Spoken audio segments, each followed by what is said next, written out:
Thank you very much. Please, let's have our seats. Thank you very much. All right, so right now, I'm going to be bringing on board the community manager for the SME Fest community in person of Okpe Oluwakpopo Ola. Please, let's put our hands together.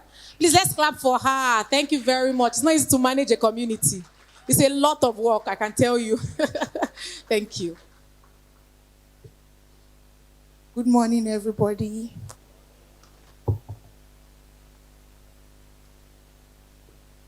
Ladies and gentlemen, esteemed guests and distinguished participants, good morning. It is my great pleasure to welcome you all to the SMEFest 2024, organized by the Jasper SME Hub.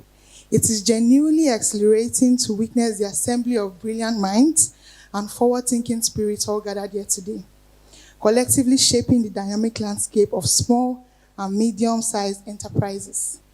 SMEFest is not merely a conference. It stands as a vibrant celebration of entrepreneurship, a nexus of ideas, and a stage where aspirations seamlessly intertwine with pragmatism. Today, we are immersed in a community that not only recognizes, but pulsates with the rhythm of an SME sector, the very backbone of our economy. Building to scale is not just a theme for this conference, it's a call to action. It challenges us to think beyond the ordinary, to innovate, to forge partnerships that lay the foundation for scalable success. Together, let's explore how technology, collaboration, and adaptability can be harnessed to take our businesses to new dimensions. As we collectively embark on this enriching journey, let's all cultivate an environment for open dialogue, exchanging profound insights, and fostering connections that extend far beyond the boundaries of this conference. The relationships nurtured here possess the latent potential to serve as the cornerstone of your future success. To our esteemed speakers, sponsors, partners, and attendees, your presence here speaks volumes, not only on the robustness of the SMEs, but also about your dedication to sculpting the future of business. Thus, let us embrace SMEFest 2024 with our minds wide open, ready to absorb, share, and elevate the discourse on entrepreneurship. In the spirit, once again, I extend a warm welcome to everyone to the SMEFest 2024. May this gathering be a wellspring of inspiration, a reservoir of knowledge, and a source of enduring connections for each one of you. Have an amazing time. Thank you.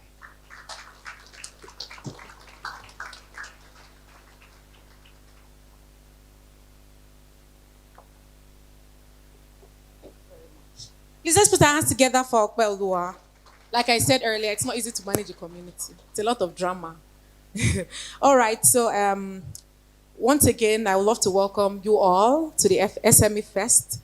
And we have some special people in our midst. They are here, some of our speakers and our panelists, and I want us to welcome them all together. So we have Ogo. I'm Igbo, but I'm shocked I can't pronounce this name. Okay, what is it?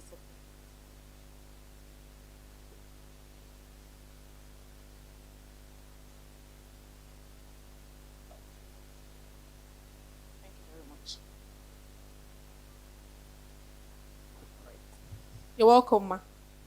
All right. So we have some special people in our midst, as I said earlier, and we're going to welcome them.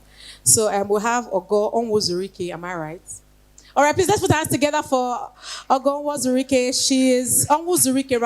She's the country manager of Truecaller. We also have Ayobami Adegoke. Please just put our hands together. Okay, I hear that he's being represented by Bakrin Babalola Rahim, who is the partnership and growth manager for Bain's Credit. Let's put our hands together for him, please. Where are you, please? Can you also wave so we can get to see you? All right, thank you so much, sir. Thank you. All right, so we also have in our midst Sunday Megudu, is the CEO of is it 01 or 01 Concept? 01 Concept. Please, let's put our hands together for him. Thank you very much. We also have Sunday Anani, author, accountant, and entrepreneur.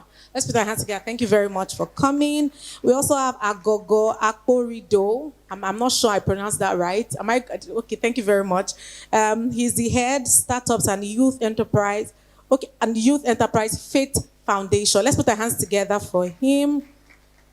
And we also have our keynote speaker. Please let's put our hands together for her. She's Dr. Jumoke Oduwole, MFR, and she's a special advisor to the president on PEBEC and investment. Thank you very much, ma'am. We are very happy to see you. Welcome. All right, so we're going to be having our video. Is it ready now? Is the video ready?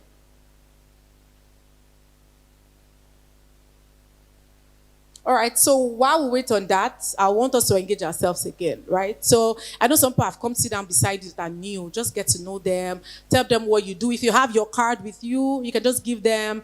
If you're a food entrepreneur, you can just... You want something from... Okay. If you're a food entrepreneur, you can just say, oh, patronize me, or if in case your child's birthday is coming, I can cook for 1 million people.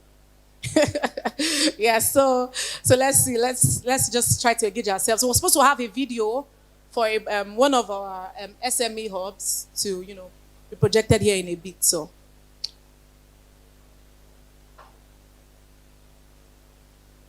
you don't know your next billionaire contract can come from that person sitting beside you. So let's make use of it very well.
Do you see when you picture your business in the African market? Boundaries. You probably see complex regulations. What do you see when you picture your business in the African market? High cost of setting up local operation. Complex regulations.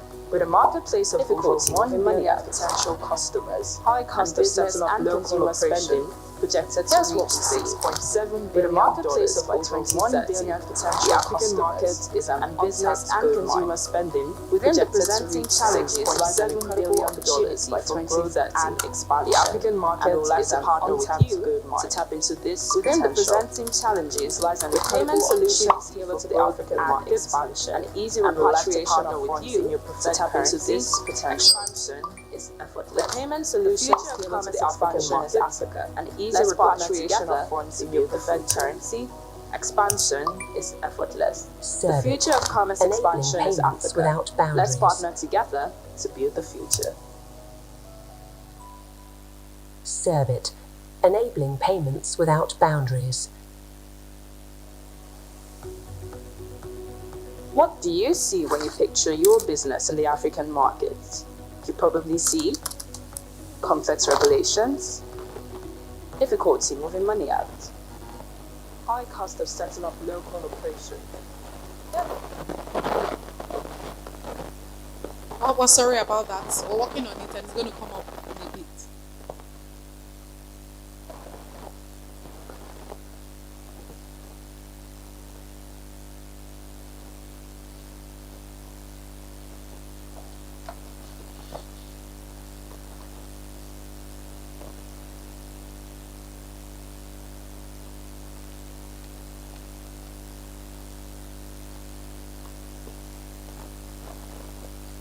All right, so that will come after the keynote address. So we're going to be having our keynote address right now, and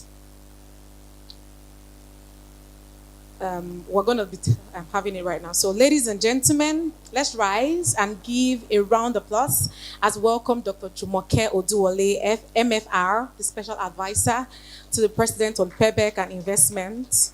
Thank you very much, ma'am. Please, we're going to be reading our profile now. Thank you.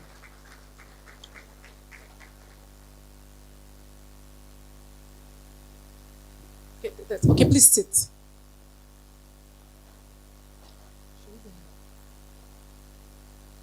Dr. Jumoke Oduwole, MFR, is a special advisor to the President of the Federal Republic of Nigeria on Presidential Enabling Business Environment Council, PEBEC, and investment. She is an experienced lawyer and academic who also served in the previous administration, first as Senior Special Assistant to the President on Industry, Trade and Investment, where she was instrumental in the conceptualization and formation of the Nigerian Office for Trade Negotiations, and later as Special Advisor to the President on Ease of Doing Business. Dr. Oduwole holds 4 law degrees from the University of Lagos, Cambridge University, and Stanford University, and is thoroughly committed to nation building and corporate governance. With a standing ovation, please welcome Dr. Jumoke Oduwole to the SME Fest. Let's rise. Let's welcome her. Thank you very much, Mom.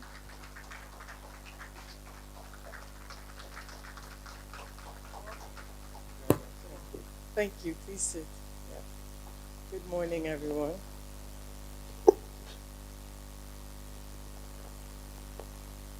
It's a pleasure to be here, or let me rephrase that. It's inspiring to be here.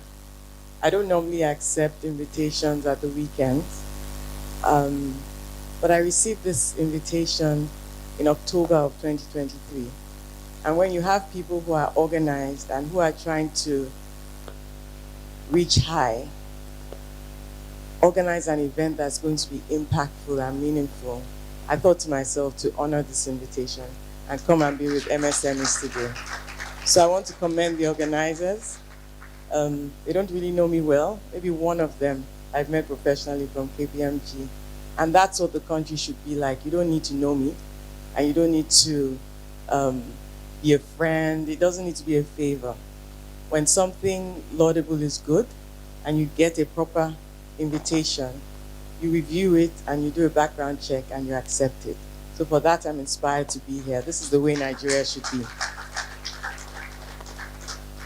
And when I looked at the theme, the growth mindset, building to last, I don't think there's a better way to start the new year than for MSMEs to reset and to think about how to grow their businesses in these turbulent times.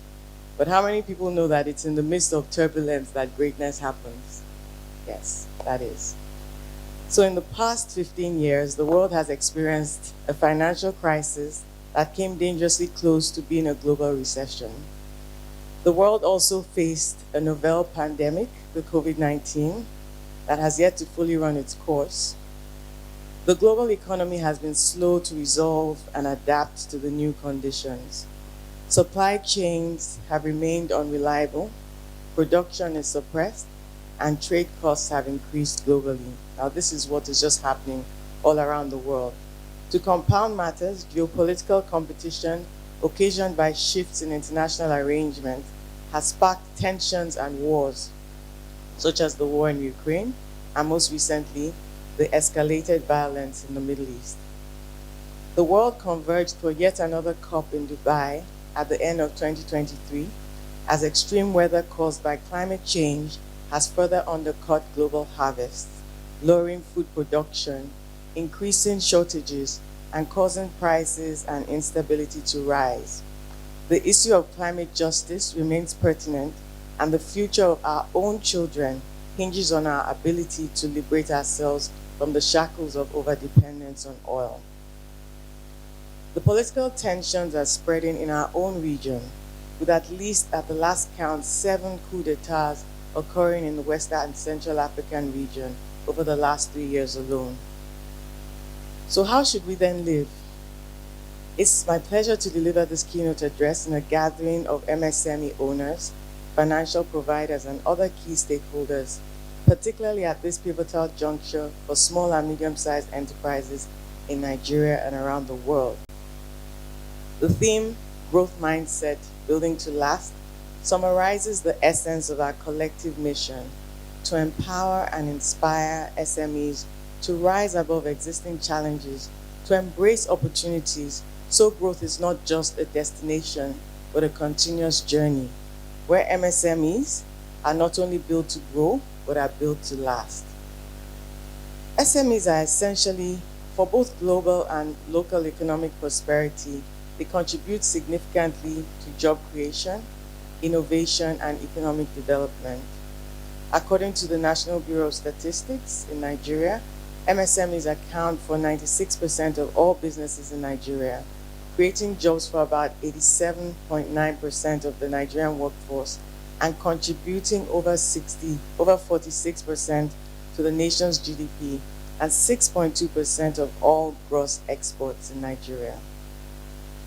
Their resilience and adaptability in our current environment is not only commendable, but is indeed an essential bedrock in shaping the economic trajectory of our country. Now, since May 2023, the Tinubu administration embarked on major reforms, structural reforms for the economy. The fuel subsidy was removed. It wasn't budgeted for, and it was actually removed by following through with that policy in May of 2023. The liberalization of the foreign exchange market occurred, as was a campaign promise, and the removal of 43 items from the FX restriction list by the Central Bank of Nigeria. The starting of the tightening of monetary policy across the country. These reforms, though painful, increased investor confidence in Nigeria, in the Nigerian economy and the Nigerian market. It was evidenced by Moody's, that's a rating agency, outlook on Nigeria moving from stable to positive. And though these, and I'll talk a bit about that later, though these reforms are painful, it's like having surgery. Surgery is painful but essential, and recuperation process is never a picnic. So in 2024, Nigeria's economy is expected to grow by 3.3% and 3.7% in 2025. The projected success of this year's economic outlook for our nation relies on the substantial contributions of SMEs as the backbone of the economy.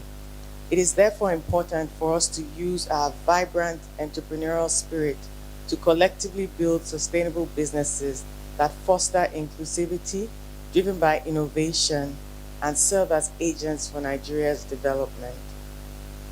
Now, the federal government's priorities for 2024 include improving power and transport infrastructure, public service delivery, improving public service delivery, security, and the business environment.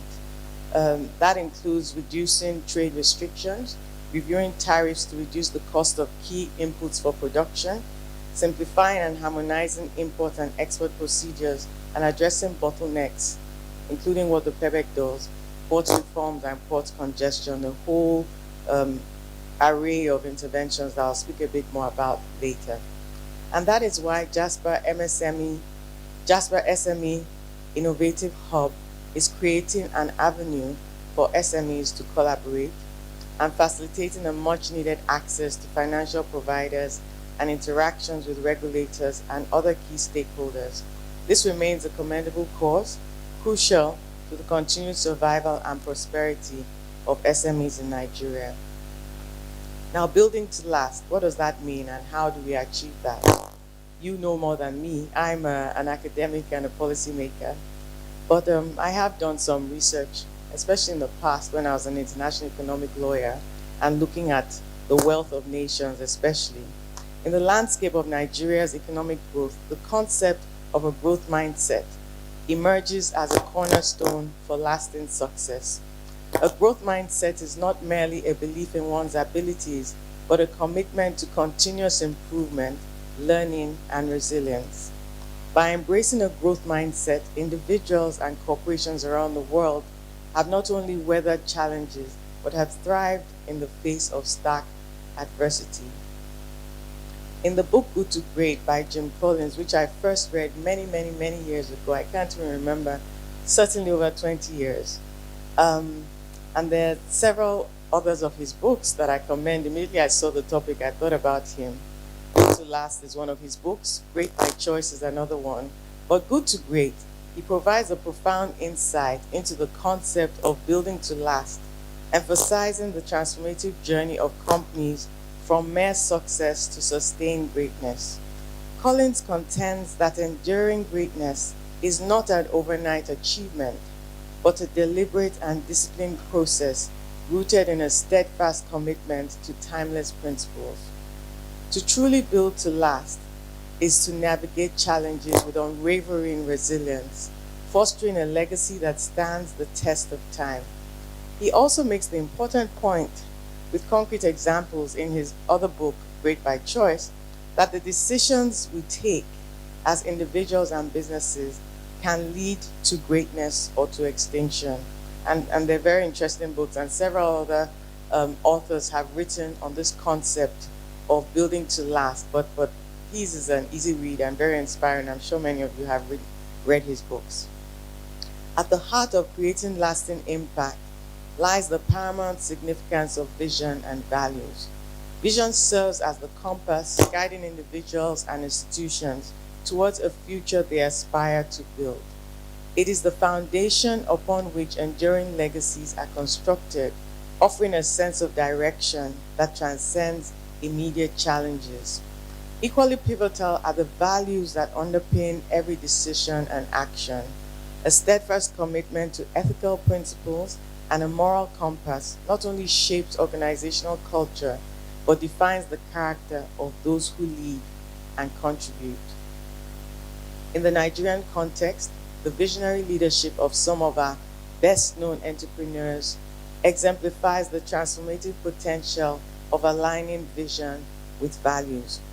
By now, you will all have heard about Mr. Bayo Ogunlese's historical 12.5 billion USD deal, or the going live of Alhaji Aliko Dangote's vision, successfully undertaking a staggering greenfield refinery project that has eluded many governments, including ours, for decades. Their journey of 1,000 miles began with one small step. And it is therefore the indefatigable spirit of the ordinary Nigerian entrepreneur of today's small business, the can-do spirit, the hustle till I die, the ginger that we bring to everything, irrespective of the sector, that makes us stand out as a people anywhere around the world. I think you should clap for yourselves, because that's who you are. Not even me, but that's who you are as business owners, because those two men started from where you are.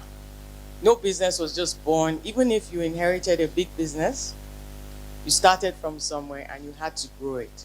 So wherever you are is baseline and you have to take it further. So that is who you are.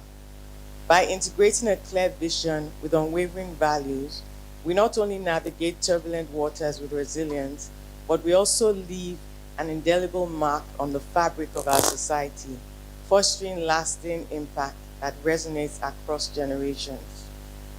That's what it means to build to last, to foster impact that is lasting across generations to generations to generations. I think it was October or November, October of 2023, I spoke at the Business Day Family Owned Business Conference. And it was very interesting to think of some of the global brands that are till today still family businesses and are in the billion-dollar range. So many brands that you wouldn't even know are owned by privately in the hands of one company, or majority in the hands of one company. As we embark on this collective journey of transforming that potential into lasting institutions, let us recognize that it is the fusion of vision, values, and hard work that propels us towards a future where our actions today reverberate with enduring significance for posterity. So building institutions with lasting impact requires a deliberate focus on key elements that form the bedrock of sustainability and resilience. The concept of creating a legacy beyond the present transcends the immediacy of success, inviting us to envision our contributions by enduring imprints on the tapestry of time. As we navigate the intricacies of leadership and entrepreneurship in Nigeria, it becomes paramount to recognize that in our actions today are not just about achieving immediate goals, but these are investments in the legacy that extends far into the future. So the temporary pains or gains become nothing and become negated we don't take a long-term view that it's a marathon, not a sprint. So fostering a robust organizational culture founded on strong values and ethical principles is paramount. So taking the long-term view as opposed to temporary spikes. This culture becomes the guiding force, ensuring that the institution remains steadfast in the face of challenges and in the changes of leadership. So succession planning, and when hiccups come, how do you then navigate that? Strategic long-term planning and adaptability are crucial. Institutions that stand the test of time anticipate shifts in the socioeconomic landscape and proactively adjust their strategies to remain relevant. Sustainability, both environmentally and financially, is a cornerstone, balancing profit motives with a commitment to social and environmental responsibility. Resilience comes from an unwavering commitment to learning from setbacks and turning challenges into opportunities for growth, strategies for sustainability and resilience. These words keep recurring because there's really just no shortcut to building to last. It's either you look at those challenges and you turn them into opportunities, you determine to weather the tide, whatever it is, because you're taking a resilience approach to sustainability in whatever shape or form, and you leave those who are concerned with the temporary pains or gains, and those who spend their time in the now, either complaining or jubilating about temporary gains. You weather the storm and you play for the long haul, because that is where your vision is. Embracing technological advancements, fostering a culture of continuous improvement, and encouraging creative problem solving contributes to an institution's ability to thrive in dynamic environments. As we strive to build institutions with lasting impact in Nigeria, let us weave these elements into the very fabric of our endeavors, ensuring not just short-term successes, but as a legacy that endures for generations. Regulatory compliance is often a stumbling block for SMEs, and staying informed and seeking professional advice can mitigate legal complexities. Also, investing in human capital through continuous training and skills development ensures a workforce that can adapt to evolving standards. So, the few of you who would sacrifice a Saturday morning and actually put some of your money down into coming out to an event like this in January, it says something about you. And it's not often an activity that goes with the crowd. It's usually like a remnant, like a focus few, like the early innovators, the early movers, those who are going to set their sights on what's going to be achieved this year, who are going to look at the opportunities and not the challenges, who are going to look at what their businesses are going to get out of the environment and not look at the temporary hurdles in front of them, but always on how to overcome them and how to get to their destiny, their desired end. Yeah. Yes, you.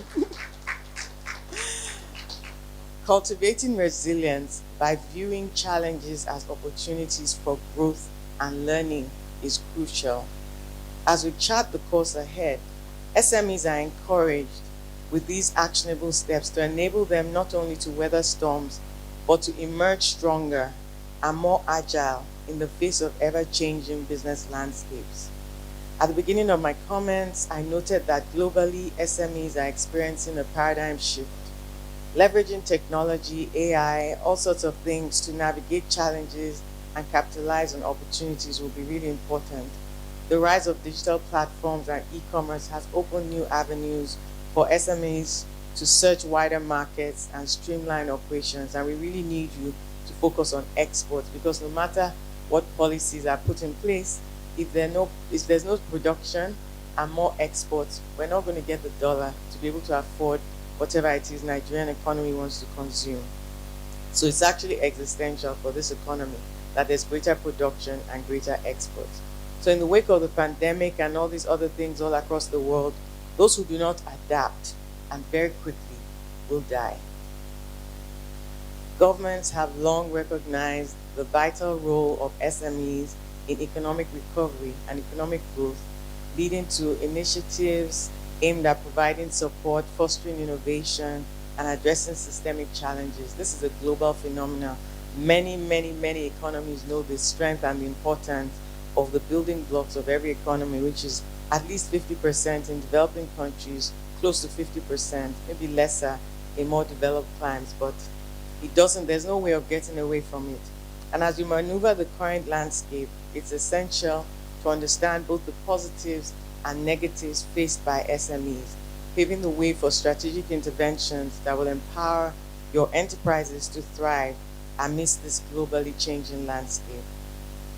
So being informed about what your government, whether federal, subnational, whether it's at the state level or local government, is doing or not doing in your particular sector and at the stage of your business is one of the most important things that a business owner can do. It's not enough to face the building of your business and face your hustle and just tunnel into that. If you don't know what the government, the landscape, the regulatory landscape is doing, and how to either, if it's positive, tap into it, or if it's negative, lobby for a change collectively, especially, because that's where the strength lies, then you continue to let life happen to you, as people say. So government policies supporting the business environment. I'll tell you a bit about that and what we do at the Presidential Enabling Business Environment Council.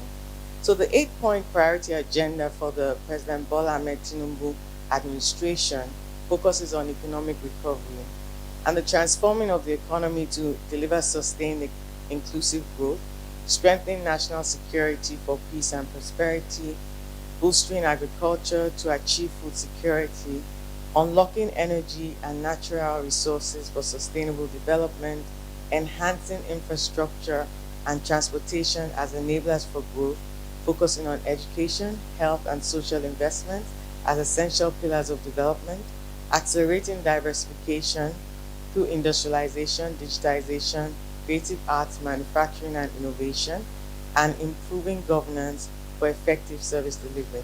That's the agenda of the administration. Then you come now into drilling down into the implementation. What is the government doing and who is doing what on this 8-point agenda? Now, the cabinet members have been charged by Mr. President with steering the economy and achieving that agenda that I just read out to you.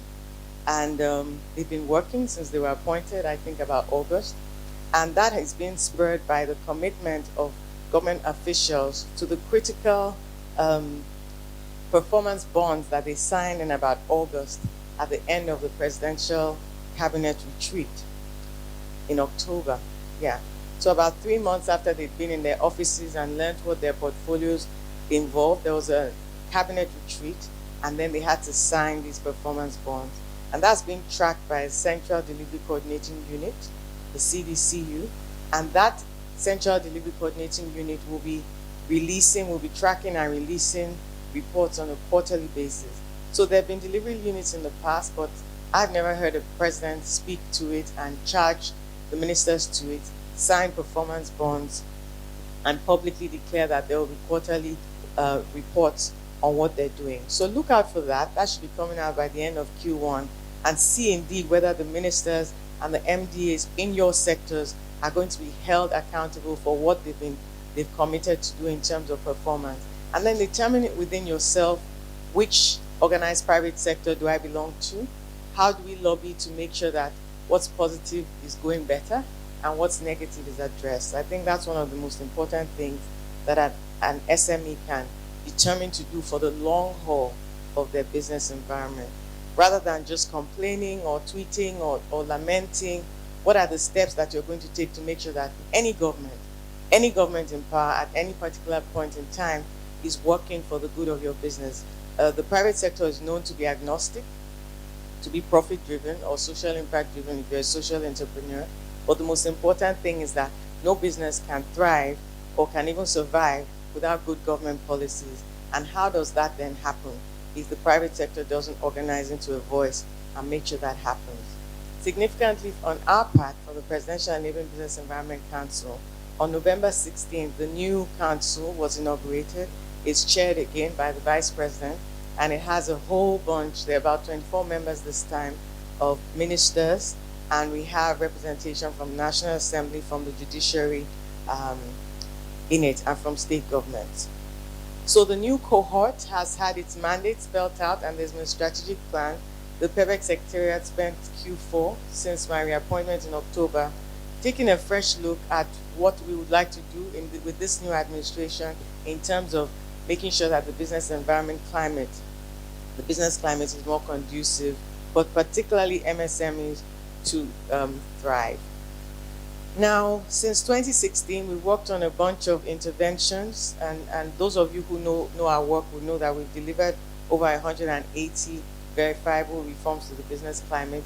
Some have unwound, particularly during COVID, and there has been some recalcitrancy. There's a whole bunch of challenges when you're implementing transformational change, but the team continues to track and continues to push forward and work and re-strategize on how to make sure that ministries, departments, and agencies adhere to the reforms at hand. So in collaboration with, like, the members of the council include the secretary to the government, the head of service. So we work with, at the federal, the central bank governor, I mentioned judiciary, legislature, and subnational representation.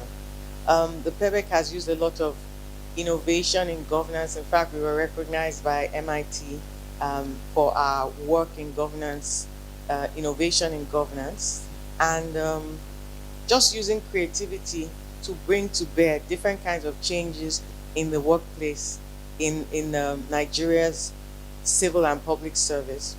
But just to speak about what we do and why we do what we do, we try to reduce the cost of doing business, the time it takes to do business, and to make sure that there's a lot of transparency. And we do this by focusing on people issues, on processes, and to a lesser extent, infrastructure. The ministers who are on the council, some of them have the responsibility for delivering on infrastructure. Now, I'll tell you a bit about the highlights of 2023 and then the outlook. We released an outlook document which can be made available to this audience for the work we plan to do in 2024. So in 2023, we were able to, even though there was so much going on with elections and there was a lot of distraction, we were able to work on the Business Facilitation Act. We've been working on it with the private sector for about 4 years with the section of business law of the Nigerian Bar Association and the NESG. About 40 law firms had worked pro bono on scooping legal irritants across the legislative landscape.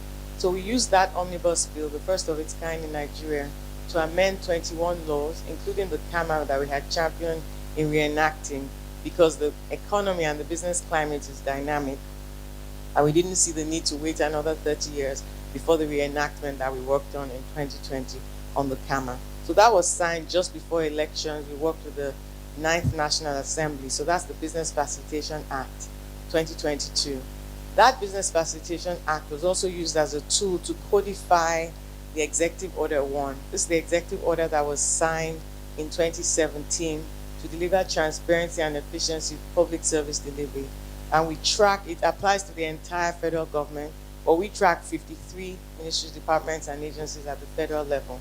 Now that it's been codified into a law with consequences, because consequence management is a big challenge when you're implementing reforms. If there are no consequences, like in private sector, you can sack, or you can move, or you can.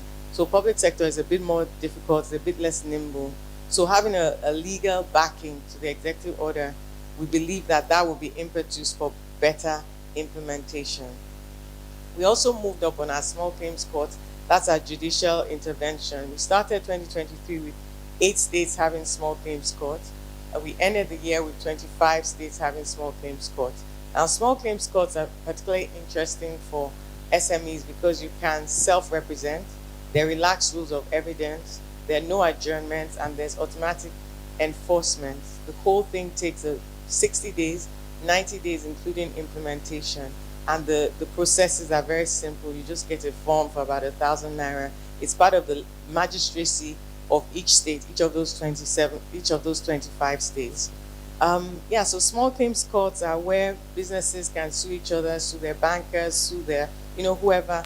If it's for liquidated damages, so it's for debt, small amounts, under 10 million naira, but just instead of writing it off, you can easily get that done. We also got the approval for the external debt. We have a program called SABER, We co-designed it with the World Bank. There's $750 million on the table for a 3-year program working with states, because all your businesses are domiciled in a state. So we're working with state governments. We've been working with state governments since 2017 to deepen their business climate reforms. So the SABA works on things like land reform, PPP framework, fiber optics framework, and then the states get money back, taxation frameworks, what else?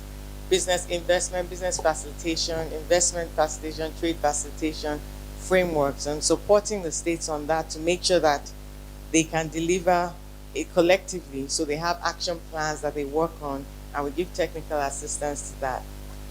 In 2024, so those are some of the main things that we did in 2023. In spite of, I wasn't there for like 4 months, the team continued working in spite of a change of administration. So the team has, since 2016, continued to do its work with all manner of political interests across the National Assembly, the 8th National Assembly and the 9th National Assembly, work with state governments across, whether they're PDP, APC, APGA, Labour Party, whoever, it really doesn't matter. The point is that fixing the economy is enlightening self-interest to everybody, and we're joint stakeholders, including with the private sector. So 2024, just very quickly, our outlook is to continue to work on these 4 areas, and we've added a new area. So the 4 areas would include the regulatory reforms, which is BFA I spoke to you about, rolling out the implementation of that, and making sure that the ReportGov app, if you don't know it, just go to Google Play or Apple Store, reportgov.ng. You can give your complaints or your feedback on that portal. That's the PEBEC report mechanism. So the regulatory reforms are one of the pillars we work on. The second pillar would be the subnational reform that I just told you about. SABA is going into year 2, and the states are going to have independent verification so they can get a retroactive rebate or refund for 2023. And then the judicial and legislative intervention, I told you about that. Also this year, with the small claims court, we'll be looking to automate case management and just access to the judgments electronically. For the legislative, there'll be another iteration of the omnibus bill with the same stakeholders. Now we have an important pillar called the strategic comms pillar, because we're blinking in the dark if you don't know what we're doing. So I don't know, maybe I should just ask, how many of you knew about the PEBEC before this morning? So I see just 2 hands. And how many of 3 hands? And how many of you knew about any of these reforms I was talking about before this moment that I'm talking about them? Yeah, so that's why I'm really glad that I came, and I'm really glad that you're here this morning. Go on our website. There are a ton of reforms. Maybe you don't know there are PEBEC reforms, from being able to register your business online, from being able to pay your taxes or file your taxes online, from being able to invite someone to Nigeria and they get a visa on arrival within 48 hours. Those are all PEBEC reforms. From working on the airports, the seaports, a whole bunch of things. So getting informed is one of the best things that you can do for yourself as you set your strategic vision for the year. The last program that we're starting, and we're piloting it at the end of Q1, is our PEBEC Business Champions. That's now targeted at very large businesses in Nigeria. Because of the osmosis, they're the businesses that actually, the value chain, engage MSMEs that cluster around them. So in Africa, we have just about 345 large businesses. That's businesses that have over $1 billion per annum in revenue. Now, out of those 345, we have only 23 in Nigeria. In South Africa, for instance, they have about half the figure. They have about 170 of them in South Africa. In a city like Beijing in China, they would have double the number that we have in Africa in one city in China. So there's a need, scaling businesses, so from micro to small, from small to medium, from medium to large, from large to very large, is a pivotal part of economic growth and development. So we're going to be having a bespoke service for those 23 businesses, starting at the end of Q1, and just catering to their needs, what they need to be able to do more. So the way those businesses, there's a second cohort of large businesses, and how that is being selected is through data. So what is their revenue? What do they pay in terms of taxation? How many jobs do they employ? How many people do they employ? how much local content, what's the cluster of MSMEs around them, what's their value chain, how much export proceeds, are they in export at all, how much FX are they generating for the economy. So by the time we have a proof of concept, we then have about 100 firms each year coming into that. And the goal is to see how those firms can catalyze and by osmosis, bring everybody up together. So those are the main things that the PEBEC Secretariat will be working on this year. I'd just like to conclude by saying that while businesses have faced really a lot of challenges, businesses and individuals, and they remain ongoing, like I talked about surgery and how difficult it can be, we're optimistic that staying the course and completing these key reforms will result in significant improvement in the business climate in 2024. It's like antibiotics. If you stop a course of antibiotics midway, how many people know that it becomes ineffective and you have to start the course all over again? So every time we delay implementing these reforms because they're difficult, and I was part of the former administration, it was many times the subsidy was tried to remove, and then it becomes too painful for Nigerians, and then the decision is rescinded. Every time we do that, we're like delaying the inevitable. Sustained economic growth driven by increased productivity and across multiple sectors is really the only way that is really the only anecdote for this current situation. And we're really here as a secretariat, and I speak for the administration, to support small and medium-sized enterprises. I want to end by congratulating the organizers. I think this is a laudable cause, and congratulating you who are here in this turbulent time. And the last thing I would tell you in terms of challenges and making sure that you don't miss the boat, I spoke at the First Bank Outlook Breakfast last Friday. And it was just interesting to hear bankers saying that even just in the last couple of weeks, every day they're receiving some Chinese firm, an Indian firm, a Lebanese firm coming into Nigeria for the first time to do business, wanting to understand sectors. So while for a large part Nigerians see the problems, there are other people looking at the opportunities and coming in. And I think that we need to make sure that we encourage ourselves to take opportunities of our own fatherland. If not, other people will certainly do just that. Have a great day.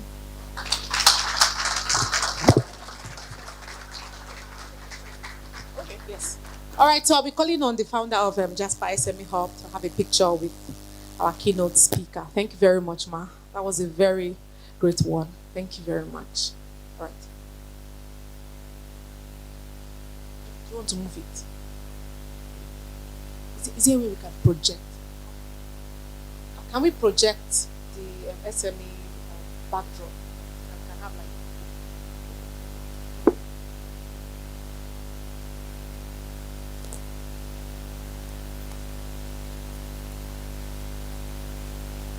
Thank you very much, Ma. All right, so I want to invite myself to also take a picture with her.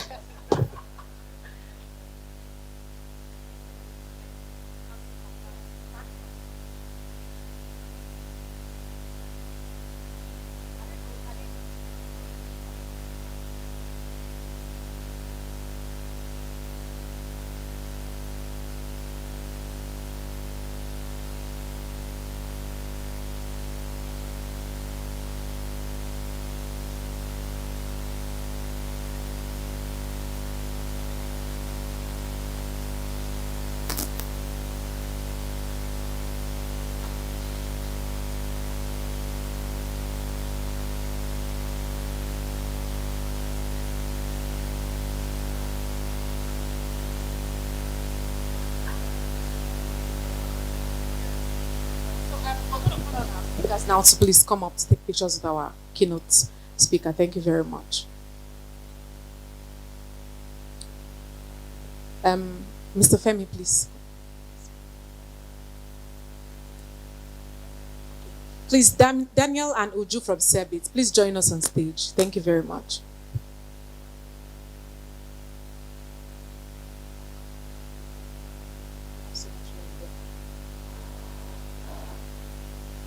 English complaint.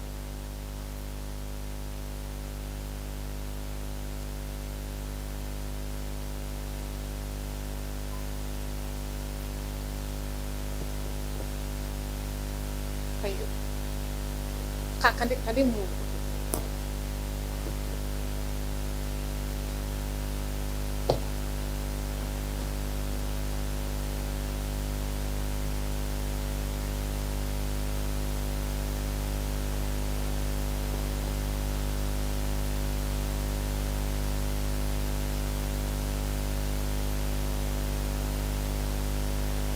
All right, thank you, everyone.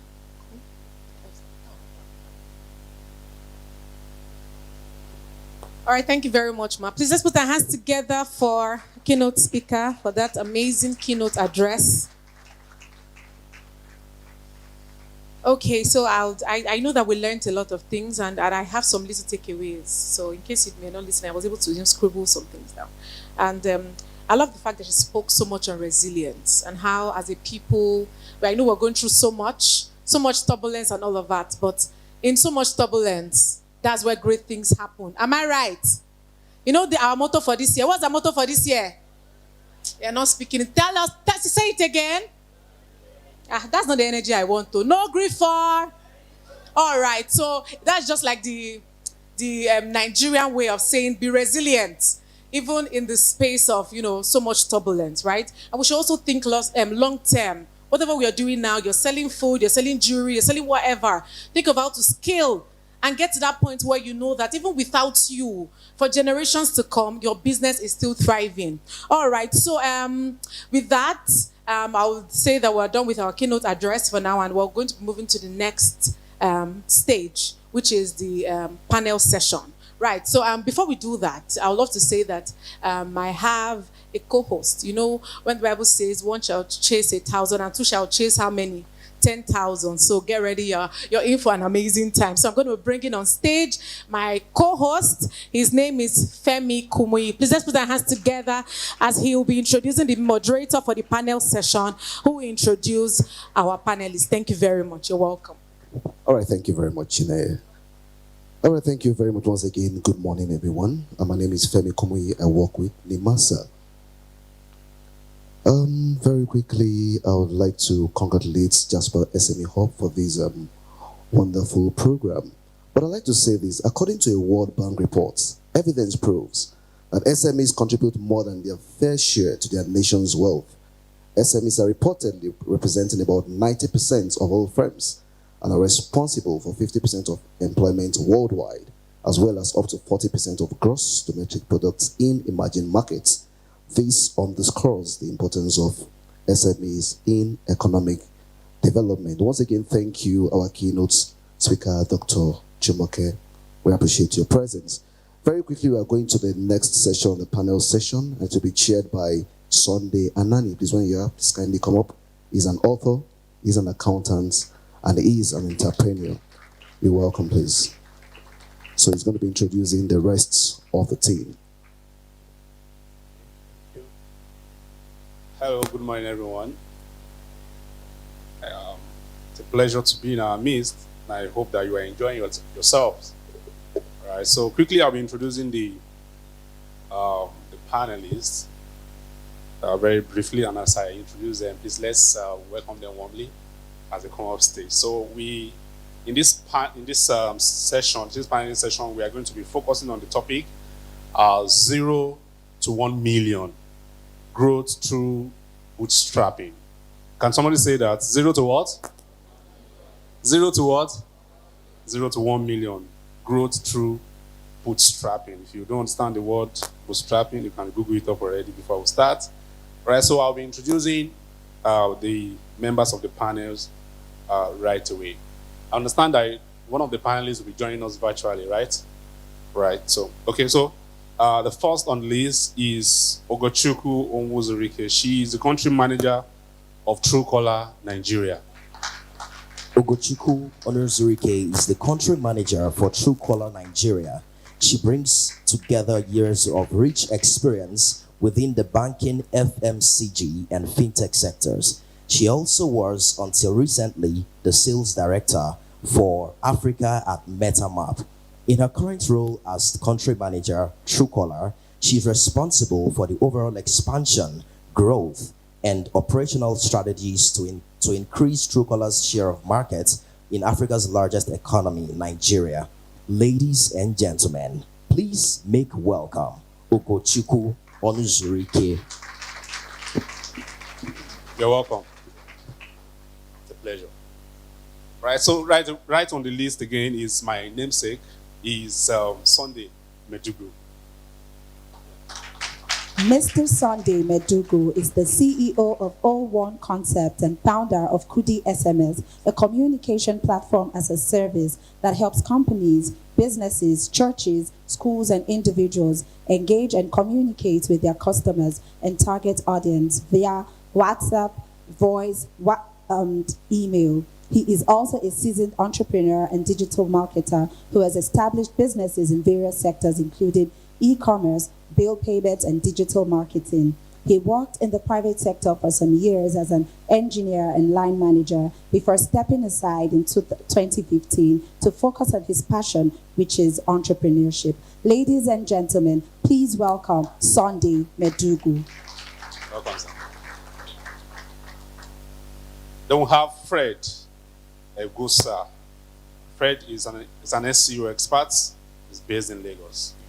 Fred Egosa is an SEO expert based in Lagos. He has helped businesses in the US, UK, and Canada make over 300,000 USD revenue organic traffic. He specializes in keyword research, technical SEO audits, content creation and management, and growth hacking.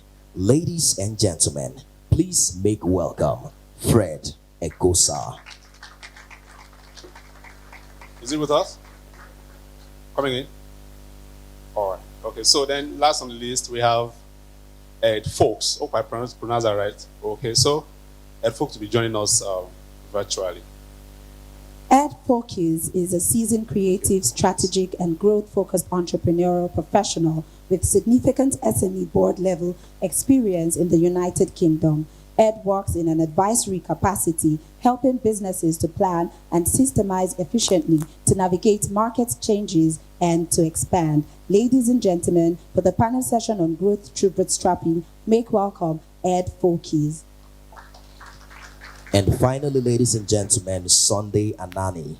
Sunday Anani is a first-class graduate and master's degree holder in accounting from the University of Lagos. He holds a diploma and advanced diploma in marriage counseling and is the author of 4 books on marriage, relationship, courtship, and romance. Sunday is a chartered accountant who has worked in audit, retail, and currently the tech education sector of the economy. By his accountancy practice, he is also a resource person at trainings organized by the Institute of Chartered Accountants of Nigeria, ICANN, on corporate finance and international finance reporting standards, IFRS. Ladies and gentlemen, the panel 1 moderator, please make welcome Sunday Anani. Thank you very much. It's a pleasure to be here, and I know that you are ready to go. All right, wonderful. Please let's give them a round of applause again. By the way, I want to once again commend every one of you for making out the time to be here. When Dr. Jumoke was speaking, she commended you. Saturday morning is usually for what in Lagos? Oh, and baby, you are here, building capacity. And I pray that your efforts will not go unrewarded. Right.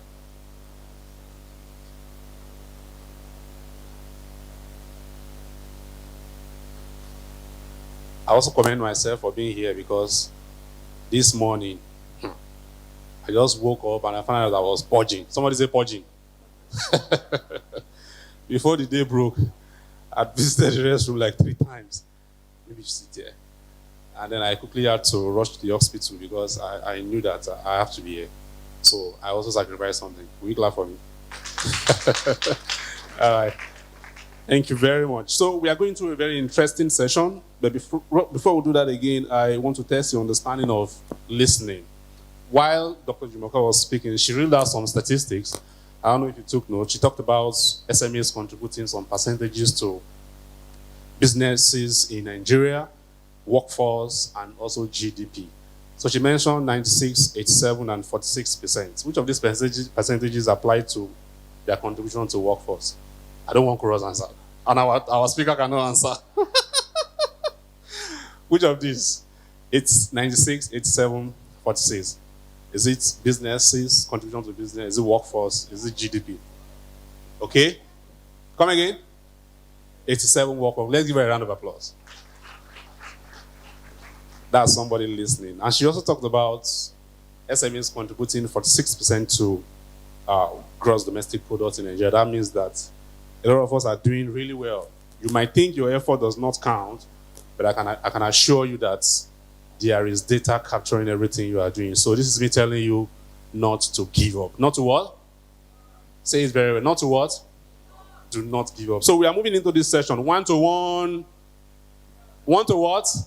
1 to 1 million. We want to grow and scale our business. We have a list of questions there for our panelists.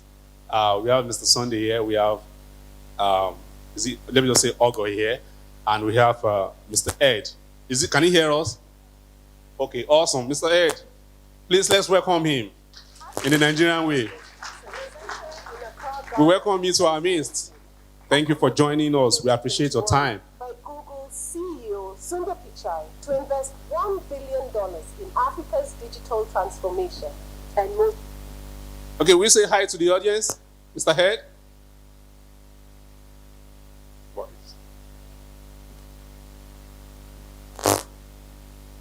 We can't hear you yet. Are you muted, sir?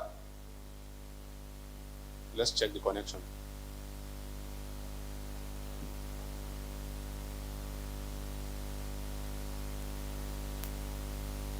Are we checking the connection? Just to be sure.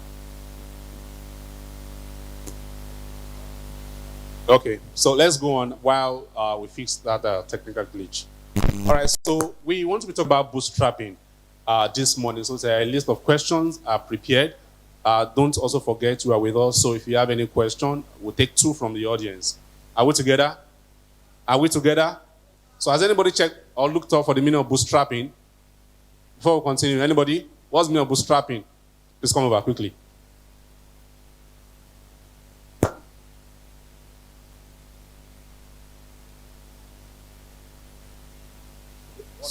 So my name is Steven and I own Reservation. So bootstrapping means when you run a business with your personal money without any external injection from any investor. Let's give him a round of applause. Running your business with your own money, personal money, or with the money that the business itself is generating without having to look for external fund. And that is what a good number of us here do. Am I right? A lot of us who are in SME, who are doing SMEs, we run the business with our own money, but it can be very challenging. And that is why I want to ask one of our panelists here, Ogo, what do you think about bootstrapping? Is it an easy route to take?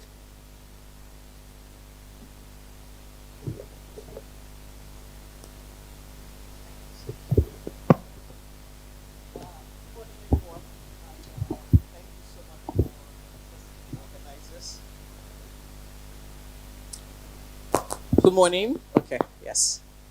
And thank you to the organizers. Thank you so much for having me. Dr. Jumoke, thank you for your opening address. Very, very insightful and thought-provoking.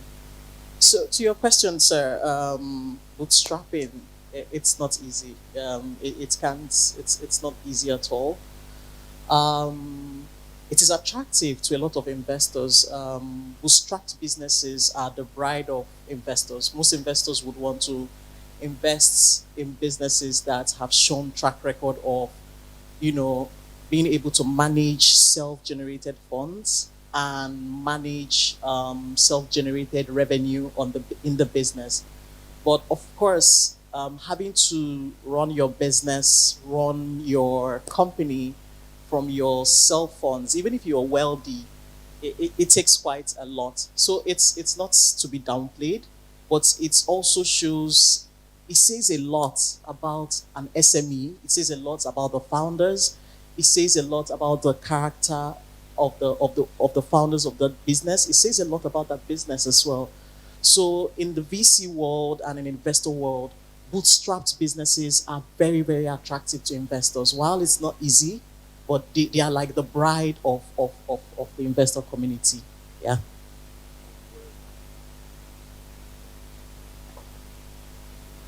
Thank you very much for that concise response. Running your business with your money can be very difficult. Mr. Head, I'll be coming to you shortly. All right, so running your business with your own money can be very difficult, but like you said, it's very attractive. I hope that we keep putting in the effort. I want to ask Mr. Head. So bootstrapping a business, meaning you running it with your own fund, can blur the line between your personal fund and business fund. So do you mind sharing with us how one can draw the line so that you don't run your business and end up eating it yourself? Mr. Head. So, can you hear me now? Yes, we can. Perfect. Okay. So I think I'd probably say that the life of an entrepreneur, actually, especially if you're going to bootstrap, is to risk everything. That's kind of, the previous answer said very clearly that it's not easy. Being an entrepreneur is not easy. Being a business owner is not easy.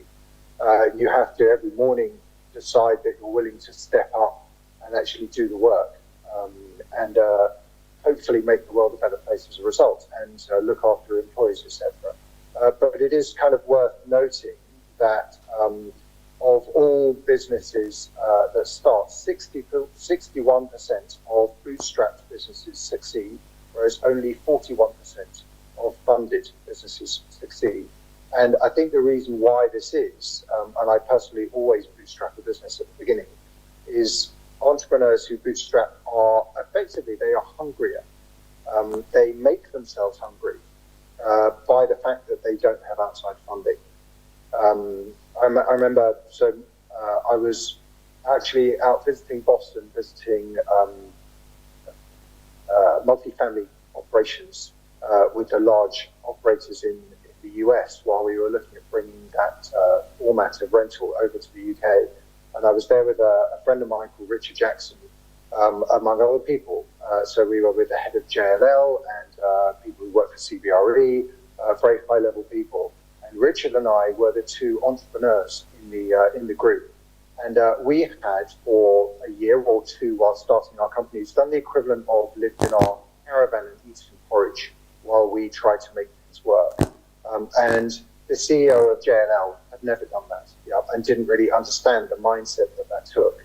But it really does, if you're willing to do that, then you're willing to really go out of your way to really take a chance. And also your family. I'm very, very lucky and glad and fortunate that my wife stands by me every time I force her to eat porridge, because it means that in the end we are so much more fulfilled in our journey. And there's plenty of examples of companies, very well-known companies, even Shutterstock, was the 10th company of John Porringer. None of the others had actually done that well, and so he had eaten a lot of porridge. But he shot 30,000 images just in the first year in 2003, coded the whole site himself, and 10 years later it floated on the New York Stock Exchange for $2 billion. So it's definitely possible to do. And even in the early days, Cards Against Humanity, which is a game that my teenage children love to play, it raised £16,000 on Kickstarter, $16,000 on Kickstarter, but grossed 12 million in the first year alone. And I think the important thing for bootstrap companies is they concentrate firstly on sales, because sales is what brings in revenue and allows you to, well, A, buy more porridge, and then hopefully upgrade from porridge to, to actual, what we think of as real food. Thank you very much. Let's give him a round of applause, please. He said quite a number of things, but because of our time, let's just move to the next question. Well, despite the challenges, I believe that some SMEs who are bootstrapping are very, very successful. So, Mr. Sunday, can you share with us one or two success stories of businesses that bootstrapped, and just to encourage our audience? I want to really share my story because that's what I know best. So, in reality, when I started, it was just like a joke in the real sense of it. So, I started small, and in doing business, like you said, bootstrap businesses, founders are hungrier, right? When I started, I validated the business model by doing some transactions, messages for a friend that owned a school at the time. From there, I went on to serve. From service, I went back to the business again. When I started working, let me just cut it short, I felt that I could do something else, right, while working. And I was on a shift then as an engineer. When I went back, I thought that, okay, it could be easy for me to do an online business, right? So starting small, I moved from using an S40 phone. If you know, most people don't know what an S40 phone is. From there to a BlackBerry and then to what we have now. So what I'm saying in essence is that I started small, I was focused on the goal. Some businesses that are in the same, like competitors to me now, I was like their customer at the time, but I was focused on the bigger picture. From being a normal user to being a reseller, then having a platform. Recently we upgraded to a like custom platform, right? So the journey has not been that easy, but it has been worth the while because in all, I've not received any investment. The first money I got to set up a website was from my mom. I remember when I called her out of the blues and she was like, why am I scaring her? I told her I need money to set up a website, and since then I've not gone back. So in reality, and it has already been great in the sense that the money we used to to upgrade a new platform, right, is in millions. But all these were from the business. Nobody has given us any ₦1. Thank you. That is awesome. That is what? That's a success story and a testament to the fact that you can do that as well. To add to that, who knows Bube's pap here? Have you heard of the word Bube's pap? Anybody? Okay, I can see one hand here. Oh, what's happening? Really? What is it?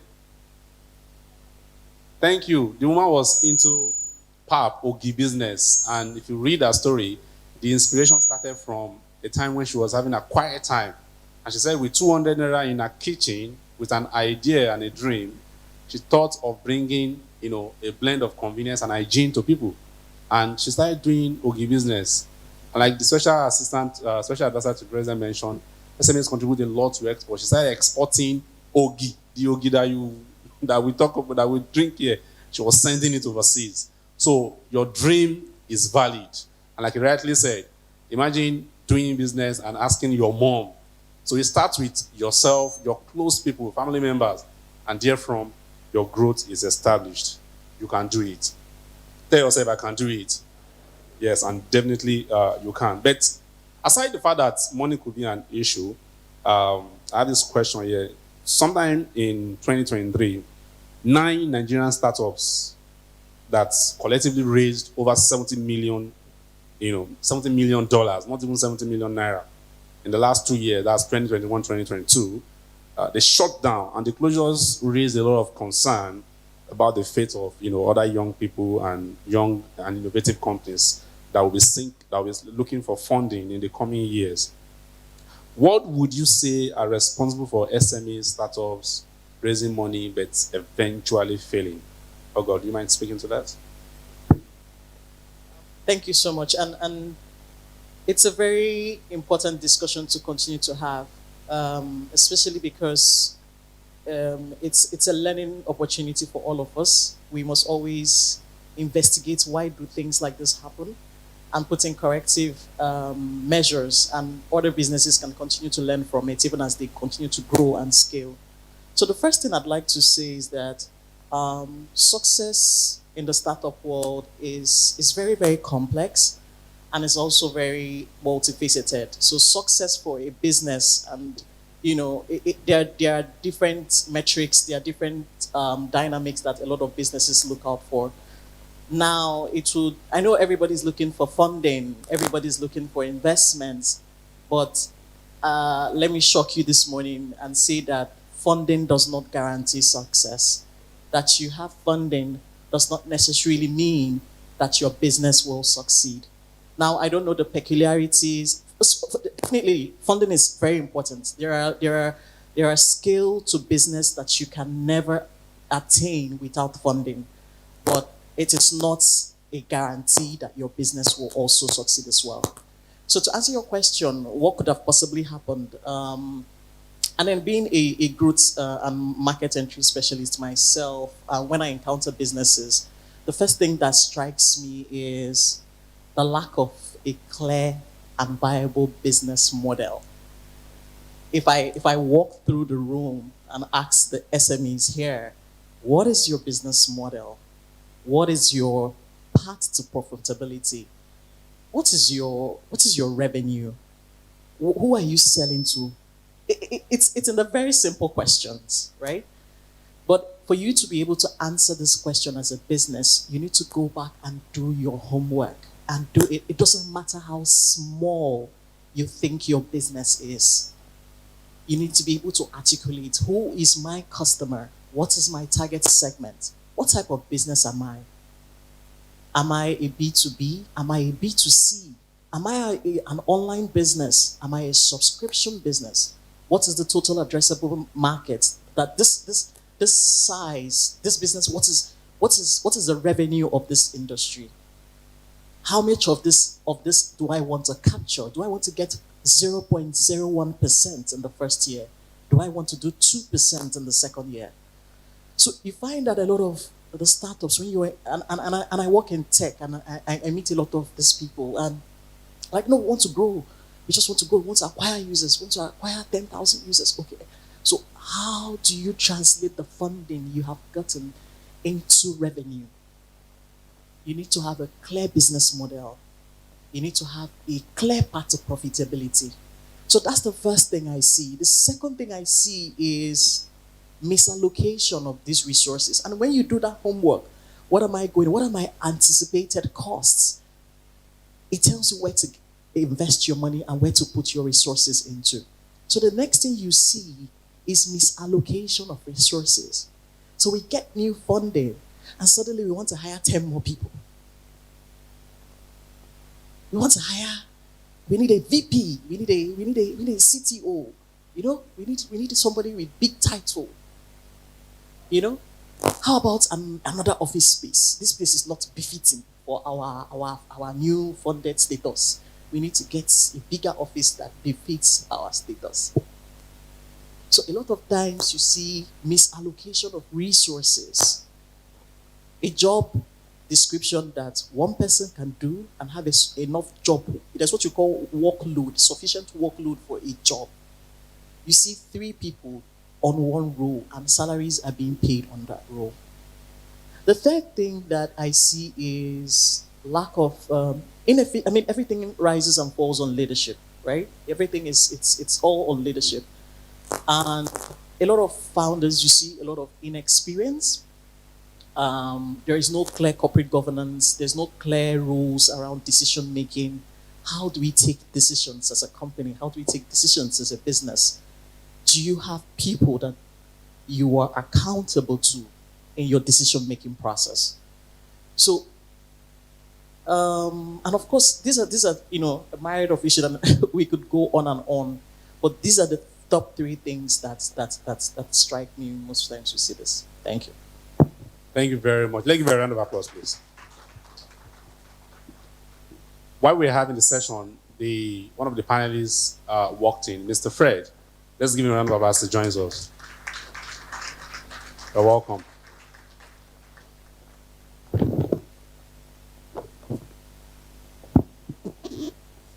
Mr. Head, please, I wanted to speak to this question that was just answered here.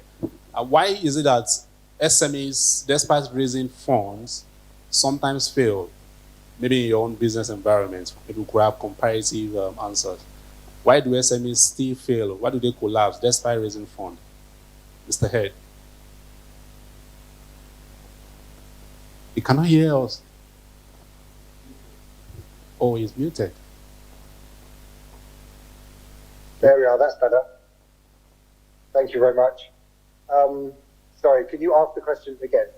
Why do SMEs fail globally despite raising funds? Some SMEs have access to funding, and that looks like, oh, this is the big break we've been waiting for. Only for a couple of years down the line, they end up collapsing. Why does this happen? We just want to get your second thought on this. So I would agree wholeheartedly with the previous comment, where it's about kind of concentrating on where allocation of funds is made, and it's the role of. I mean, really, it comes down to a couple of people, I think, because quite often the leader, the entrepreneur, is not the finance person, and obviously the finance person is in control of where funds get spent. But you have to be incredibly humble. That's one of the reasons I like bootstrapping, is because it forces you to be humble. But you have to be humble. You have to be not egotistical. when you're building a business, and you have to realize that it's all about growth. Is all about sales. Everything is about sales when it comes to a business, and obviously looking after the three facets of the business. So a business, in my mind, is always you've got the product, and entrepreneurs who are very creative, they typically go with the product first, and that's where everything kind of comes from. You then have the customers, and entrepreneurs who are very empathic. They're always about looking after the customer and making them happy. And then over here, you have the finance, and they're like three cogs that revolve around and actually spit out, hopefully, the money. Obviously, if you're spending more money than you're bringing in, then you're only ever going to go further into debt. And unless you're allocating your resources properly, then you're not concentrating on the sales, and therefore you're not actually creating a cash machine, you're creating a black hole for money. And I think that's typically when people get given a lot of money, or get given, sometimes it's their wildest dreams, and they kind of go, oh yeah, but so we need these people and these people and these people. They're not actually concentrating and really thinking through, where is our target audience, how do we sell to them, and let's see the sales come in and then take the next step in it and create more expenditure, but only to match what our sales are in order to expand as fast as we can. But sales is everything. Thank you very much. And you can confirm from his response that the challenges you may be facing as an SME in Nigeria is not peculiar to you. Are we correct? It is not peculiar to you. So don't see it as a Nigerian problem. It's a global problem. It's the same business you are doing here, the same approach you are using here. If you take it elsewhere, you may face the same challenge. But the big question is, what spirit are you putting into that business? We do hope that this session is inspiring you and bringing you to that point where you make up your mind that yes, you can do it. If you have any question from the audience, please, you can come over to this place. Just one person will take, because of our time. We'll take your question after. You can come over to this place. I will take your question after this question. All right, thank you. So I want to ask Mr. Fred, how do you think small businesses can grow their business, drive customer base, in today's world with the help of AI, technologies, and social media? Okay, hi guys. Nice to talk to you guys. So growth is inevitable. Like you can start a business and be hidden, but the moment you start to gain traction, you have to grow or you die. You understand? And the world is evolving so fast. Like we're talking about AI right now. I'm sure engineers are already somewhere talking about the next thing that would come in and knock AI. I was listening to a podcast and they said technology is like a kid's toy. The moment he likes this car, the next minute he likes something else. Early 90s, it was the .com bubble, .com trend. People were so crazy about the internet. Now it's AI. We're talking, will AI take my job? Will AI kill my business? So how do you grow? And one of the best ways to grow is to prioritize your customers. You will never grow if you do not prioritize your customers, because your customers are like they're like your kingmakers. They are the one that feed you. They are the one that, when you're talking about growth, the essence of growth is prioritizing customers. And how do you prioritize your customers? The first thing is user experience. I used to work with a boss that said, people talk about 5-star, 6-star. He wants to go for 12-star experience. Because how do you get disciples? Because you get product market fit when customers become your disciples, when they are going around telling people. You see this thing that happens where you think of noodles, the next thing that comes to your mind is Indomie. They've gotten to that level where they have this cult following. And people are saying, hey, I want to eat noodles. I was shocked recently when I knew it was called, there's a name they call it in America, something noodles. And we call it Indomie here. I mean, a lot of us grew up knowing Hypo, but Hypo is not, it's called Bleach. It's the level they've gotten to where they've serviced the customers. And there's this podcast I've been listening to the last few days, Business Wars on Spotify. Oh my God, that thing is, it shows how businesses are competing against each other. And what stands out is the customer. What stands out in every business preset is the customer. Trust me, if you put your customer in mind, it influences how you are developing your product. influences how you're marketing it, influences how you're advertising it on social media. Trust me, you could burn $1 billion. I was discussing with the gentleman over there about Big Brother. Sorry to name drop. And I was talking about, have you seen a trend where the brands that are advertising the Big Brother, not the big established brands, the startups that are advertising on Big Brothers are failing? Why are they failing? It's not because they are not growing. It's because the growth just came and they could not handle the customer expectation of that growth. So trust me, if you have your customers at the back of your mind as your number one reason why you've started that business, why that business should be growing, then you will not go wrong. Because if your customer experience, just have a 12-star experience. Give them a 12-star experience from customer service, from the quality of the product. I could go into a long talk about advertising, marketing, SEO, and all that. But trust me, if your customer are the primary reason why you wake up every morning, obsessed about your customer. And I'm a big follower of Elon Musk. And when I listen to things about him, read books about him, there's this thing he keeps talking about when it comes to Tesla. And he keeps saying, look, the chair is not this way. It's this way I want it because my customers want it this way. How did Toyota become the biggest car makers in the world? Because they prioritize the customers. If it's just one thing, your customers. Make them the king of your business, and trust me, you will grow out of the stratosphere. Thank you very much.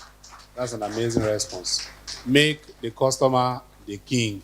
Don't be like those who will say, Oto bara, Elumi mara. If you keep saying that, to bara, they will become 2, 3, 4, 5. And then you'll be praying in vigils. Oluwa send customers. All right. First, thank you so much for this opportunity. My name is Elijah Moses. I'm the co-founder of Kukatel Technology. So this is my question. So with regards to the decline of SMEs in Nigeria, statistics shows that at least in Nigeria presently we have about 39 million micro and small medium enterprise operating in Nigeria as of December 2020, as against 41 million that were in existence in 2017, indicating a decrease of 4.5%. So the question, what survival and growth frameworks do you think SMEs owners can use to navigate the tough economic terrain in the context of Nigeria? Secondly, also, what set of policies do you think the government can put in place that would work specifically for SMEs targeting local problems? Thank you. Thank you very much. I would like our keynote speaker to add a few comments to that. This is probably our last question because of our time. I want us to keep to time. So the question is, in summary, so it noted that there's a decline in SMEs between a certain period from 41 million to 39 million. So what are the survival and growth strategies that they can deploy to survive and keep growing? And then what government policies could there be in place to help them to remain in business? So I want to give us just one minute to talk on this very quickly. Mr. Head, you will also have a voice to this, please. What are the survival and growth strategies that SMEs can deploy to remain in business, and what policies can government also bring up to help them to keep their business going? So a minute each, but we'll start with our keynote speaker. Thank you.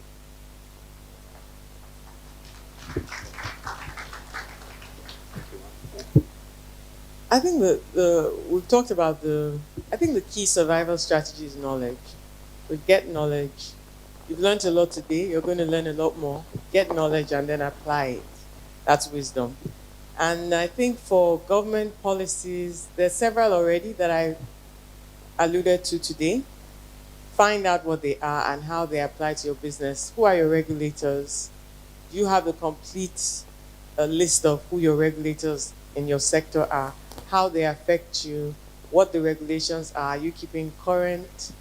And then how do you affect policy? If there's an adverse policy, how do you affect it? If there's a policy that is favorable, how do you make sure it becomes even more favorable? So paying attention to government and how government can work for you. Right, Sunday? Mike. Okay, for SMEs to survive, looking at the current economic challenges they are facing, number one, I would say cut down on unnecessary expenses. So there are some of us that have digital businesses. We are paying for email, we are paying for hosting, we are paying for so many things. We need to see how to streamline and look for local alternatives that, especially I'm affected by the USD because I pay for hosting every month in dollars and it's 1,030 something now. And I don't know what to be next month, but my business has to keep trying. So cut down on necessary expenses and focus on what's important. He has said it, the customer is very, very important, and solve the right problems. Thank you. Okay, I'll talk about product-led growth. So continually improve on the product. A lot of us, when we start to grow, we just abandon the product and focus on selling the product. But instead of focusing on continually building that product, increasing the value proposition for the customer. So if you have a small business, what feedback are you getting from the customer? How are you using that feedback to continually improve on the product? The more you improve on that product, the more your product becomes get a cult following and then continue to grow. And your cost of customer acquisition continues to go down, because one of the biggest issues is the continual rise of cost of customer acquisition. So once you can bring that down, growth is inevitable. Thank you so much. And just to wrap it up, it all starts from the mind, right? It all starts from the mind.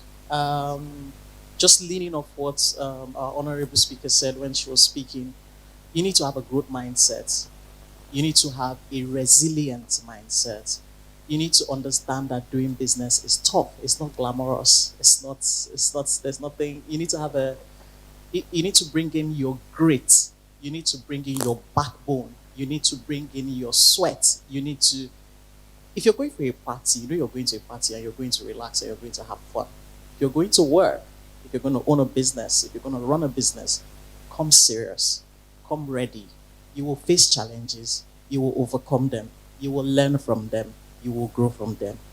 But come ready. Will you come ready? Will you come ready? All right, Mr. Head, over to you to round off.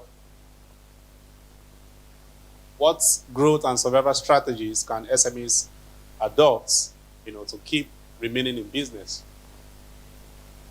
So I think the comments about customers are absolutely true. I think it's Tony Robbins who coined the phrase raving fans. And if your customers are your raving fans, they do more advertising for you than anyone else. And that is definitely Tesla's mentality. I would also say learning about what you do, concentrating on the right things, but making sure that you collaborate with others, let's say. So get together with other business owners and discuss as much as possible. And a very cheap advert here, I'd say come and join Table Network. It's a community of business owners, and they're there to help each other grow and succeed. And then lastly, it totally comes down to mindset. Be persistent forever. Learn from your mistakes. Be flexible and adapt. So generally the things that, if you're running a good business, you can still be killed, and you'll be killed by outside circumstances which have nothing to do with you and you can do nothing about. So just be willing to always monitor and adapt and be flexible and make sure that you can adapt to the market. When I live in London, when COVID hit, all the restaurants who literally could do no business for a year, those that succeeded, they turned their restaurants into food providers for people to have decent meals at home. And they started to deliver to people who wanted to, just feel like they were having a special night, rather than, even though they were locked in their house. And that adaptability is really what allowed them to thrive. And some of them now have two businesses because they started another business in COVID and then they reopened their existing business when COVID finished. So really just be persistent, learn from your mistakes, and realize that, it's such a fulfilling journey. If you're the right person to be an entrepreneur, it's amazingly fulfilling in the long run. And it's about the journey. It's not actually about the goal, because we never get to a goal in life. We only ever walk the path, and we have to try and enjoy that as much as possible. Wow, amazing. Let's give a round of applause.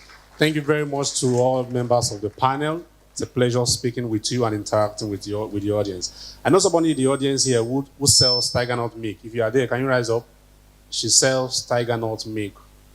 Miss Dupe, that lady sells tiger nut milk. But I saw a video on Instagram of a woman who is exporting tiger nut milk. So Dupe, I'm saying this to you and to every other person. As August said, we should come what?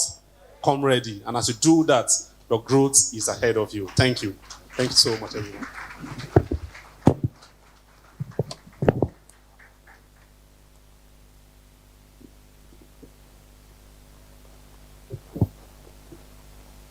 Sorry, pictures. Pictures.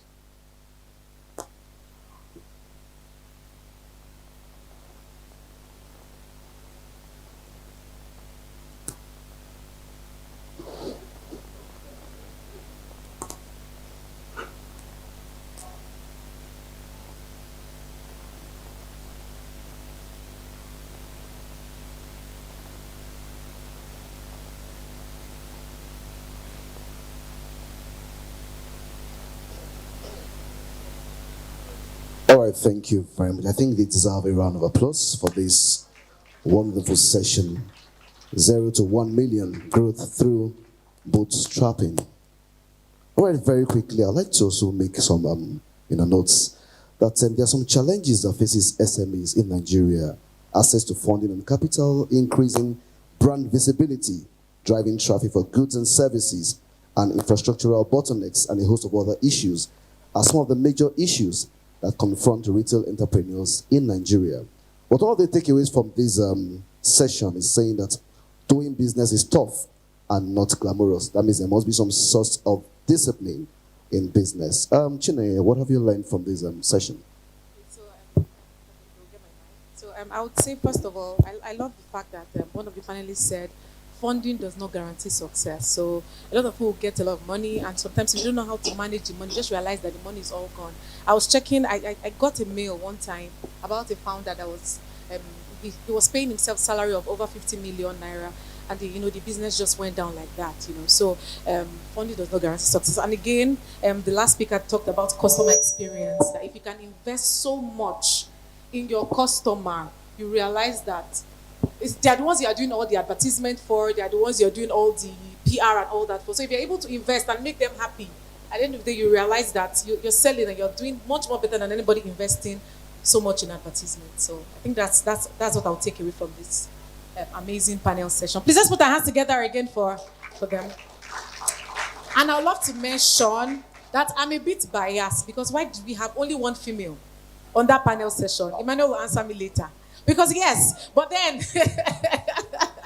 but see, at the end of the day, the female that was there, she made so much sense, right?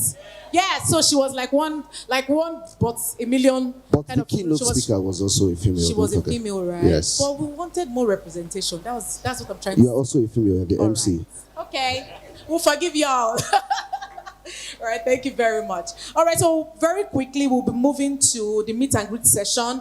Very short because we have gone, the time has really, really gone, and we're just trying to rush and see how we can be able to complete all within this our limited time, right? So we're going to go on to our meet and greet session. So before we go on that, let's just get to meet us. So Femi, tell us, what do you do? Who are you basically? All right. When I came here, when you came, you said 1 which is 1,000 and 2 which is 10,000. Yes. And I'm used to holding the microphone and saying praise the Lord. Okay. So when I got here, I wanted to say praise the Lord. I just remember, I'm in another event, not in the church. So that tells you I'm a pastor also. All right, my name is Femi Komoyi. You want to ask, am I related to Pastor Komoyi? Well, you can Google that. That question come to your mind? No, they will ask that question. I asked him already. Ask you later, she will tell you the answer. But I'm also a Pastor Komoyi. All right, I work with NEMASA, Nigerian Maritime Administration and Safety Agency, as a Principal Public Relations Officer. That's what I do for a living. And I also anchor events, corporates, programs and all that, because this year we no go grief for anyone. Are you past sleeping? No, we no go grief for. Correct. So all right, so I would say.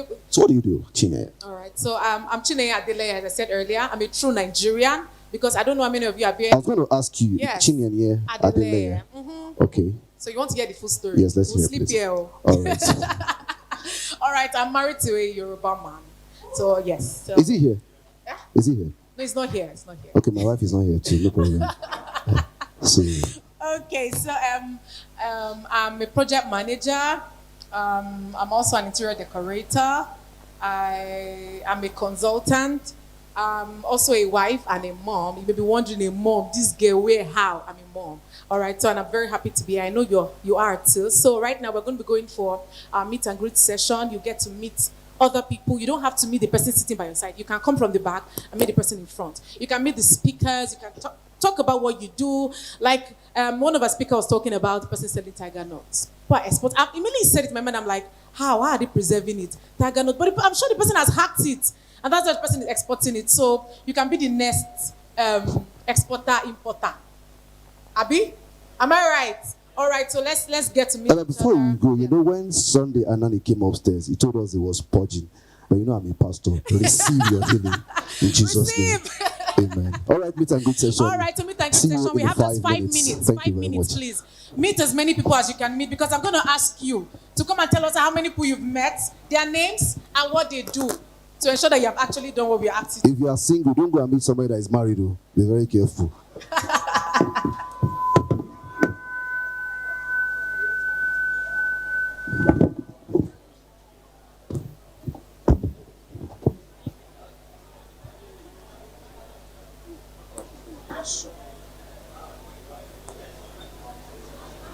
She's going to place.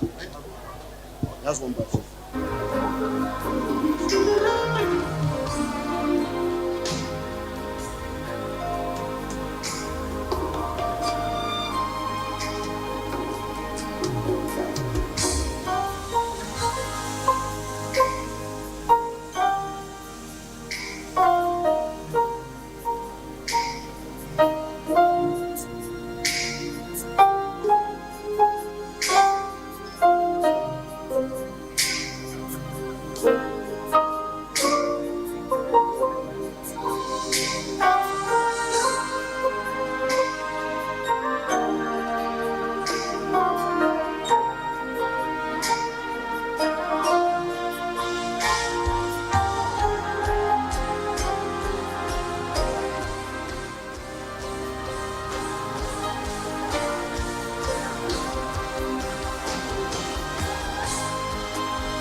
1, 2.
So we have just 4 minutes more.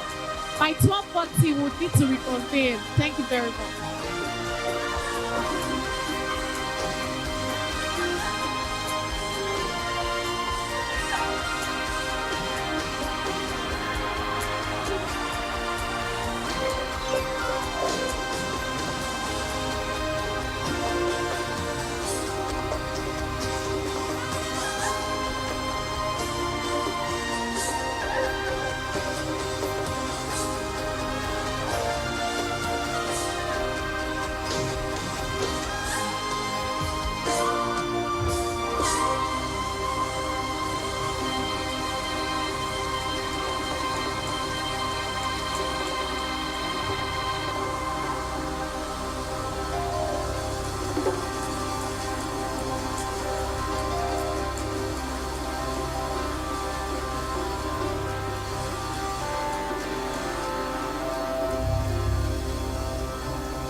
All right, can I ask that we settle down, please? We're all starting the next segment, please.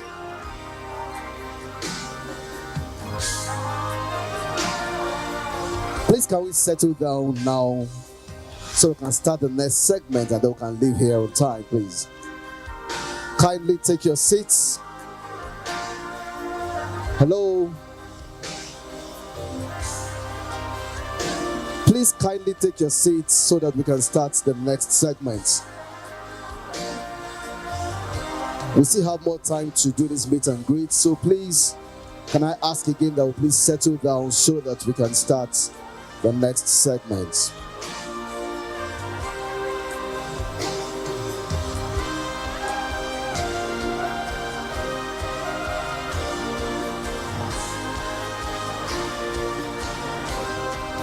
Hello, those at the back, please, can we settle down so that we can start the next segment, please?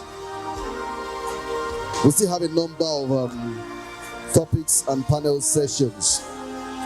And of course, we have question and answers to be taken, please. We have games, we have spoken words, we have music. I have lots. We have business pitch session.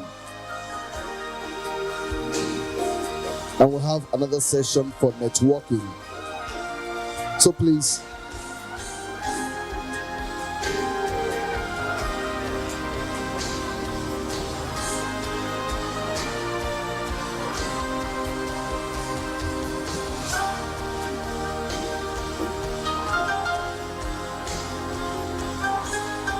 distinguished ladies and gentlemen, please, I'll now be inviting the next speaker to please come up.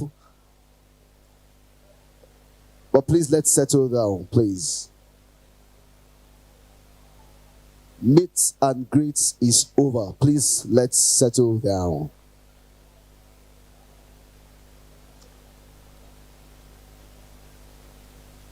I'll need to make an announcement before we continue these next segments.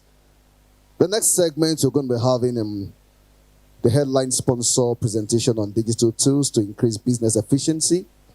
We have another one, the moving parts to scaling MSME businesses in Nigeria. We have question and answer session.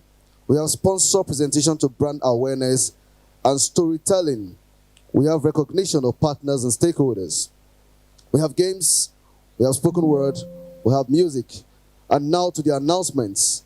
There's a session there that is called Lunch. When it's time for lunch, please just kindly go out for lunch, eat anything you like, but please remember to pay with your money. Lunch is not free. So when it's time for lunch, we announce lunch. You want to eat anything, just eat as much as you want. Go with your ATM card, make your transfers so that you'll not be held here to clean the hall after the program. All right, let me now invite to the podium the next person, Mr. Daniel Ezewele from SEBIT, to come and make his presentation. Mr. Daniel, please, wherever you are, please kindly step forward. Please, let's put our hands together for him as he comes up stage. Thank you. Good afternoon, everyone. Good afternoon, everyone. I want to feel some life in here. Good afternoon, everyone. I hope we've been having a great time so far. I hope we've been learning a lot. I've been at the back there and I've heard, some of the speakers speak basically about how SMEs can grow their businesses, how they can scale, leveraging the different opportunities that are available to them at this time. Right, and I hope that we are taking advantage of all of this. To take us further, basically, I am here to present on the topic of digital tools to increase business efficiency. Right, I want us to take this as a session that basically sensitizes us or sort of motivates us to understand how important digital tools are. I want you to leave here eager to go. I want you to leave here eager to, going to sign up on a new digital tool that can help your business or even help you in your career.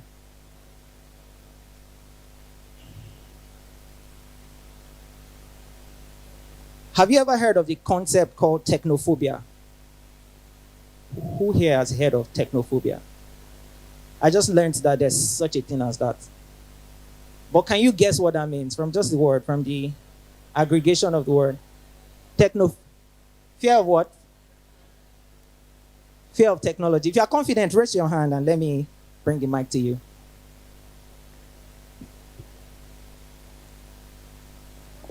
What does technophobia mean? I mean, you just said it. Fear of technology.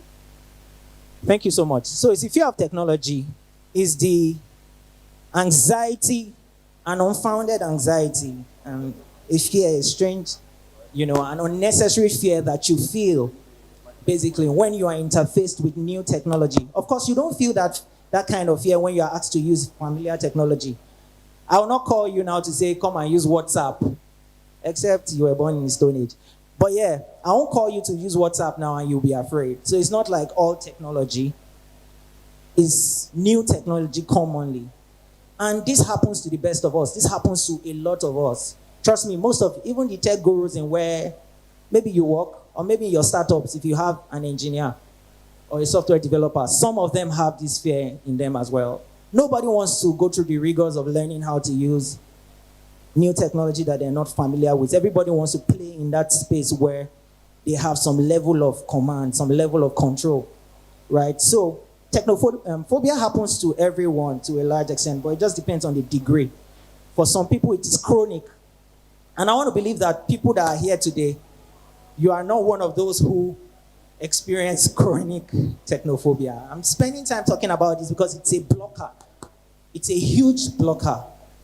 As long as that exists, to a large extent, that's going to keep you from doing, the best that you can do with the technology available to you, even right now, right? So, research has shown, it's not on my slide, I'm so sorry, but research has shown that technophobia happens commonly to adults, like older people like us, right? People of old age, not necessarily the Gen Zs or the younger generation. Those ones are more confident when it comes to technology. They want to try out everything.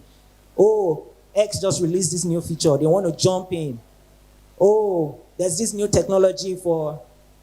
If I ask a couple of us here from ages 30 upwards, are you on TikTok?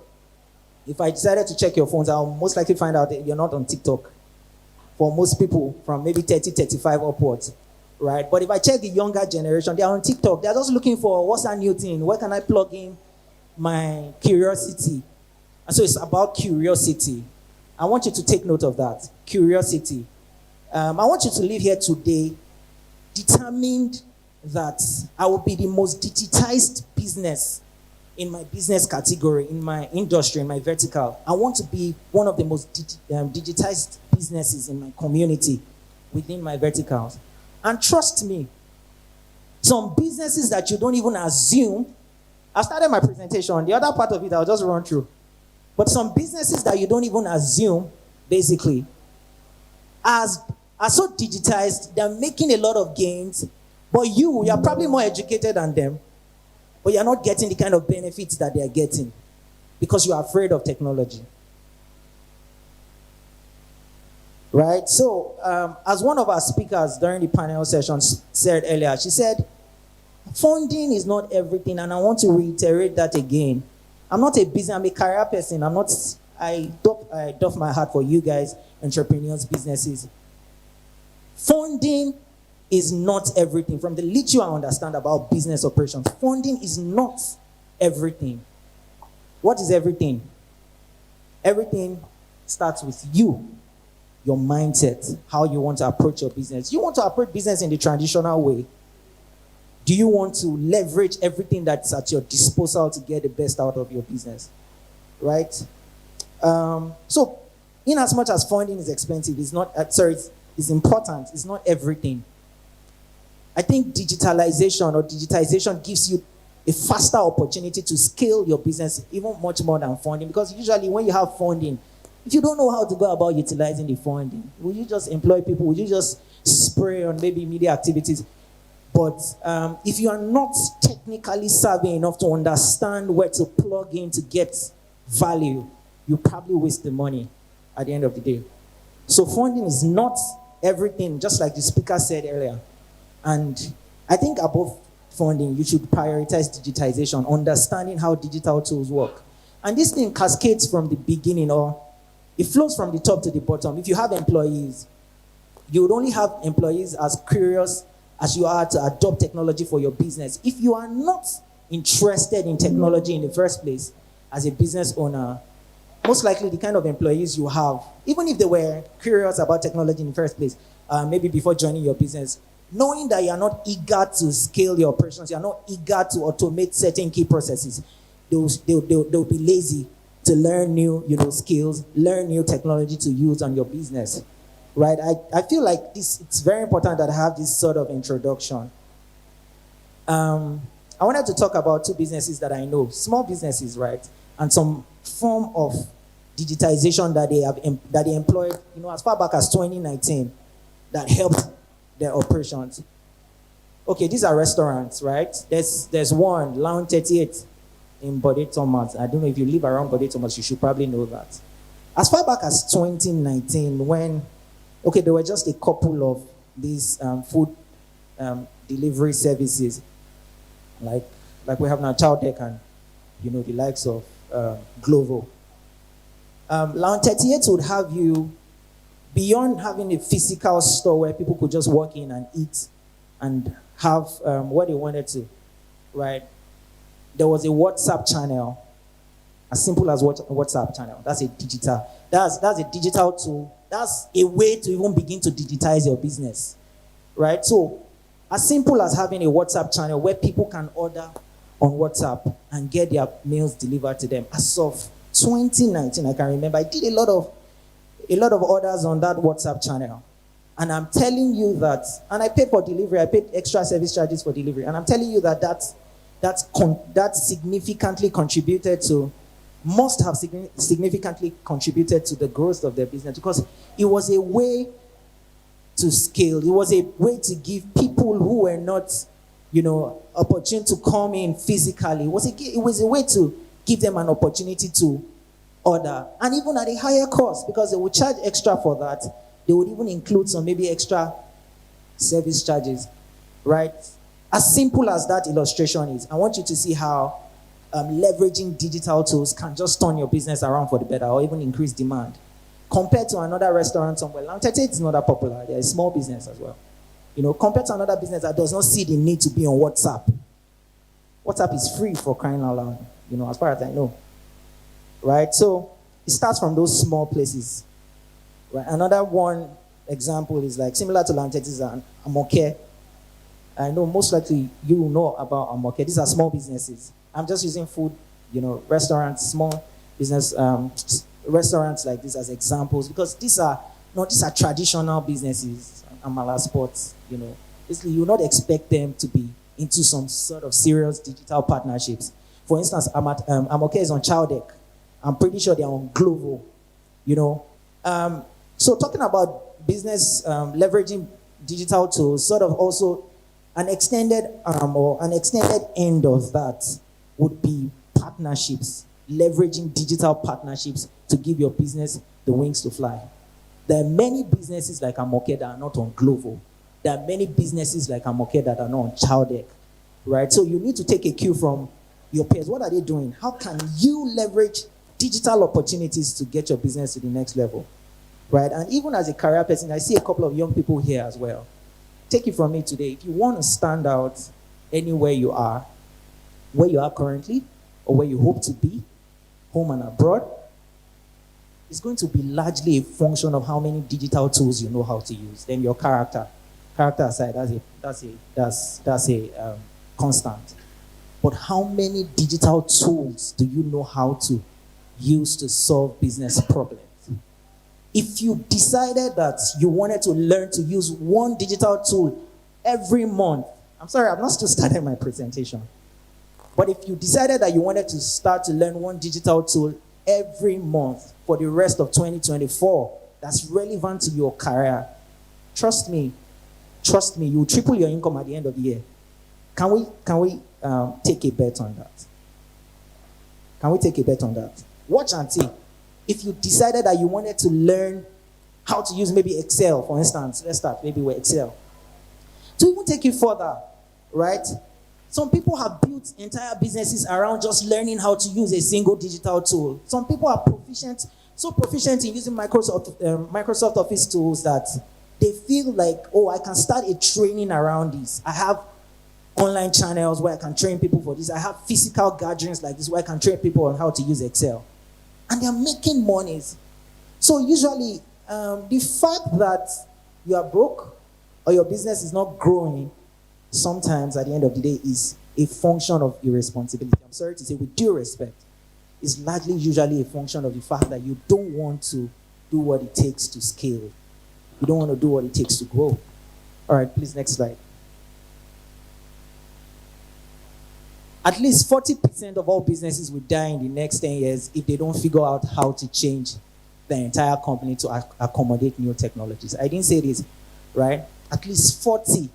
And this is putting it simply. This is making it, this is to avoid exaggeration, all right? But I think more than this number, really. Because what do you really want to achieve without digitization in this age and time? What do you really want to achieve? All right, next slide, please. So what are digital tools and why are they important? Oh, wow. So what are digital tools? Why are they important? Let's go on to the next slide.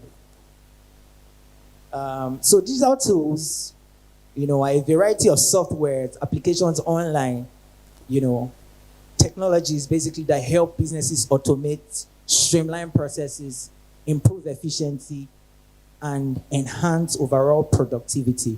So automate, streamline, improve. Next slide. So you would save time, obviously, through automation. There are many things you should not be doing manually. There's no need to be printing physical invoices. There are a plethora of tools that you can use for digital invoices at this point, right? There are many things you should avoid doing that are repetitive and manual and laborious, that don't require the level of investment you're putting into them because you are not switching to digital. Digital tools also are cost-effective. There's no need for much investment in hardware. Since most of these digital tools they are hosted on the cloud. They allow for remote collaboration, so you can sit in Nigeria and somebody in India is helping you build a solution and you're collaborating together, right? Yeah, he's helping you build what you want to sell in Nigeria, but you guys are actively collaborating, you're working. Move on, please. Next slide, please. So you use digital tools as well to boost reach, increase your reach, leverage maybe e-commerce websites and all of that. Move on. Then financial management, the rest. So let's go into examples of like business digital tools that you can even already go home and start utilizing. All right. So there are digital tools for business management. Let's go on, please. Monday.com. I don't know. How many of us know Monday.com here? If you've ever used Monday.com, raise your hand, please. Oh, man, I'm shocked. But however, Monday.com is a project management, tool. Allows businesses to collaborate, to set deadlines, to automate to organize workflows and tasks, right? So everybody's in sync. Everybody's seeing what everybody's working on. Everybody is up to date on the other person's tasks. Everybody knows what the blockers are. Everybody knows who's hindering who from completing a task. These chairs are blocking the text on the lower axis. But basically, you can find out more about these tools and their pricing, how they work. So Monday.com offers different pricing plans starting at $9 per user per month. Let's move on to the next tool.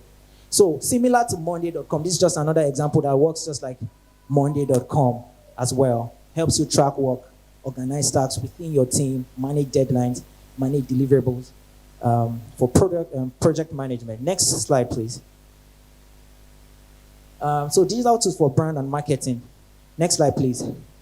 Hootsuite. So this allows you for social media management. You can't be a small business and not be on social media, and not for the fun of it. You need to be on social media and get value from it. You need to monitor your numbers. You need to know what you're posting.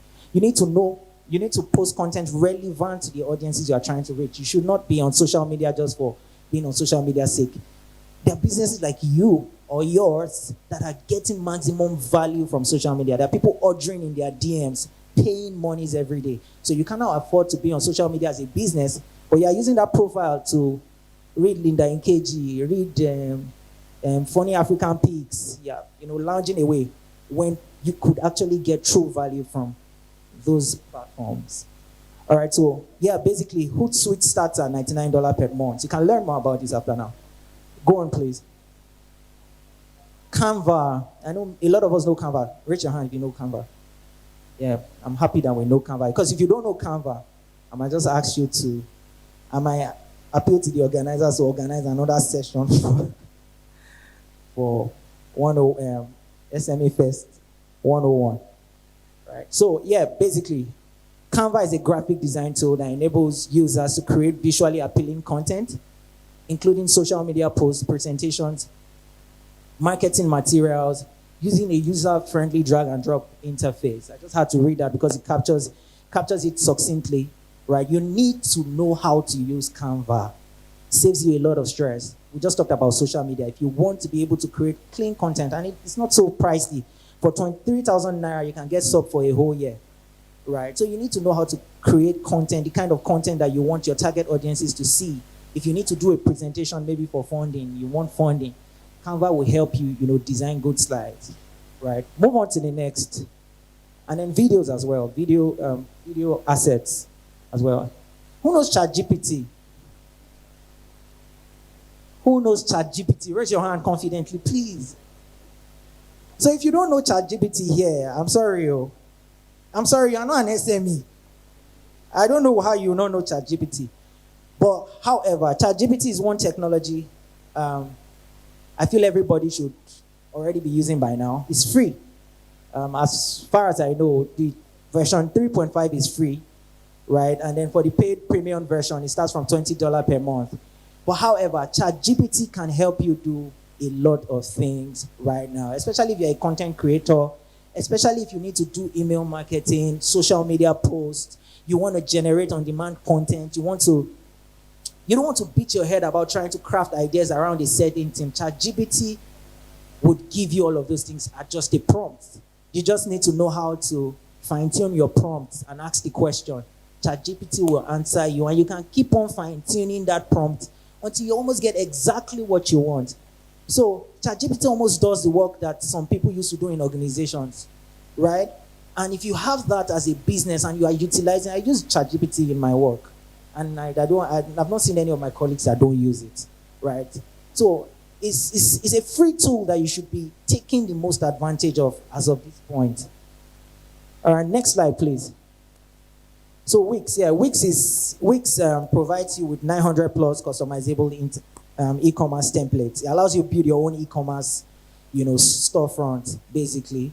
And if you're an e-commerce company, you can just take advantage of the templates that Wix already presents you. You don't have to start building anything from scratch. There are platforms like this that already gives you what you need and provide other support services that you need as a business, provides other solutions within Wix that you can utilize. Added to that is the fact that Seabit is a payment option on Wix. And so if you are plugging in, right, if you're plugging into Wix or you're you've registered and you're trying to get your business to have a storefront by Wix, you can take advantage of the Seabit payment gateway, right, and start to collect payments and scale your business. You start to collect digital payments. So people can just pay you from Wix directly, and you'll be in your house. You don't need to drag. You don't need to even confirm who paid, who didn't pay.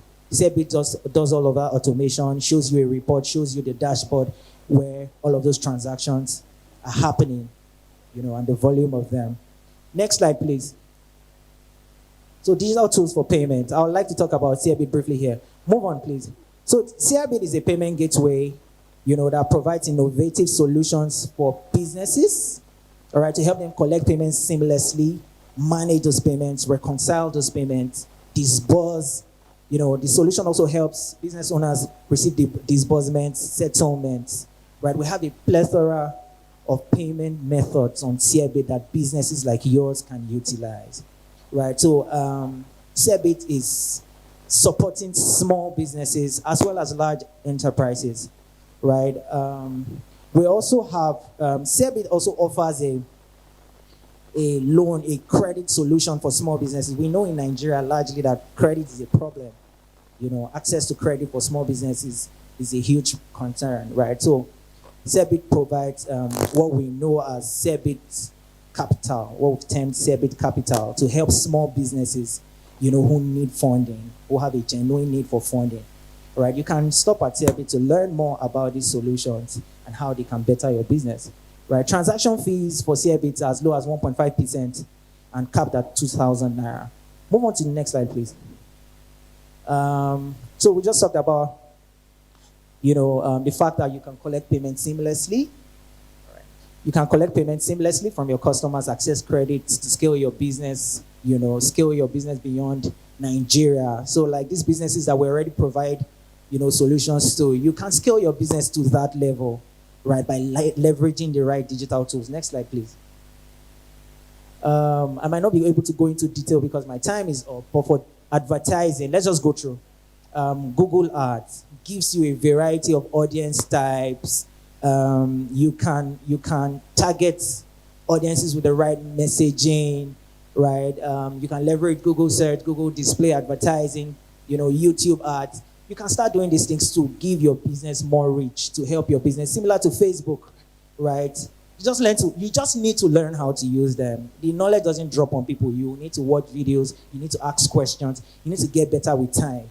And for Facebook, I know, for Facebook and Google, you can actually set up, you know, feeds, product feeds, inventories that have your product and promote those inventories directly on those channels, right? So there's a lot that you can do, and the pricing is very flexible. You can pay based on how much you can afford to run with. There are also digital tools for bookkeeping, invoicing, and inventory management. Please move on. There's Zoho. Zoho basically provides you with tools for finance management, HR management, you know, all of the key functions in your organization. You can use Zoho to automate those key functions. The Zoho One is Zoho's all-in-one operating system, right? And basically allows you to automate key functions within your business. Move on to the next, please. QuickBooks Online is an accounting, bookkeeping, you know, invoicing solution, basically, right? Small businesses should be using tools like this, right, to understand how their books are, to understand cash flow, you know, to know when they're in profit, when there's loss, to just understand, have a clear picture of how things are working in your business. You want to improve your business operations today, right? I hope with these few points of mine anyway, you know, I've been able to convince you that it's important for you to start adopting digital tools. Thank you so much. Please let's put our hands together for Mr. Daniel Ezewele. Thank you very much. All right. So I hope we've been able to learn a lot. For me, I was able to take away the technophobia. The fact that you are saying, so I have a lot of friends that will tell me, this technology is too much. And they are young, in their 20s, 30s. And you're wondering, why am I not scaling? It's because you're not leveraging on technology tools. You know, so you need to start leveraging. It has given us a whole lot. Zoho, Monday.com, Google AdSense. There are a lot. Just choose the ones you're going to choose and start leveraging on them so that you can scale your business. Because why are we here? We are talking about building to... you are sleeping. Building to what? And trust me, in this 21st century, you cannot scale without technology. In fact, it's one of the most important tools. It is imperative that for you to scale, you leverage on technology. And most of these things are very free. They are free. It's just few of them that maybe you want to upgrade and all that you have to pay. But most times they are free. So just leverage on them and, you know, so that you can blow. No griefer. We have slept. Wake up. Tap your neighbor and say, wake up. No griefer. All right, so we're going to be going next into our next agenda. We have spent so much time and we're very far behind time. So I'm going to be calling on Victor Obioma. He's going to be speaking on the moving parts of scaling MSME businesses in Nigeria. We're going to be reading his profile now. Please let's put our hands together for him as he comes up. Thank you very much. All right, so they'll be reading your profile first.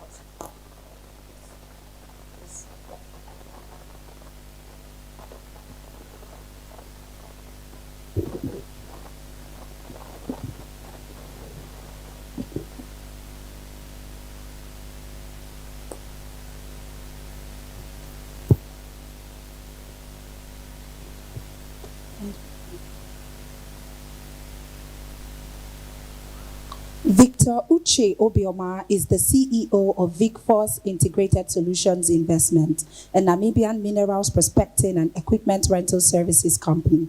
He is a Business Excellence Awardee, winning SME Business Personality of the Year 2023 by Beta Media and 2023 Global Business Excellence Awardee by Impact Global Awards, Dubai, UAE. To continue to startup ecosystem, Victor has mentored MSMEs at Village Capital, Takwin Accelerator, VC4A, Seed Stars, amongst others, where he has helped 10 business owners raise up to $400,000 in funding, the latest being 3 female founders at Women in Entrepreneurship for Africa. Ladies and gentlemen, to speak on the moving parts to scaling MSMEs businesses in Nigeria, kindly make welcome Victor Uche Obioma. Greetings, everyone.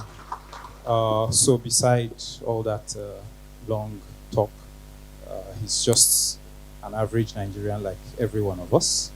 And of course, yeah, we're in this place today to learn, basically, right? I'll be talking about the moving parts in scaling businesses in Nigeria. This next slide. By the way, please ensure you connect with the CRBIT guide for some of us who are not very digitally inclined. It's always good to mix up in meetings like this and then, touch someone, get to know someone, and then learn something new. Because essentially, you cannot grow beyond what you know. This is my general ideology of doing business. Right, yeah, so lots of moving parts. I'll be quick with what I'm doing.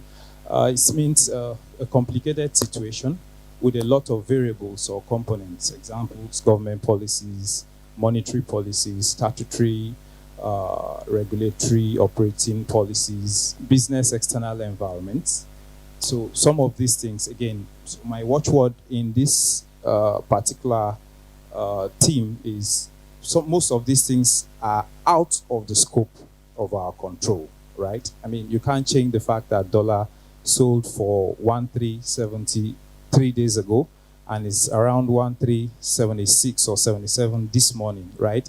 So 5 years ago, we could wake up in the morning and make projections, but these days it's not possible to make these projections because too many moving parts that are beyond our control actually suppress our projections ability in doing business. And then, yeah, to scale businesses means to increase the size, amount, or importance of something, usually an organization or process. Please, next slide. Now, I'm someone who, right, while the world thinks technology is the in thing, I'd rather go back to the traditional. So I always ask this question: how did our parents build their businesses without technology? How did GUO build their businesses without technology and moved as far as owning 5,000 vehicles, 6,000 vehicles, and the likes? So I try to look back at the way businesses were done in the past and the way we are doing it today, and try to marry the two together, and then try to find what missing links are in the equation or scope of how we do our own businesses. Apply those, and then you see those kind of tremendous successes. And that's why I had to put this slide there. So Cathy Engelbert, the CEO of Deloitte, said, no matter what technology disruption and shiny new tools we use in our business, we should always come back to what? Relationships. If you finish building your software, you will need one neighbor or one friend or one associate who would be more like an advocate for that software. The software will not use itself. Somebody would have to use it. And that's where relationship comes into play, right? I have this guy, Peter Thiel. He's a author of 0 to 1. It's a book I'm reading currently. Peter Thiel, by the way, is a CEO of PayPal and happens to be an early stage investor in Facebook, LinkedIn, and all the big technology platforms that we have, right? So he says there's no reason why technology should be limited to computers. Any new and better way of doing things is technology. This is my personal opinion, right? So while I hear people running around tech, I rather go close and build relationships, because that is where the in thing, what business owners are missing. And that's where the growth is in itself, in all honesty. Right, next slide. Right, so I said, if you want to scale your business, I have a couple of points I listed that are important, which I believe, I mean, if you know these things, apply them. You cannot, if you know and not apply, then you cannot get the result that you expect. So I say invest in research. What's the trend in the sector where you are operating currently? So if you know what the trend is, you are going to be building your products around those trends. Now, building for the market, building for the customer, building according to the tastes and desires or burning pains of your potential market or audience. I said build trust capital, values, integrity, honesty. They are the lifelines when you are at crossroad. What do I mean? I happen to do businesses that require a lot of import and export, right? A couple of times goods come into Nigeria and I don't have the money. My agent will clear goods for us even up to 2-3 million and give us, say, 3, 4, 5 days to pay back. These are some of the things that are missing in our current day business environment. So people are running after tech, but not building the core relationships that help even to scale the business in itself. And that's where the missing link is, if you ask me, right? So I say have vision, faith, and courage to take risks and bold steps. I say be flexible to pivot, diversify and divest quickly and timely based on business landscape. What do I mean? Today, currently, who amongst us knows that Julius Berger now processes cashew? Do you have that? Yeah. So they are doing that. They are pivoting, diversifying and divesting quickly based on the landscape. Now, the landscape is moving from construction to agric, and they are seeing the future is agric, and they are quickly plugging in, and that's what we should be doing in our individual businesses if we want to grow our business. And then I say be honest with your status, position for sustainable cash flow management, right? Now, what I mean is, if you're, I mean, every one of us like fancy big offices, but I mean, for someone like me, I would always use myself as an example. We have done somewhere close to 1 billion naira in transaction between 2022 and 2023. I shouldn't say that here, but we do not have any fancy office anywhere. I use co-working spaces, right? I want to have meetings. You want to see me, or I mean, most times I take presentations to customers, right? Because what I do is more of B2B kind of business, so I don't need any fancy office. So instead of having an office and paying rents that are not as productive, I take my business to my customers. And if I encounter customers that are difficult and want us to actually have meetings, we pay for a co-work space. That's what that point is talking about. Be honest with your status. If fancy offices doesn't work, convert your dining room to your workspace, right? There's no big deal in it. Post-COVID, the way we do business has changed.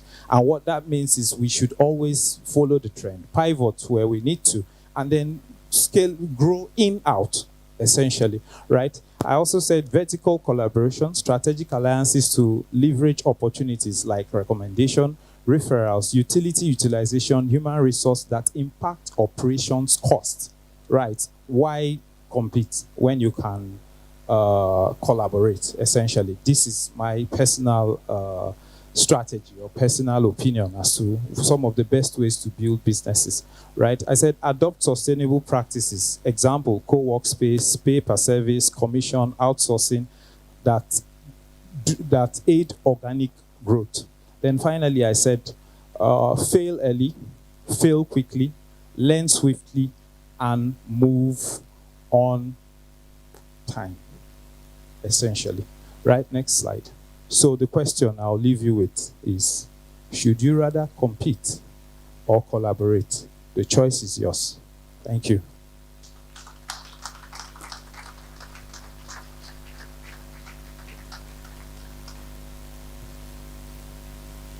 All right, thank you very much, sir. Please, let's put our hands together for that. Was it very short, concise, simple? And we got it right? All right. So we have an opportunity for question and answer. You can ask him questions right now. So 2 people, once I see your hands up, I'll call you. So 1, 2. Thank you very much. Did anybody else raise up their hand? Who? 3, 4. Oh, who else? I want to count. I want a lady now. You see, I've come again. But 2 guys already rose up their hands. So let's be gender, Yes, who else? 1.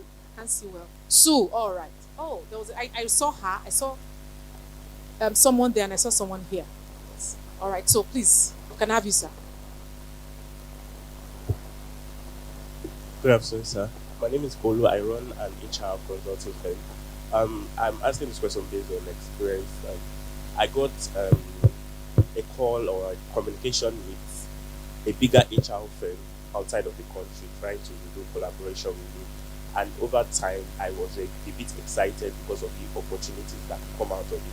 But after the discussion with the founder, he went back to his team and got back with me and said they were not ready to do investments in Nigeria, and that got me off board. So I want to know, what can I do? Because I've been trying to think of how I can get them back to have a discussion with me, because one of the communications I had then was, it might not be a full-time investment, but at least knowledge sharing, in terms of me having an opportunity to learn from them, because I see them as a bigger firm doing something on a bigger scale than what I'm doing currently.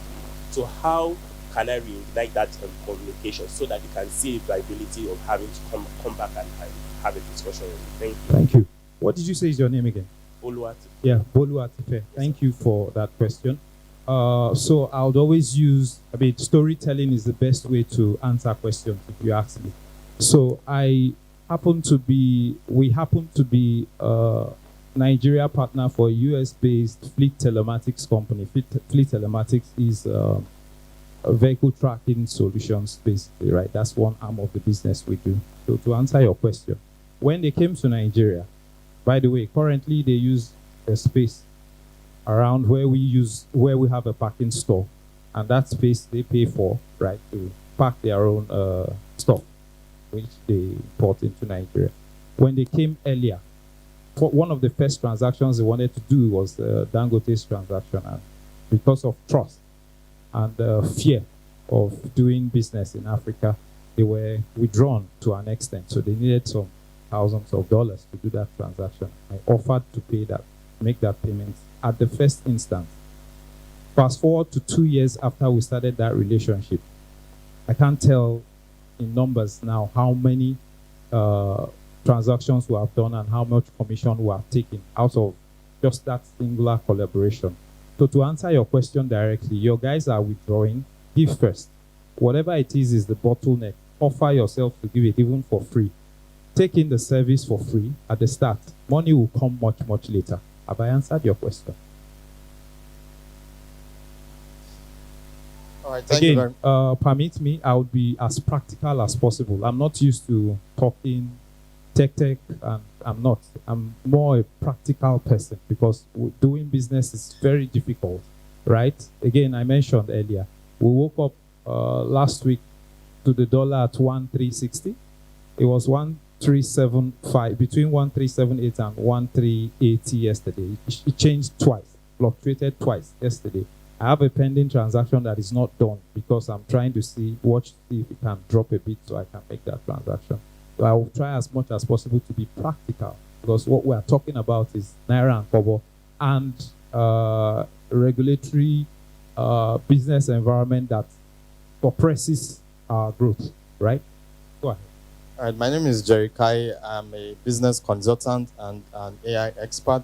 So my question is, an area whereby you want to partner and collaborate, what are those things that you're able to put in place, that you're able to build trust and capital to be able to take advantage of an opportunity in rendering services to people that you want to serve to. And also, I've come to discover that Nigerians generally are really poor in when it comes to pricing of services.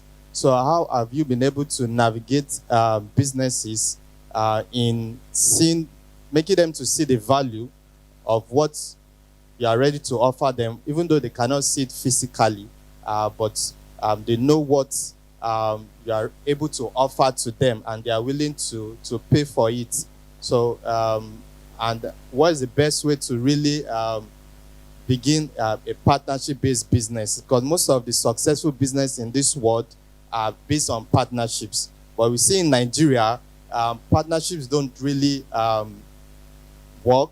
From my past experience, I've had 2 failed businesses that collapsed due to wrong partnerships. So what can you advise on certain things that need to be put in place? Is it from a regulatory point of view or from a relationship perspective? Thank you. What's that name again? Jerry Kai. Jerry Kai. All right. Thank you for that question. Again, like I mentioned, I try to be 100% practical because I'm doing business myself, right? I usually start many engagements from a need assessment, and I advise you to follow that pattern. You follow that pattern, you will not struggle too much. Needs assessment is you want to understand what your partners need, right? Then you make notes and try to tick off those partners' needs. I have never given any contract to a partner first. I have them shoot first, and then I begin to counter. That way you stay safe. What happens is, the partner sends you a deck or something, and then you have an idea of what their problems are, and then it gives you the audience or the room to begin to tackle, right? Now, one of the reasons why I adopt this strategy, and I advise it for most businesses, is what if a partner intends to pay you, say, $500, and you looked at the service and assumed it's a $250 transaction, right? So from the needs assessment, you allow your partner shoot first, then you begin to counter, right? That way, you are able to have clarity, what the problems are, what their needs are, and then to begin to answer each and every of those parameters that are the agreement, maybe sheet or agreement deck or agreement paper, whatever you call it, right? Now, to correct a notion, partnerships work. It's a function of who you are partnering with and what's the take for each partner. If the take for each partner is clear, there's no need why business or partnerships will not work. What happens most of the time is we come with fickle-minded ideologies to want to negotiate partnerships, and then that's where most of the times the discussions collapse. If you want something, be clear about it. It's a two-way thing. It's a yes or a no. Nobody dies, and then no lost blood. If you ask me, have I answered your question? Okay. Again, it's a loaded answer. I mentioned start from allowing the partner shoot first, right? So it gives you clarity as to what the partner's needs are. Then you begin to, fill out the checklist. So how do you price? Let your partners tell you what pricing is ideal for them. I mentioned earlier, I said, I have a partner in the US who uses our parking store, right? When we're having that agreement to use our parking store, they told us this is how much we are willing to pay per day. This is how much we are willing to pay per hour. And then I said, no, it doesn't work like that, right? They wanted someone who would oversee the warehouse, and said they wanted us to hire someone for $50,000 monthly. And I told them it doesn't work like that in Nigeria. This is how much it is we can pay someone who would oversee the warehouse. So again, I have answered your question. Let them be the ones to shoot first. Then you begin to counter. Then close out all loose ends before you tie up an agreement. I believe I should have answered that question correctly. Correct? Good afternoon, sir. My name is Monica Samuel Oyungo, and I have 2 questions in one. So when you were talking about having to not particularly rent a space, but choose a co-working space, I feel like that is for those who can carry their businesses around. But for those who need a production space, now take for example, now I'm a designer and I started in Ife. So when I started out, I didn't have a machine or what to do. Like I'd already I'd done I'd learned about it, and also I wanted to like start doing something. So I didn't particularly find where I could rent to probably use their machine. I only saw one in the whole of Ife that rented out spaces to produce. So take for example, in that scenario now, before getting how to like maybe get my own machine, what do you advise that I do? So I had to like save up, work and save up to get a table and a machine to start using on my own. Not to even like so for people, but just to like practice. So I recently moved to Lagos and I had like a challenge of leaving Ife because in Lagos, there are production spaces in Lagos, but I stay in Ikorodu, and there are particularly not those kind of production spaces you see in Ikeja and stuff like that. So for businesses that need production spaces and don't have like the capital to get one, what do you suggest they do? That's my question. So you came from one other state to Lagos? Not for the conference, but I'm like, I just recently moved. Here, yes. Eventually. Yes. Right. So I schooled there, so I'm done. So I came back home. So yes, so that's the... So the first point is the space you are going to get in Lagos should actually, your choice of space should actually serve two purposes: a living space and a workspace. Essentially, that's the first route about it, right? Because you are coming into a new city, and of course you would need accommodation, right? Now, if by peradventure you do not have access to own your accommodation and maybe someone is going to house you, for example, then your fastest route to solve this problem is to intern in an existing organization. That way, what you do is you bring your material while you're interning, you're sewing your material, and then take off from there. Thank you very much, sir. So,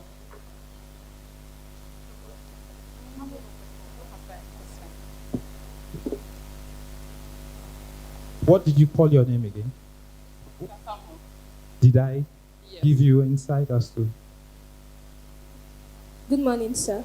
Thank you very much for the question, the answers you've given. I'm Ifeoluwa Oyebola, and I'm a dietitian.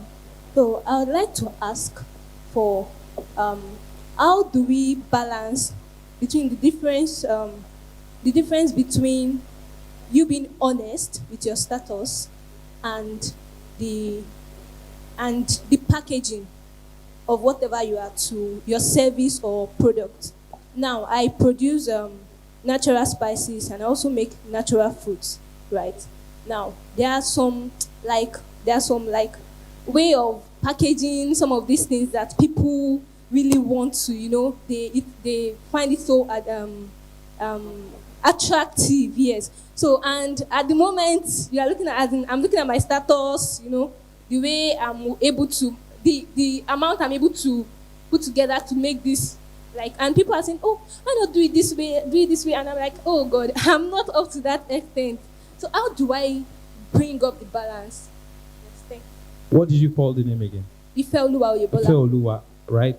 So, VicForce is 5 years old at the moment.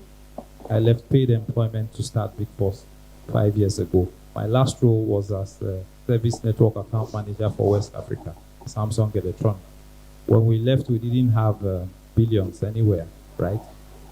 So there's no harm in beginning small. Please don't get that perspective wrong. Now, what you need to do is, if what you have can actually package successfully and brilliantly for the market, 5 packs, please start there, right? The moment you are doing 5 packs, right? When you now want to approach someone to probably invest in your business or even pick interest in your business, you would have shown a history of 5 packs done every month for at least 1 or 2 years, and which is convincing enough. Why am I saying this? When the guys from US came, they wanted to know if we could do business. In all honesty, the account statement at that time was somewhere around between 500-600K. I shared it to them like that. It was up to them. What every person who pick interest in your business wants to see is that history of consistency. Not that you did it this year, next year you were nowhere to be found, but if you can do 5 packs consistently, 1 year, 2 years, that is enough validation, in all honesty. If you remember, one of the speakers spoke, it is what you know that determines how far you can go. So consistency, in my opinion, not the volume per se, but that consistency, what it shows is that you have the resilience, you have the capacity, you have the zeal, you have what it takes. I mean, remember that there is this analogy that most businesses fail before the first 5 years. So you want to try as much as possible to stay relevant for the first 5 years of your business, which is, I mean, the timeline within which you want to show proof of concept, so to say, which actually would even attract the growth you want to see. So please do not assume that your 5 packs is too small. Please keep doing it. It doesn't mean that you will not do 5,000 packs from weeks or months after. All right, thank you very much, sir. The founder of Jasper SME wants to make a little comment about that question, so we'll just... Yes, just to add to what Mr. Victor has said around, I would say bootstrapping from the little you have. So you may not have everything right now. I mean, when we began Jasper, I was still in paid employment, and some of the trainings we were holding was as low as you can imagine. But when you put in quality, what happens is that people become your referral. One person speaks to the next person. And in fact, there was just one case of one person speaking to his colleague and saying, this young man will take care of it. He's going to make it very personal to you. And then she spoke to, auntie in the US who paid ×5. I think I've said this story a couple of times. The auntie brought another person to learn with her and brought a pastor. A pastor is bringing a lot of people just because they've seen the consistency in quality. The second thing I want to say is, no matter how small you are, try to document your progress. So because there are times when people meet you for the first time, they say, okay, what do you do? And they go back to check if you have a history, you're not a scammer or you're not. WhatsApp is great, but because WhatsApp does not have historicity, so it does, in 24 hours, your status is expired. So have maybe an Instagram handle. It doesn't matter if your pictures are not so clear. In the next 2 years, people see that you've grown from very little to large. So they say, okay, I can trust you with $1 million projects or $10 million project because I've seen your growth. So 2 things.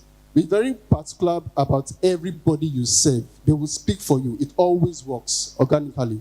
And secondly, spend little on documenting your progress because it will help you when you really want to get the big deals. Thank you, Mr. Jasper. All right, thank you very much, sir. I think that's it. Thank you. Let's put our hands together for Mr. Daniel. Thank you so much. Victor, sorry. Thank you. Mr. Victor Obioma. Hello. All right.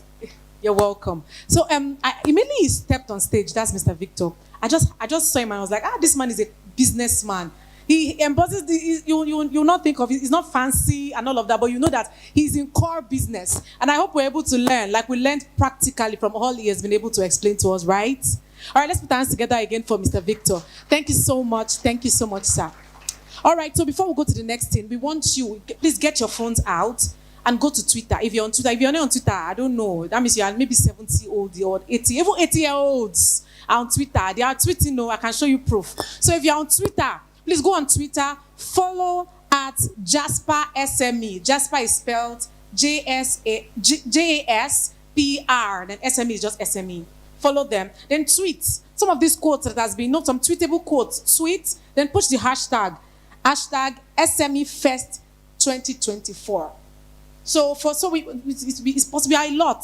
If all of us are tweeting at the same time, we can trend, right? So please tweet, use the hashtag and also tag Jasper SME. Are we going to do that? Are you on it already? No, some people are not on it. Are you on it already? All right, thank you very much. We'll move on now. Thank you. All right, thank you very much. You know, we have 3 major tribes in Nigeria. We have the Yorubas, we have the Hausas, and we have the Igbos. You know, when this man started talking, I was just saying, I don't talk, I just talk business.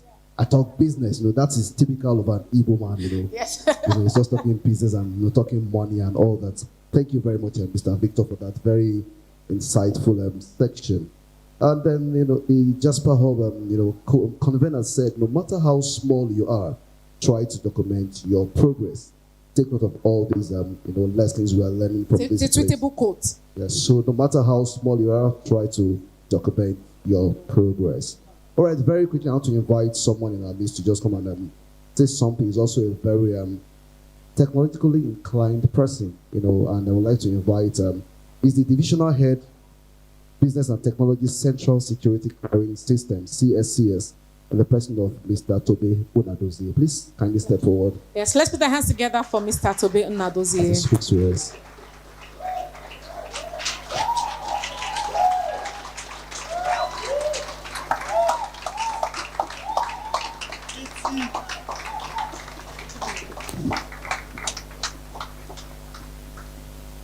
Thank you very much. Once again, I want to congratulate my dear friend, brother. I don't know what else to qualify him as for the SME Hub. I've watched the growth over the years, and it's amazing how it's growing. God bless you. And also, I think you should all clap for yourselves for being here today. I just sneaked in. I didn't know how they saw me. I think next time I'm coming in, I'm going to wear shades and some big caps. Maybe with an agbada. And I think it's been interesting. I started watching online, and I also saw a couple of things that have been said here. Just encourage you to just be consistent at what you do. And if you want to build a brand, and we all brand. We are all brand. I like telling the story of branding by talking about something that happened some years back, where someone just called me and was like, Tobe, can you help me do something like this? Prepare an evaluation business case. I was just doing it for free, but I was always particular about materials that have my name. I'm extremely particular. The fonts have to be consistent. The colors have to be consistent. If I'm putting up a presentation, the borderlines, you must not put any image that will cross the borderline. If there is a logo, you must make sure that the logo is treated as a logo. Every logo has its own language. You have to treat them accordingly. I mean, that's just the discipline I grew up with. And as I kept on turning things out, and that's why those who work with me sometimes have problems. You use font 11 here, you use font 12. Maybe in the next paragraph, I would notice it. Because you have to be consistent about your brand, especially when you are building a brand. So one day, someone just called me and was like, see, I've seen the things you have done, things I did free of charge. And it was like, can you help us prepare something like this? I was like, it's okay. I'll prepare it as usual. It was going to take me like 2 weeks to finish the work. He said, but I want to pay you this time around. Like, pay. It's something I do freely for my friend. And I was like, okay, how much will you pay? This happened about 14, 13 years ago. Guess how much he paid? 6 million naira. For the work. 6 million naira. He wasn't paying because of my intellect, my brain, because some of those things I'm going to gather from different people anyway. I wasn't going to build all the methodologies. I was going to gather methodologies from people.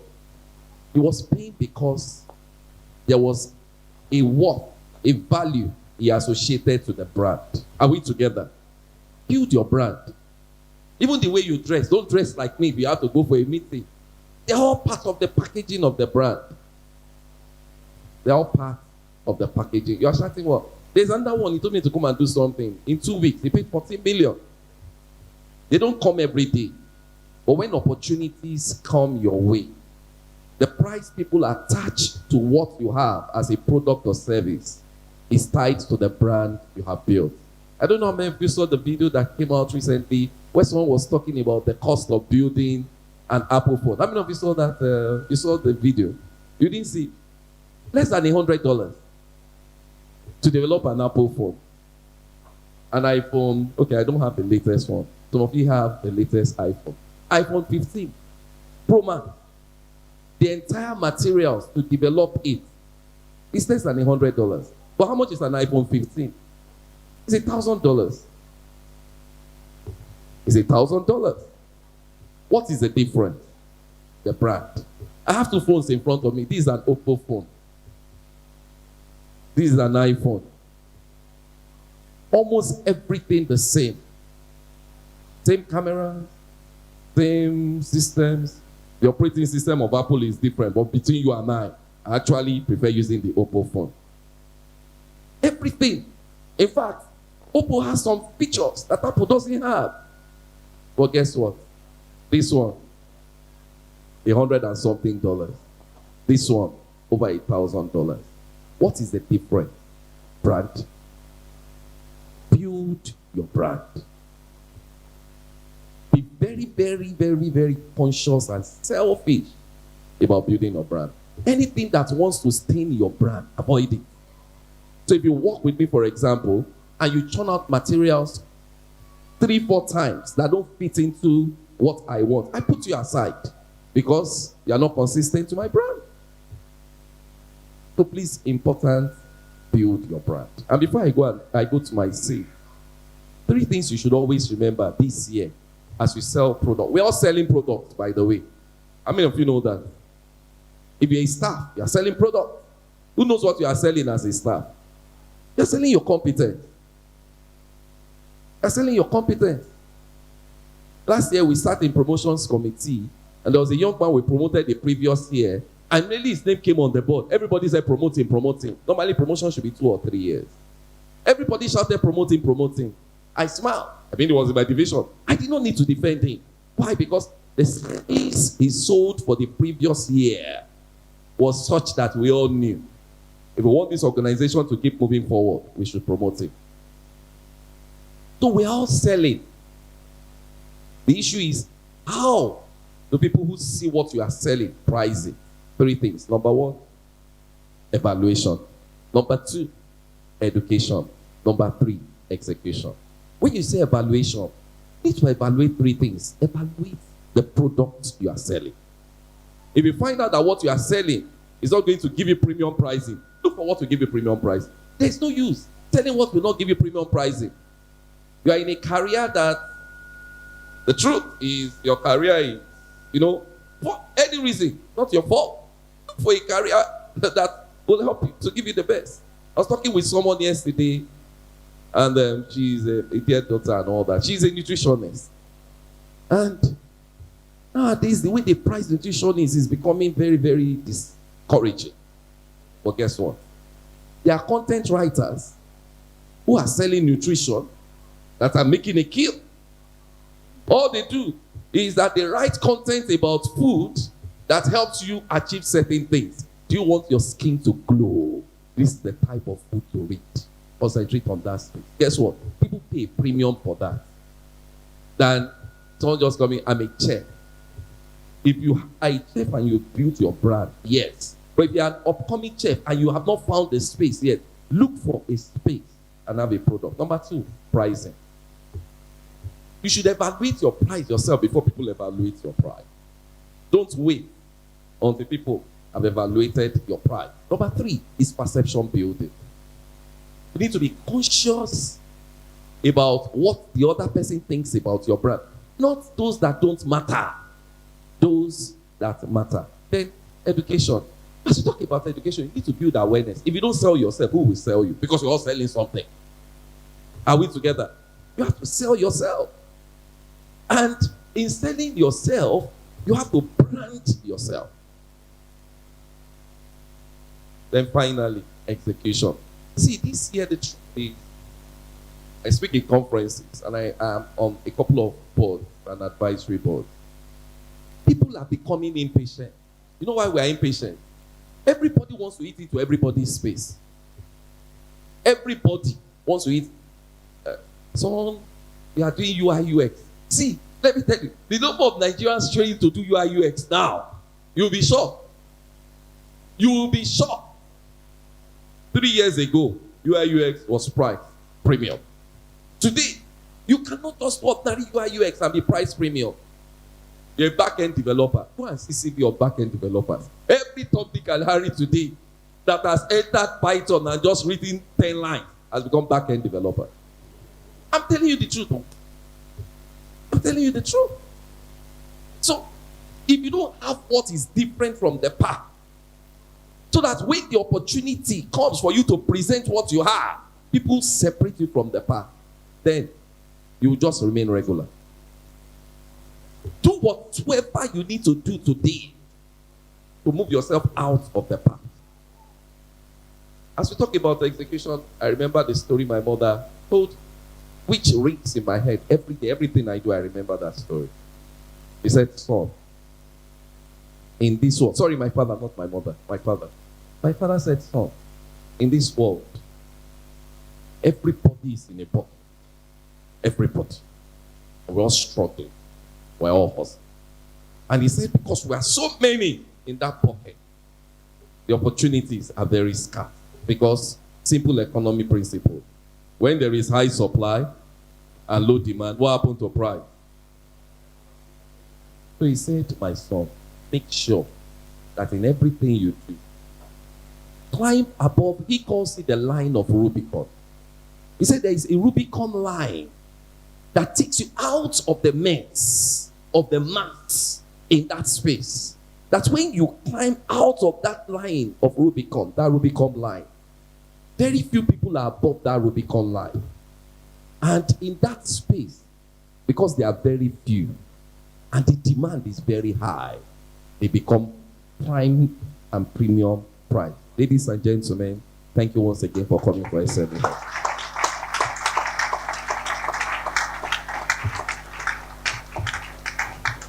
Thank you very much, Mr. Tobe Bonadozie, Divisional Head, Business and Technology, Central Security Clearing System, CSCS.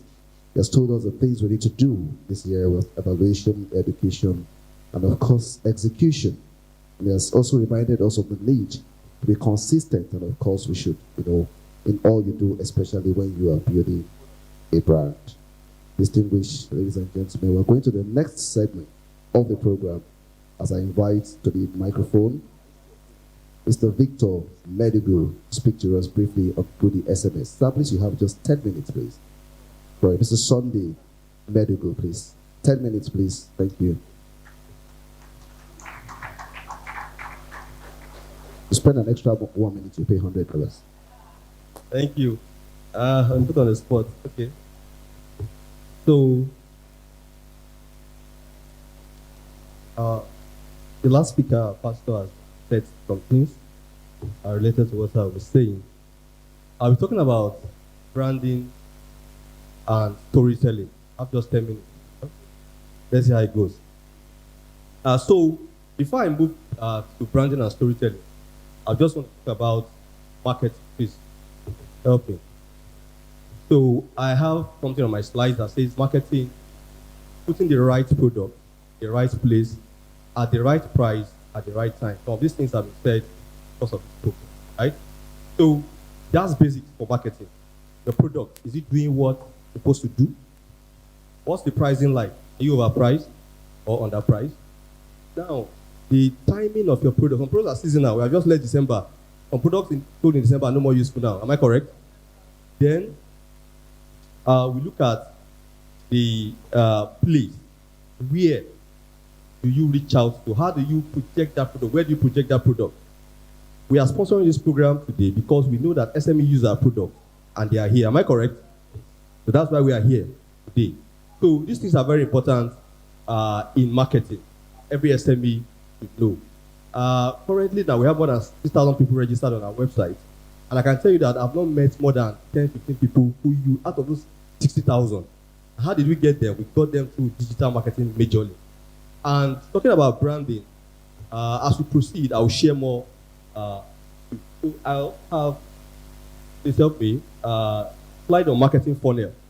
It's also important that you understand that your sales, right, starts with process, awareness.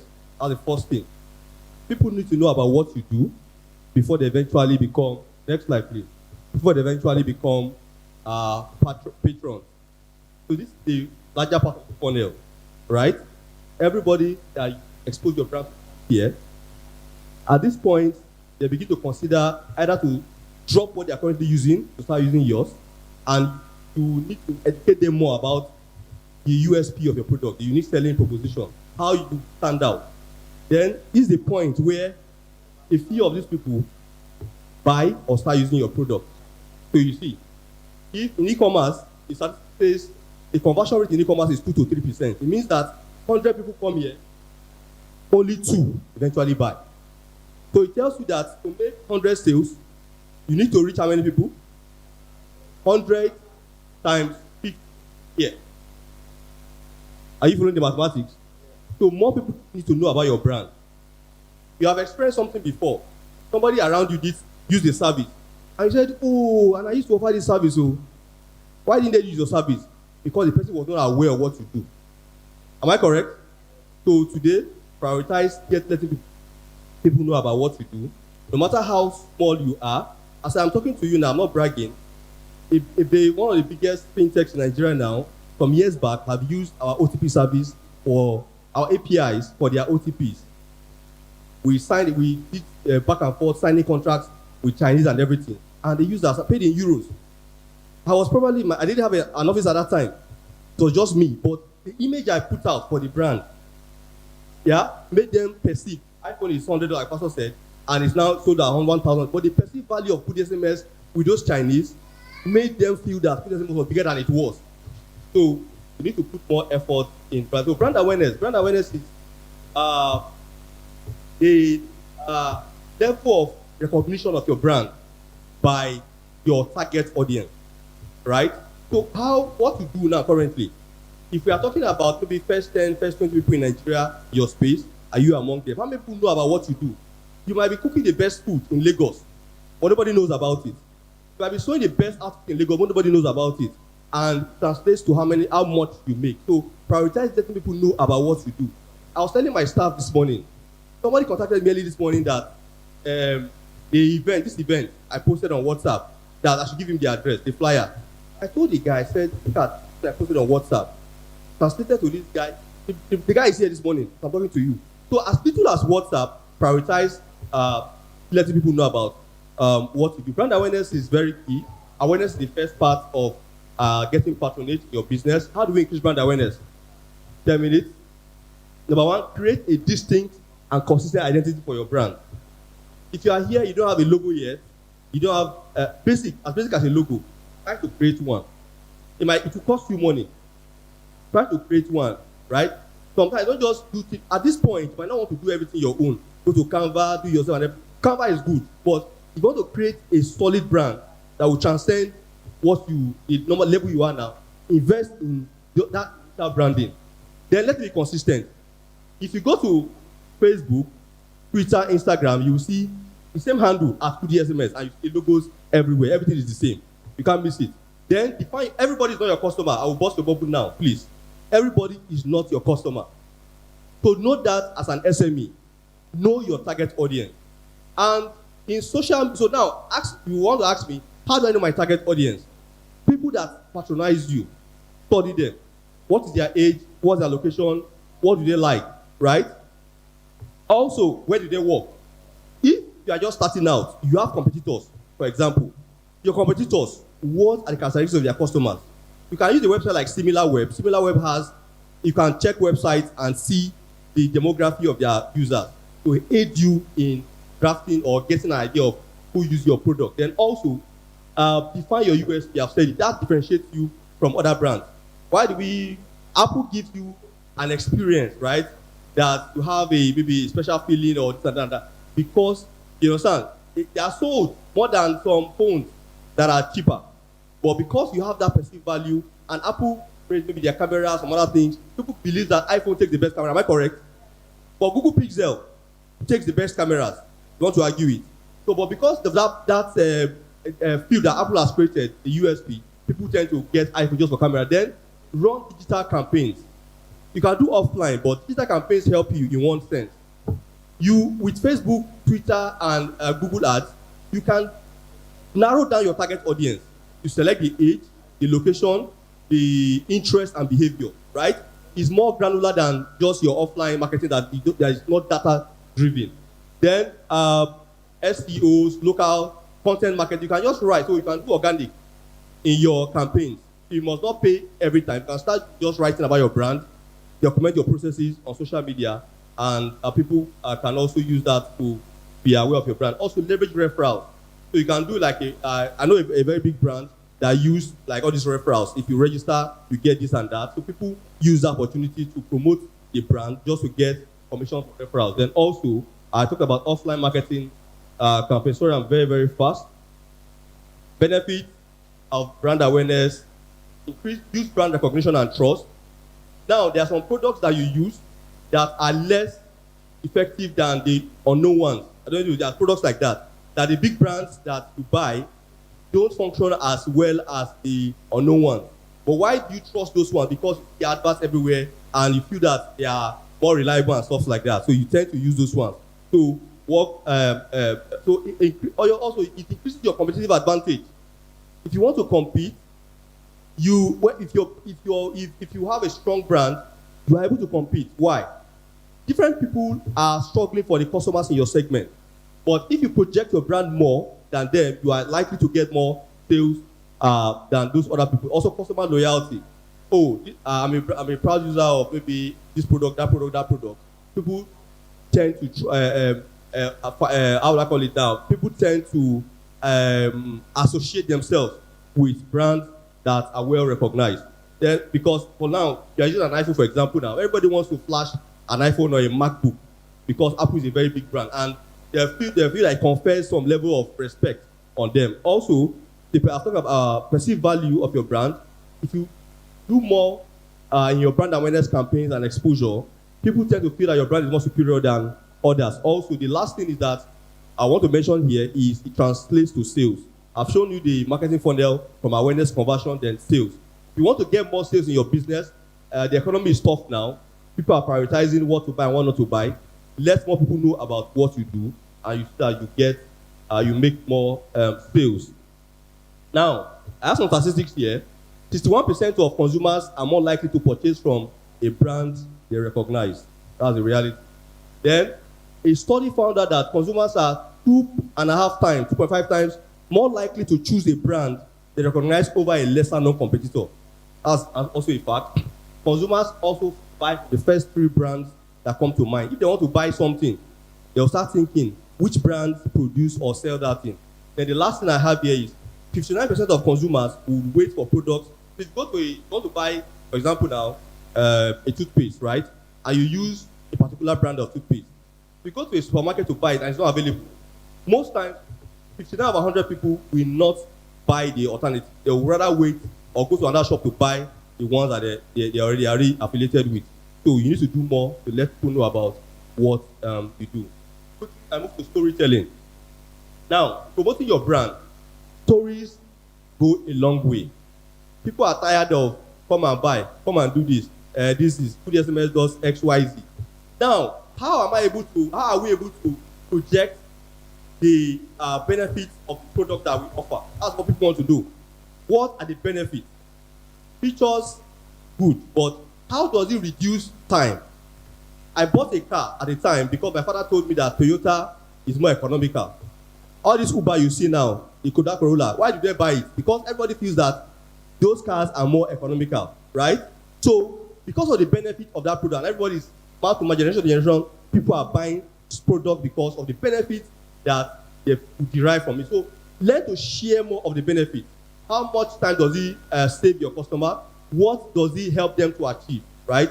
Prioritize that over the benefit. And my time is up. So just give me like 1 minute, please. Yeah, I'll pay $100. Maybe I'll discuss with you to pay the $100.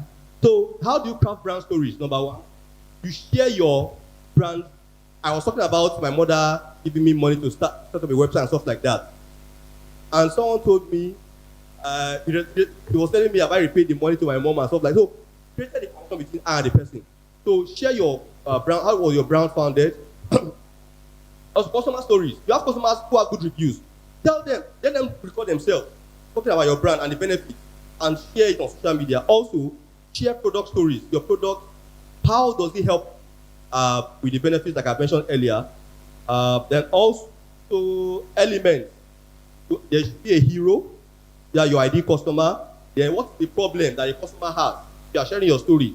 Then the journey. How does your brand help the person solve that problem? Those are the elements of your story. Then also inspire the happily ever after moment, right? How will their life be better after they use your product? Sorry, by the way. Now, there are tips that maybe share this slide with the audience by organizers. Use simple language, focus on your customers, not yourself, right? How does this help the customers and achieve better things in their life? Then, what are the benefits? Build trust, engages your audience. You know, some stories, right, engages your audience. When you say a story, people connect with that story and want to listen to you. Then, the last thing I want to mention here is mention your brand from the competitors. As I close, measure your results. You are doing brand awareness campaigns, you are telling stories, measure your results to know what works and what doesn't work, right? So we have done a lot of campaigns, Facebook, Twitter, Instagram, and the rest of it. But we try to measure what works from what doesn't work. I leave you with a quote by Henry Ford. He says, "A man who stops advertising to save money is like a man who stops the clock to save time." If I hold the clock at 1 p.m., does it change the time? So as an SME, spend that money. By the way, our stand is at the back. Put the SMS, come and talk to us to see how you can send messages and emails to your customers. Thank you. All right, thank you very much, Mr. Sunday Medical Kudi SMS. You just advertised your brand without permission. You're going to pay for that. All right, very quickly, we just want to recognize all the partners and stakeholders here. The bootcamp, the sponsors, the facilitators, and all that. They're all here. Kudi MS, SMS, Lead Hub, Start-ups, Cerbits, MSME Africa, Traders Wares, and so on and so forth. We appreciate your presence and your support for this SME Hub program for 2024. All right, very quickly, because I know everybody's been down for a while, I want to take a break and go for lunch. Remember, I announced earlier, as you're going for lunch, just eat anything you like, but make sure you have your ATM in your pocket and your money in your pocket to pay for whatever you are eating, or else you'll stay back to cleaning this place. All right, thank you very much. It's good afternoon. Let's all go for lunch, and let's be back in about, how many? All right, 20 minutes, please. 20 minutes, it's time for lunch. And you can also continue the meet and greet. All right. Also, ask people to visit Jasper stand to sign up for our programs for SMEs. So please, it's time for lunch. We're all sitting down because they heard that lunch is not free.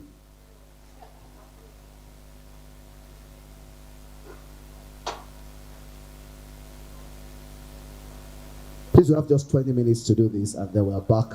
And when we come back, we'll be starting with the panel session 2. Sorry, we'll start with games, and then we'll have our music, we'll have our spoken word artists and all that, and then we'll go into the panel session. All right, it's a good afternoon, and please enjoy yourself while you eat what you like, and while you also pay for yourself. Thank you very much, and good afternoon.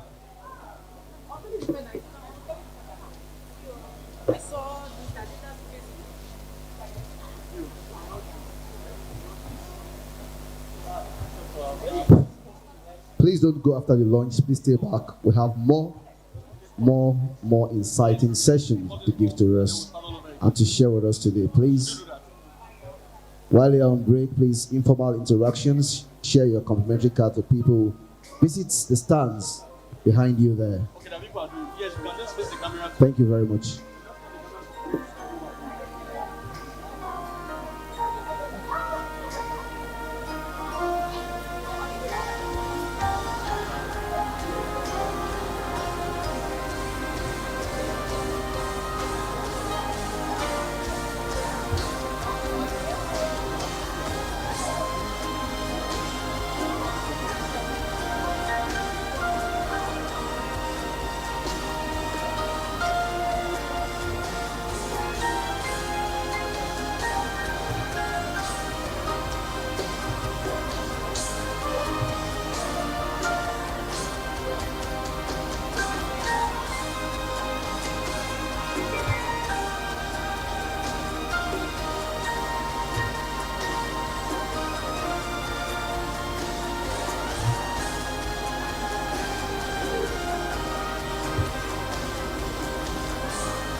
we have 2 minutes more. Please, let's wrap up and so we can get settled for our next session. We still have amazing sessions to go. We have music, we have games, we have poetry. We still have one more panel session. We have a lot, to be done. So let's start getting settled. Thank you very much.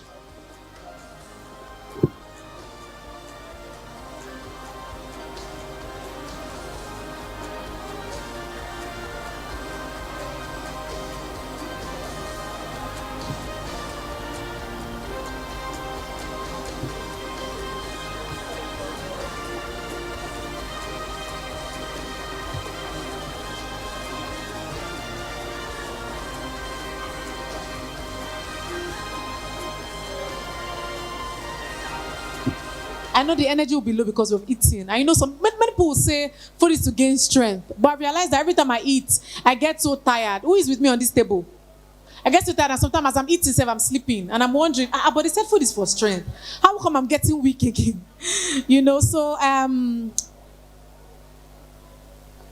All right, our vendors and everyone at the back, I would love to crave your indulgence. Please, let's come together so we can move on, so that we don't have to spend so much time. So I know we've been having an amazing time. We've had a lot of, amazing sessions. We've had panel sessions. We've had people that come speak to us, short, long, question and answer. So I'm going to be calling on 3 people to just come and share with us. What have you learned? How has this program been valued? If you don't raise up your hand, I'll call you. So please, if you feel like you are being let raise, just raise up your hand. You understand? So I'm going to be counting 3 people now. Please, let's see your hands. Just tell us. So we want to know how valuable this program has been to you, so that we'll know that, okay, what do we need to do? Do we need to, get better speakers? Do we need to do whatever? So let's hear from you. Let's get your feedback. So anyone? I know you've learned a lot. Thank you. Yes, 1, 2, 3. Thank you very much. Steven, thank you. All right, yes, sir. Please let's put our hands together for him. Let's encourage him. It's not easy to stand in front. Thank you very much. Yes, please. What's your name? Ebenezer. All right. Thank you very much. So tell us your name, what you do, how to. Hello, everyone. I'm Ebenezer. I'm a real estate consultant with Capital City Development Limited. Yeah. What I've gained so far was when Mr. Toby said something. Said we should be selfish when it comes to branding. So that one is a take home for me already. Thank you. Thank you very much. Let's put our hands together for him. So it may sound very funny, but being selfish when it comes to your branding is very key. All right, who's the second person? Yes. I know I can't remember what it was, but yes, Steven. Okay, I'll add you to the mix. Thank you. All right, good everyone. My name is Elijah Moses, co-founder of Kugatel. So the section for me was very insightful, specifically when the amazing lady shared feedback on how SMEs can actually thrive in a very tough economy like Nigeria, and they suggested the initiative to be resilient, to be dogged, to be adaptable to change. That was like the first. And the second take back home is that the opportunities everywhere. And all you have to do basically is identify and move towards the opportunities as the opportunities present themselves to you. So for me, these were like highlights of the event and being able to connect with people as well. Thank you so much. There are opportunities everywhere. That's just the truth. The opportunities everywhere. It's just for you to choose the one you want and go for it. Thank you very much, Steven. So my name is Steven and I'm the co-founder of Reservation. So I learned 3 things. First is that customer is king. We should build a customer-centric product and should give them the best value ever. Then the second one is the issue of consistency. We should always put our brand out there for people to see us every day. And the third one is that we should try to cut down cost as much as possible. All right, thank you very much. Let's put our hands together for him. Thank you very much. Cut down costs. Cut your coat according to your cloth. as a business person, you need to know how to manage your money because money will not always flow. But whatever you have to make do with it, right? All right, so I will not ignore the noise at the back. We are very distracted. So please, can the ushers go to the back now and speak to the people at the back? We are very distracted. So I don't know how you can help us so that at least there will be minimal noise because we're about to go into other sessions and it's very important that we have some peace and quiet. Thank you very much.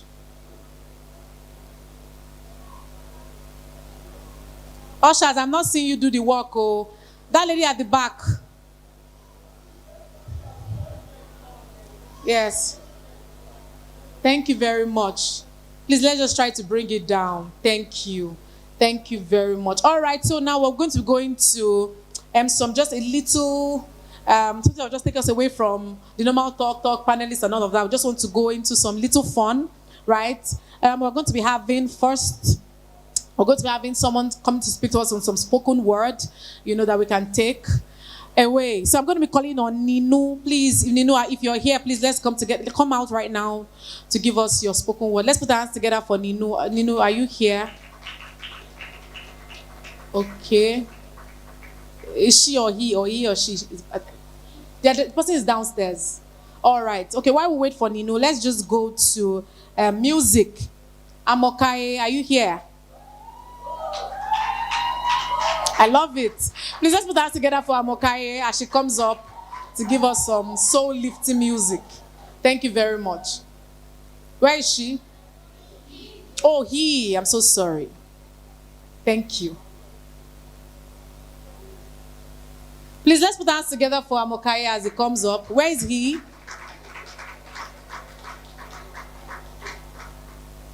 He's not around too. Oh, okay. Maybe we need some horses and some chariot to bring him to stage. Let's put our hands together for him. You're not hyping him. Please, let's keep it up. Yes, thank you very much. You're welcome.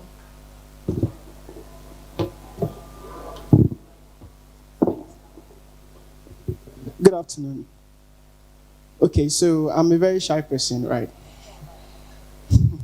So I don't know where to start from. My guitar is coming, so I'm trying to see how I can engage every one of you. So let me just tell you something. A few days ago, I was planning, I was thinking about what song am I going to do here, and, so I was looking through my phone, some recordings I did last year. So I saw a song. After listening to it, and I felt, this should be the best fit for this program. And the song is titled Akuko. Do you know what Akuko means? Akuko is a Yoruba. It's a male hen. So Marcus, can we have the lyrics on the screen? I said to you.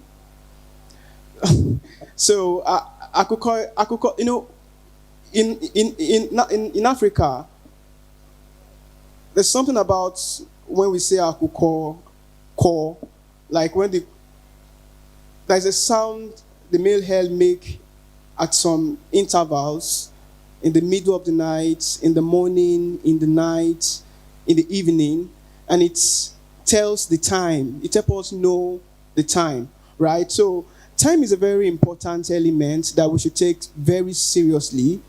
And when we do the right thing at the right time, we get to enjoy life better. We get to have a better place. So I want to set up my guitar. I'll come back and tell you the end of the story. I want to do the music. Are you ready?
person in charge of the music is trying to prep and get ready for his presentation. We'll be going to our games. So I'm going to be inviting Bameke to come up now to take the games so we can shake our body a little and engage our brains, right? Are we ready?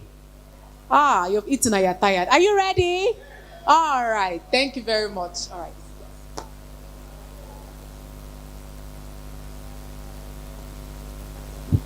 Thank you. Hi everyone. Good afternoon. Good afternoon. How you doing?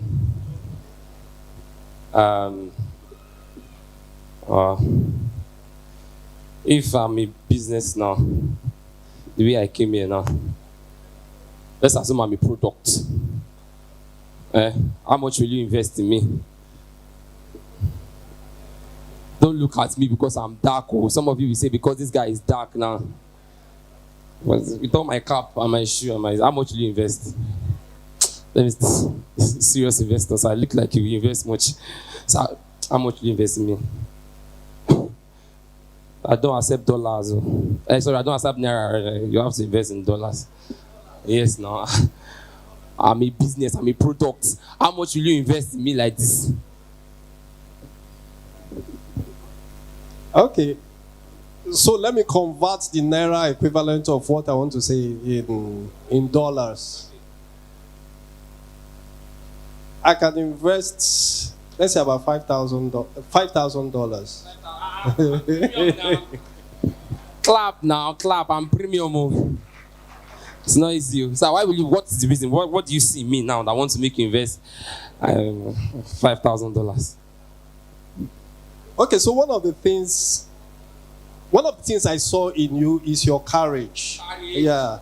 So beyond the way you were dressed, the way you carry yourself, help me know that this guy has potential. I get potential, ladies and gentlemen. Clap well for me if you want to clap. Clap well, it's not easy. It's not easy. Look to the neighbor by your left. If the neighbor by your left is fair, tell the neighbor you are the light of the world. If the neighbor is fair, look to the one on your right. If the neighbor is black like me, tell them and the darkness comprehended it not. If the neighbor is fat, tell the neighbor occupy it like come. And if the neighbor is thin, tell them dry bone shall rise again. All right, now, ladies and gentlemen, it's good I've been able to have your attention. Let's just play a quick game. So I'll randomly pick people and call them out here. You tell us 2 truths. The title of the game is the truth and the lie. Do you know that game? So you come out, you tell us 2 correct things about yourself, and you tell us 1 wrong thing about yourself. And then the audience will guess what is the wrong thing about you. Do you understand that game? Should I take it again? So the title of the game is a truth and a lie. So you come out, tell us 2 very correct things about yourself, and then 1 very wrong thing about you. Do you understand? We're going to do very quickly. I have like 2 games to do here. After this, I'm going to do a business pitch for those that have business. I want you to come out.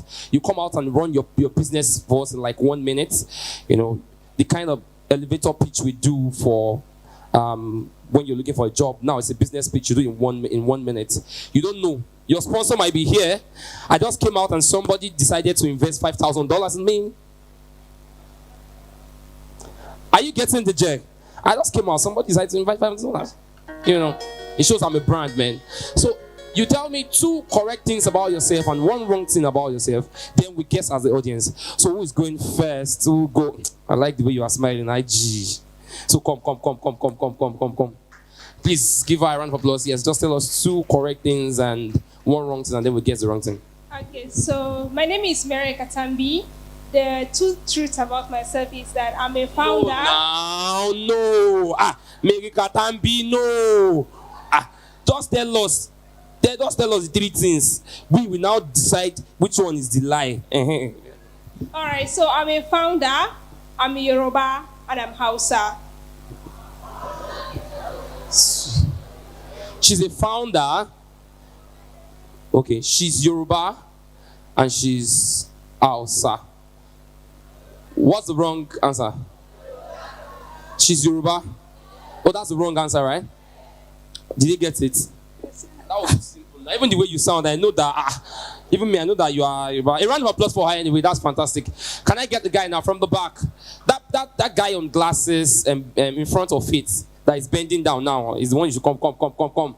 Most. You see, when you go to events, you need to come out. You need to be outstanding. There's a reason why you should come out and show up on the stage. You know why? You want to leave. You want to leave a mark. You just want to come to an event and live with the crowd because you don't know. I say somebody decided to invest. Oga Jasper, somebody wants to invest $5,000 in me now. No. I just coming out. I say you should come out now. You're hiding. Come now. See, $5,000. I was not part of the panelists. I did not even anchor. I just came. Come, that brother. Come now. Come. Oh. Don't worry, I'm not going to ask that of your business. Nowadays in Nigeria, everybody's now an entrepreneur. Everybody, they say something. Don't worry, I'm not asking. You are a fine boy. You shake me now. A round of applause for him. I mean, it's looking good. Fantastic. What's his name? My name is Temitayo. Temitayo what? Salaudin. Temitayo Salaudin. So tell us 3 things about yourself, then we guess what is the wrong thing about you. Go. I'm Yoruba. I'm a Muslim, and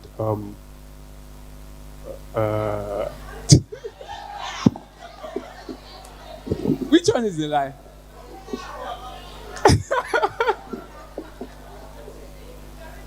Oh, okay. Take it again. Okay, I'm going to start again. My name is Temitayo. I'm from. Okay, I'm going to list the 3 things now. Are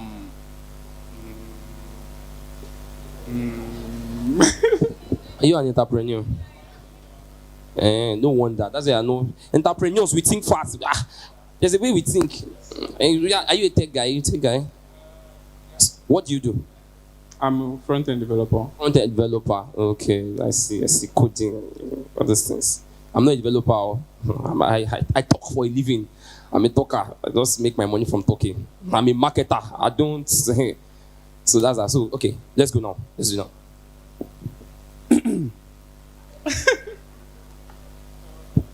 Actually, okay, pending when he will be able to bring it. Let's have Mega. Just a round of applause for Mega. Mega is a photographer, one of the big brands you have in Lagos. Clap for him now. All right, let's go now.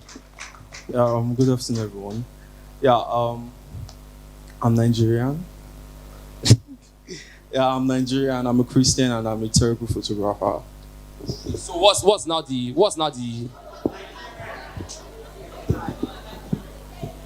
Is it what? It's not a Nigerian. What's the lie then? Okay, it's not a Nigerian. That's a lie. It's not a terrible photographer. Fantastic. I mean, that's branding. I mean, people know I'm fantastic. You're doing a good job. I mean, a round of applause for him. Let's have more people. Let me have people. Mini. Oh yeah, come. A round of applause for her. She comes. I just need like 2 more, and then I will do the business pitch. I really need to see how entrepreneurs get themselves prepared for events when they go for events like this, for opportunities, because you never know who is watching or who is listening and what can happen. Let's go now. Good afternoon, everyone. My name is Sean. Okay, so let's start this way. First, I'm playful, I'm an extrovert, and I love dogs. So you can tell me the lie.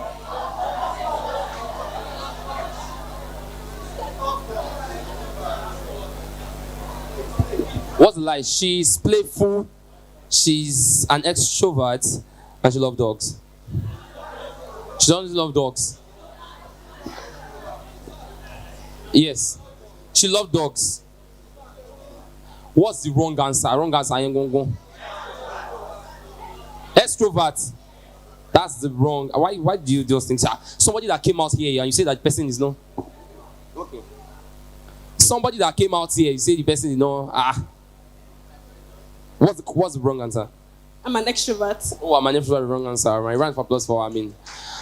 All right, I think my time is up, right? Is my time? All right, thank you very much, ladies and gentlemen. My name is Samuel Bameke. It's a pleasure to have you. Please let's put our hands together for Samuel Bameke. Thank you so much. All right, so instead of me climbing up and coming down again, I think our music, are you ready for us? Are you ready for us? Okay, thank you. 5 minutes, just 5 minutes. Yes, ma'am. You need someone to hold the mic for you.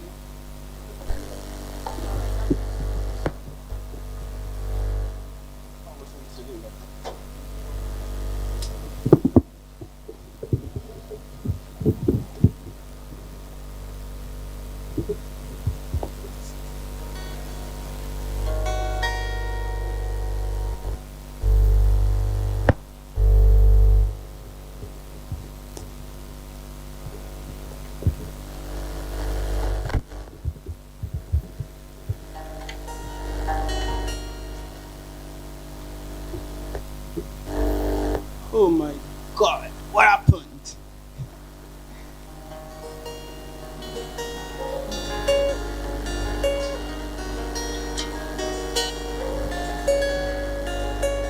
Okay, you know what's gonna happen? I think I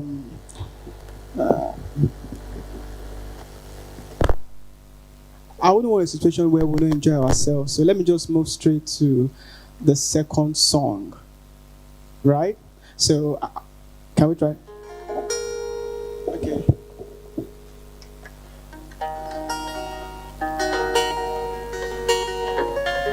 Okay, so don't worry. Sorry. I'm sorry you're not going to enjoy me playing my guitar and, and my sweet voice, because I know I have a very sweet voice, right? So I wanted to do a song titled Akoko. Let me just tell you. Can you display the lyrics? Is it possible I get lyrics on the screen? Probably one or two things, okay. So it's a kind of very deep Yoruba, which says, Epo Kafi Sebe, Katufi Guyo. Definitely this is what it means, that if we use the peanuts to cook and also use pound with the shell, a peanut is very small, right? Those who will be satisfied, move to the next slide, please.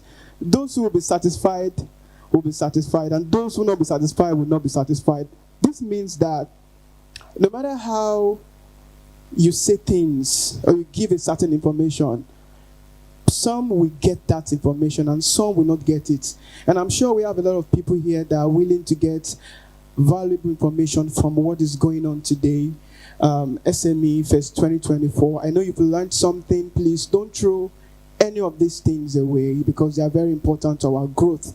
So now, time is very important. Take decision, take step immediately. Don't wait until you have money. Don't wait until you have a bigger platform. No matter how small, do something. Do you get that? I'm sorry you can't get that music, but I promise I'm going to make an acoustic version and probably get it across to you all. Thank you so much for that. So let me do a song, one of the songs you know. Can somebody guess that song? No, I'm not doing good, be afraid. Do you know this song, God Know the Lie? Can we do it, people? I'm going. Can we do it? Okay, please, can you bring it on? So, God does not lie, because His words are you and amen. They are real. No matter how difficult, they are the truth that will never go void. Are you ready? See, the truth be said. Sing along, please. God not lie, and every day, His mercy enough for life. Truth be said, yeah. God not lie, and every day, His mercy enough for life, yeah. Very simple lyrics. Now verse 1. 1, 2, 3. You're not meant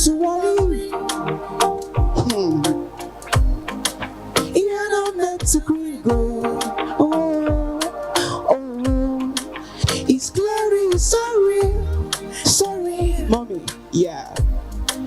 His mercy we reign, no, no. You are great in this world, yeah. Cause your victory is so sure, so sure. Whatever the devil does, you'll overcome. Oh, you will rule victoriously. The truth is said. Try to sing along with me. Everybody go. God more than life and every day. Thank you. Hey. His promise not for life. The truth is said. Truth is said. Yeah. God more than life and every day. Now this part we are doing call and response. When I say a word, you say after me. Are you ready? God know the line, God know the line. I know the worry, I know the worry, I know the worry, I know the fear, I know the fear, I know who I serve, he know the fear, no room for struggle, no place for fear, I know what I've got, yes I know.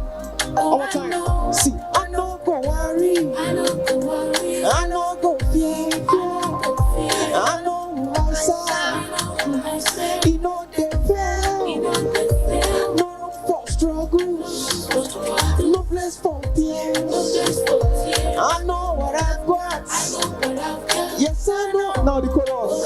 Go. The truth is said, louder. Come on. God know the lie and every day. His promise now for life. Truly say, God know the lie and every day. Now for emphasis, listen again.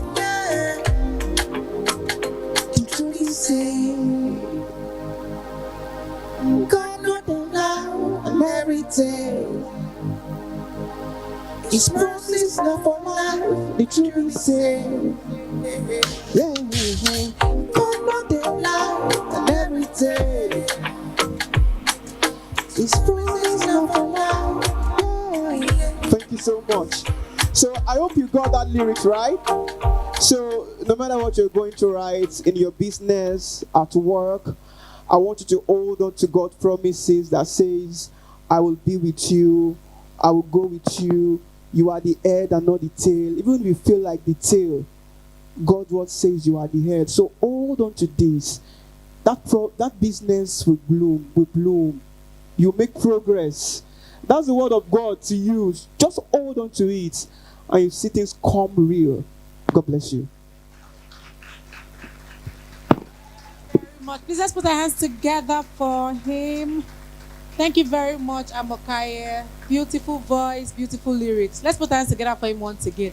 It's not easy to write a song, it's a lot of work.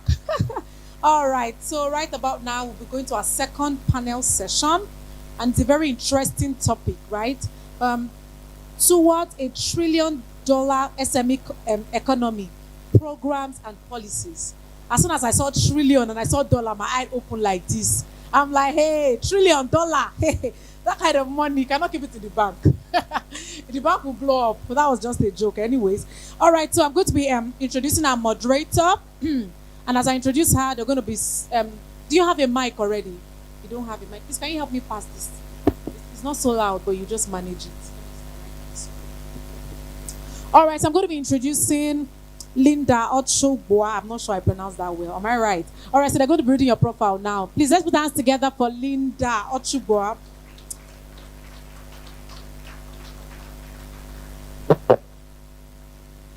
Is it working? It's not working. Please let me pass this.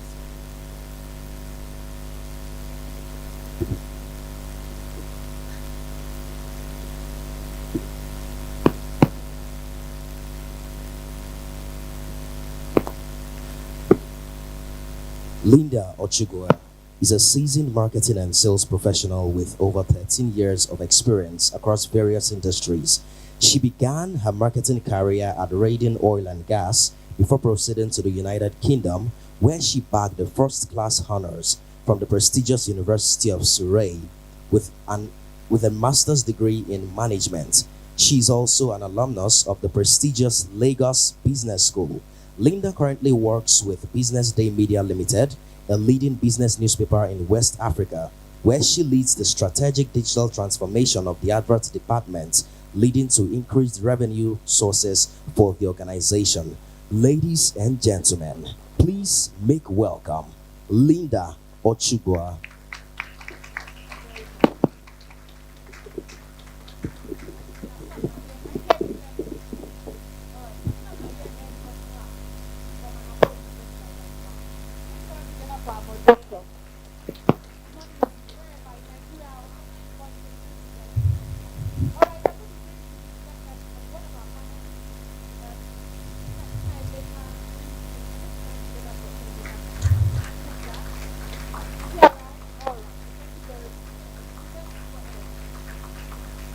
Jumoke Clinton is the Chief Futurist and CEO of Spark Africa headquarters.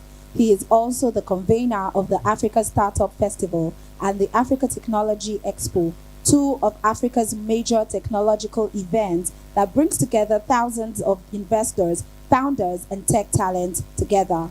As the founder of Spark Africa, Africa's foremost startup and talent aggregator, he is dedicated to unlocking the potential of the African market and beyond, leveraging significant opportunities while navigating the challenging obstacles. Mr. Nnemeka believes in the power of African brands and companies going global, especially in the era of new technologies that facilitate global market access. Ladies and gentlemen, please make welcome Mr. Nnemeka Clinton.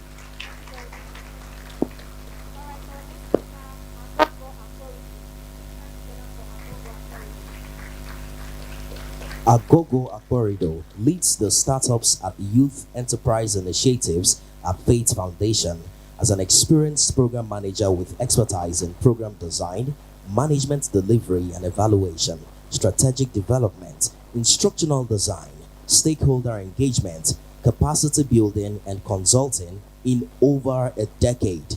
Before joining Faith Foundation, Agogo worked as an executive secretary at Knowledge Exchange Center, a CSR initiative for Excel Africa Group Limited, where he designed, developed, and managed numerous youth-led programs, entrepreneurship and employability programs, which have impacted over 3,000 participants across Nigeria and Africa. Agogo is an alumnus of Lagos Business School and the Enterprise Development Center, Pan-Atlantic University. Ladies and gentlemen, please make welcome Agogo Akporido.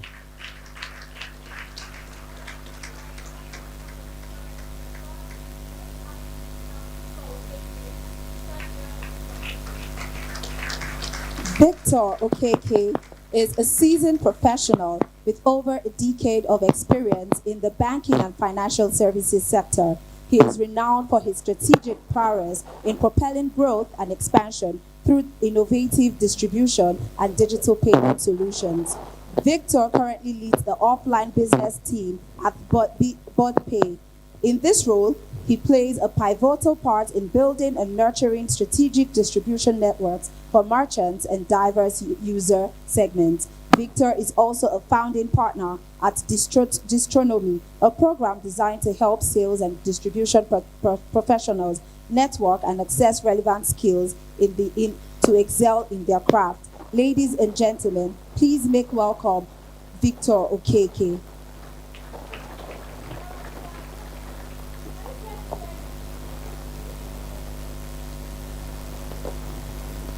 All right, thank you very much. So I just got an information that we're going to be having one more person join the panel session, and that's the representative from Bain's Credit MFB.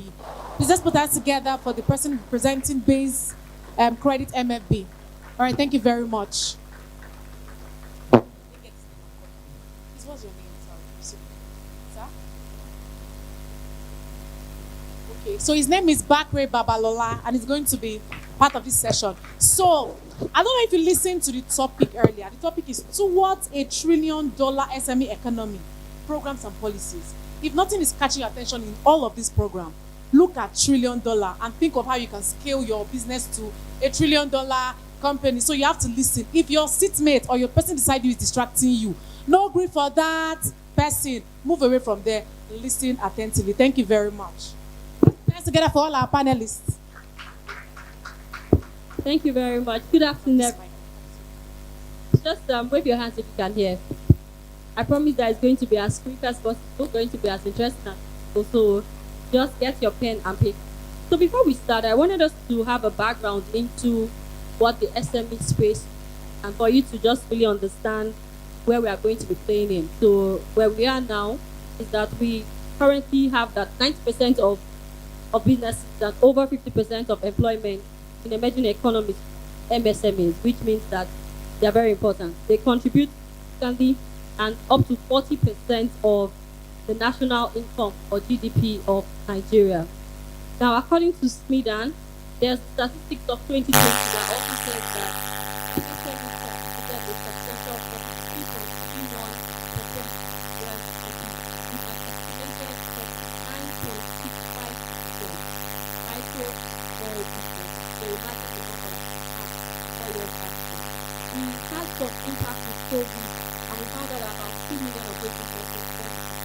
But even at that, we still know that presently we have over 40.2 million active MSME companies present, and they are contributing 48.5% to the GDP and 87.9% to the workforce, which means most of the businesses are actually the ones employing the majority of the companies. We can employ 100, 1,000, but we multiply the 38 or 39.7 million businesses to understand that this country cannot cope without SME. This is the reason why we're having today. Now, the topic is looking at how to really move from just the norm figures that we have, understanding the importance of helping these small businesses thrive and moving them into $1 trillion. I know everyone has heard the story with Funke Akindele's Guys Trend, the tribe called, and the whole trend with the movie being the first of its kind just hit $1 billion. And imagine if we have 10, 20 movies like that every year doing $2 billion. That's $40 billion. But I want us to look at statistics and numbers. If you technically calculate 1 billion by 4,500 naira per ticket, it only means that 222,000 Nigerians went to the cinema. Where are the remaining over 250 million? So you need to understand that we in this country are playing with numbers and figures, and no matter the small business you do, if you even have just 1 million customers paying you 10 naira, you are a winner. On that note, I would like that, if that's fine, we have 2 minutes to talk about the topic and what to do in relation to the topic before we dive. Okay, thank you very much, everyone. My name is Victor, and I work at BotPay as the head of offline business. Across my career, I've interfaced with lots of small businesses. We basically provide payment for small businesses. And like you mentioned in the statistics, majority of the businesses today that power the economy of the country are small businesses. We have different categories, different segments. And most of the guys we also serve in the market today are small businesses. We have just a tiny percentage of large and medium-scale businesses that we provide services to. But basically, we target small businesses. And if you look at the landscape entirely, you will see that the opportunity. We are talking about $1 trillion economy, which is looks at a growth outlook, and the opportunity is ever increasing. We have a huge, a growing number of individuals in Nigeria. Nigeria's population is one of the highest in Africa, which speaks to the size of market we have. And that population is not. Our population is growing. It's estimated to be, continue to grow, unlike other parts of the world. So, despite the kind of competition you face, it doesn't matter what segment you serve as an SME. It might have huge competition around it, but have it at the back of your mind that the opportunities are equally growing. So what you have to do is to figure out a way to position yourself as a small business. Are you going to, face a new niche? Are you going to look at a different product segment. Like I think it was Mr. Victor that talked about Dangote moving to a different segment entirely. Sometimes we are too fixated on that we started with and blindsided for towards every other opportunities around us. So I think there's a huge opportunity for SMEs in the market and in Nigeria especially. So we need to look deeper and look further from where we start from. Thank you. Thank you very much. Just add quickly what about it somewhere else. So I don't know if you are aware that Julius Berger too has started making peanuts. Are we aware? Julius Berger, the construction company, is now making peanuts. Just Google it. That diversifying, you have to think out of the box. You cannot stay in the same place and expect that from move to where the things are and see that you always. Okay. Hello. Can you hear me? Okay, great. Hi everyone. My name is Emeka Clinton. I run Spark Africa. We are a leading startup aggregator in Africa. So what does that mean? We work with the biggest investors and VC on the continent. We aggregate startups in Africa. That means if you run a startup, we get to vet what you do, and then we get to channel it to our partner investors. Besides that, we also run one of the biggest events on the continent, Africa Startup Festival and Africa Tech Expo, and other things we do with the US consulate. So boiling down to, I come from the VC investor avenue and background. So boiling down to the topic, $1 billion economy. Personally, I feel that, down to start, Africa alone accounts for about 70%. Nigeria alone accounts for about 70% of SMEs that bring in returns into the GDP of the country. And I see an avenue where that number is going to be ever increasing. And besides the fact that we need to give attention to SMEs, I should say an avenue whereby, SMEs, if you run a company, you're a startup, SMEs are still startups.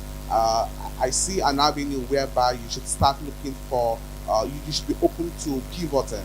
So say currently, just like she mentioned, Julius Berger are making peanuts and, they are currently diversifying their portfolio.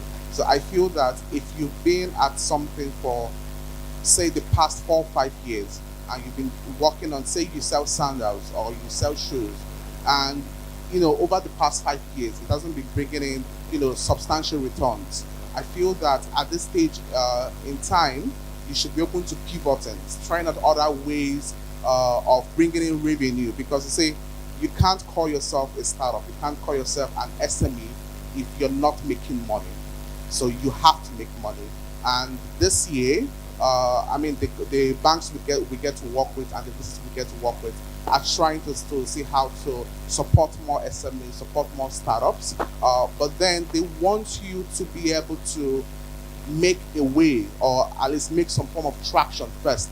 And you can't make traction, you can't make profit by focusing on something that is not working. So, achieving $1 billion economy doesn't start by you just waking up and saying, I'm $1 billion company. It starts by making 1 naira, 2 naira, 100 naira, and you should be very open to pivoting. Great. Thank you so much. Okay, so for small businesses that are here, I always ask questions around how much have you invested in yourself? That's the first question. And you have to be the forefront person carrying your business. If you cannot defend your business and your family members have not invested in your business, please don't go to the bank. They won't give you money. Thank you. My name is Oduwole again, and I head the Startup and Youth Enterprise Department at Faith Foundation. So maybe some of us might have heard of Faith Foundation. We are the first non-profit organization that have started to support or build a well-structured support program for entrepreneurs in Nigeria. This year, March, we'll be running our 24th year, having supported over 8,000 entrepreneurs across Nigeria. Thank you very much. So one of the things I do at Faith Foundation to help, so I work with startup organizations So from business that are their idea phase, proof of concept, or they are just starting their business. And one of the things that we have seen in across the startup business is the issue. So there are so many issues around a startup, but the major issue is building a system and structure that enables them to scale, such that if any person even invest in them, that business is structured to fail right from the beginning, because you have to develop the capacity to be able to scale, and system and structure helps you to do that. Last year, the president President Bola Tinubu was in the Nigeria Economic Summit Group, and he talked about $1 trillion economy. That Nigeria in 3 years' time will be growing our economy to $1 trillion economy. Now, our current GDP growth rate is about 3%. It sounds somehow unrealistic, according to some economists, because it will take you over 50% growth rate in GDP for you to be able to meet that $1 trillion economy. And so it's a long haul for us, Nigeria, because there are some systemic issues that are going to affect or impede our ability to meet that. However, if you check through history, it is entrepreneurs that actually grow a nation. Even US that a lot of people are running to today, it is entrepreneurs like Ford, for example, like John D. Rockefeller and the rest of them. These are the people that actually grow the economy. And so most of the responsibility of growing this economy to a $1 trillion economy, while we understand that the government play a very, very critical role in terms of policy and ease of doing business, even though in terms of ranking, we are about 131 among 187 in the world in terms of ease of doing business in ranking. However, entrepreneurs will have to be resilient, ingenious to be able to do that.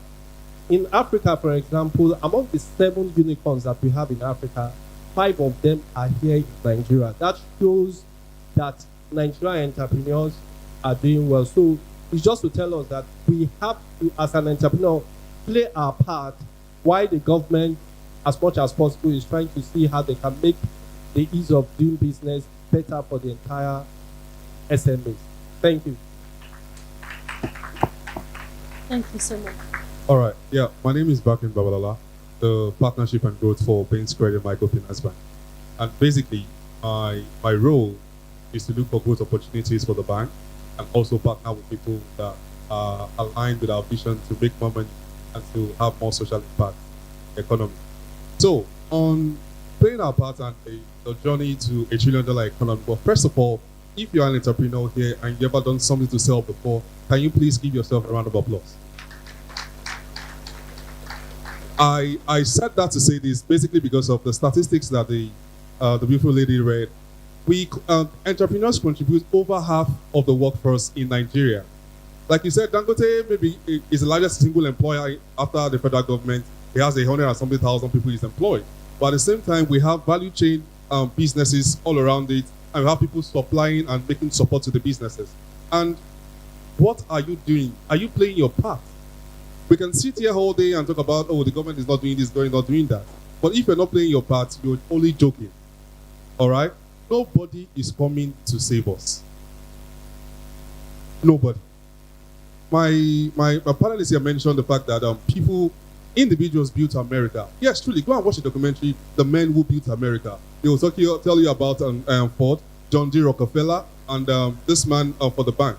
And one other, yes, and Andrew Carnegie. Still, the train tracks all around America was built by John D. Rockefeller. Why did he do that? Not out of the goodness of his heart, but because he wanted to make it easier for him to move around his oil. So when he saw that, it wasn't built by, it was Carnegie's mentor. So when he was doing business with them, but when he saw that they were trying to rip him up or something, he said, okay, no, let me do pipelines. That was why the invention of pipelines came about. So are you innovating? Are you thinking? Do you have record for your business? You know, many of the speakers have spoken this morning talking about, having records and the likes, which I think I was still speaking about during the financial literacy talk. But at the same time, do you see yourself as a business person? Or are you just doing it to get by? Ask us, be truthful to yourself. See, some people just want job security. They want money. I think the CRP man that spoke, he said he's not a business person, he's a career person.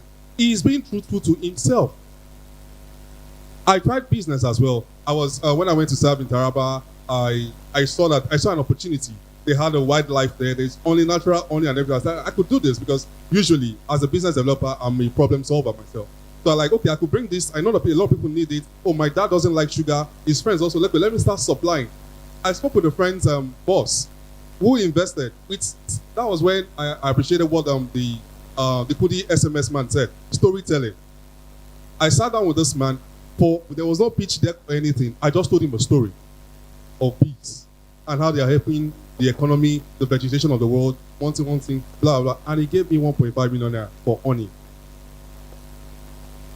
And I went back to Taraba, got the honey in droves and everything, but I made some mistakes in managing my finances as regards record keeping and the likes. So I would say to you, keep your record close to your chest. Get them, put them together, because see, $1 trillion economy will not just happen with somebody with wishful thinking. Do you have a plan? What do you see yourself? I'm not talking, no, it's not affirmation matter. See, carry book, write it down. Okay, I want to do this. Okay, how do I get there? Yes, see, the government will frustrate you in some ways. You know, some years back, a few years ago, why did OPay pivot into OPay?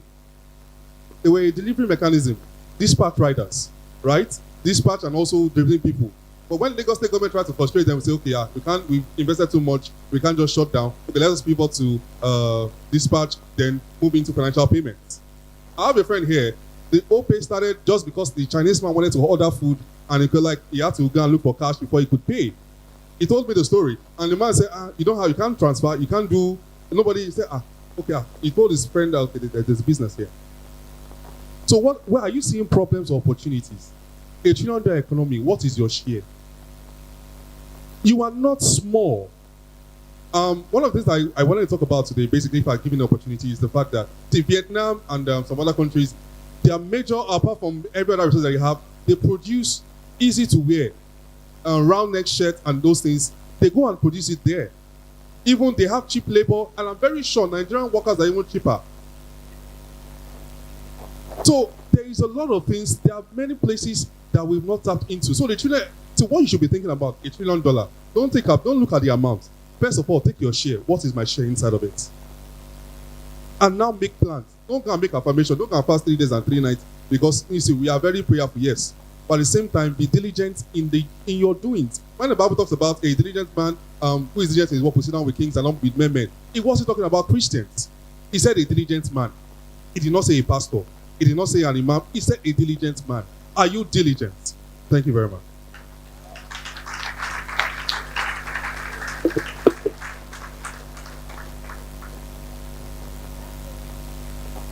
On that note, I think we'll call this panel session, we'll just call it to an end, because you have said everything I wanted to say. Okay, I'm just joking. Okay, so that brings me to my first question. So please, if you do have questions, just write it down and then we'll take them at the end. So I'll come back to you, Mr. Victor. So how can the government support small businesses to grow into what we are actually dreaming about, right? Into the $1 trillion business. We hear a lot about small business, and I feel most times we're always complaining. For me, I ask people, I say, every morning you wake up, just find solution to your problem. Stop complaining. What do you think the government can do to be able to help them to just do better and then move to this $1 trillion business quickly? Okay, thank you very much. Like the other panelist has said, there are a lot of things. Majority of the tax are on us as small businesses, but however, we look to government to provide put certain things in place, and you have policies on one hand, and you have programs on the other hand. And for policies, we can't do much really around policies. Most of the policies we can only encourage And there are, two categories of policies you will find today in our economy. There are policies that are designed to promote small businesses, and some other policies that are designed to, protect, small businesses. So whichever it is, all we need to do is to ensure that we look to the government rather to provide policies that would, help small businesses, provide an enabling environment for them to thrive, to, succeed. And also, recently, I think NIBS and CBN announced certain policies that are meant to, further protect startups in the fintech space. Those are protective policies because the rate of fraud has been crazy. A lot of people will not mention it, but it's an inherent, risk. So we have policies that are designed to promote, and these other kind of policies that are designed to protect. And on the other hand, programs. There are lots of programs, both within Nigeria and some programs that have been promulgated in collaboration with other bodies, like there's Africa Continental Free Trade Area Agreement. I don't know how many of us are looking at some of the programs that they are promoting. There are certain programs that are in collaboration with the Nigerian government, promoted by the UNDP and different other organizations. So these are helpful, policies and programs that can help, support SMEs in Nigeria generally. Thank you.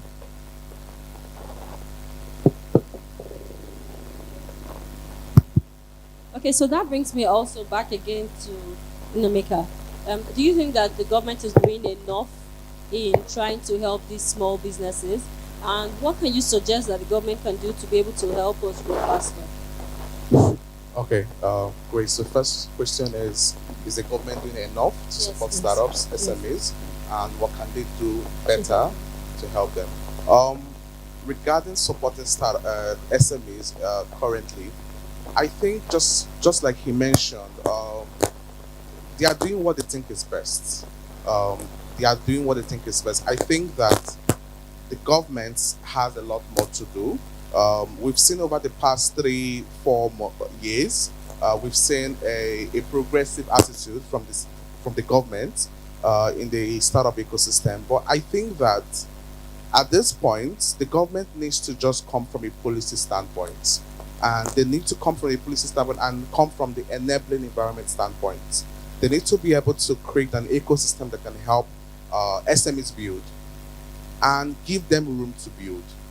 I think that we've seen lately government interfering in private sector, and it is not so efficient in the ecosystem. But I also think that at some point we talk a whole lot about government helping startups, and we've not seen it play out in real life. They talk about initiatives that they are putting together, and at the end it's just their inner caucus that gets to benefit from those initiatives. But I think that if say NITDA comes here and says we want to support 100 startups, they shouldn't restrict it to just Abuja-based startups. They shouldn't restrict it to just the northern startups. They should be able to, that value should be received from other startups in other locations and SMEs. And I also think that, there's a whole lot of work to be done in supporting SMEs in Nigeria. But then I think that on the SME aspect, you shouldn't be heavily dependent on the government, because trust me, the longer you wait, the longer change would come. So I think that on your end, if the government is positively supporting you, take it.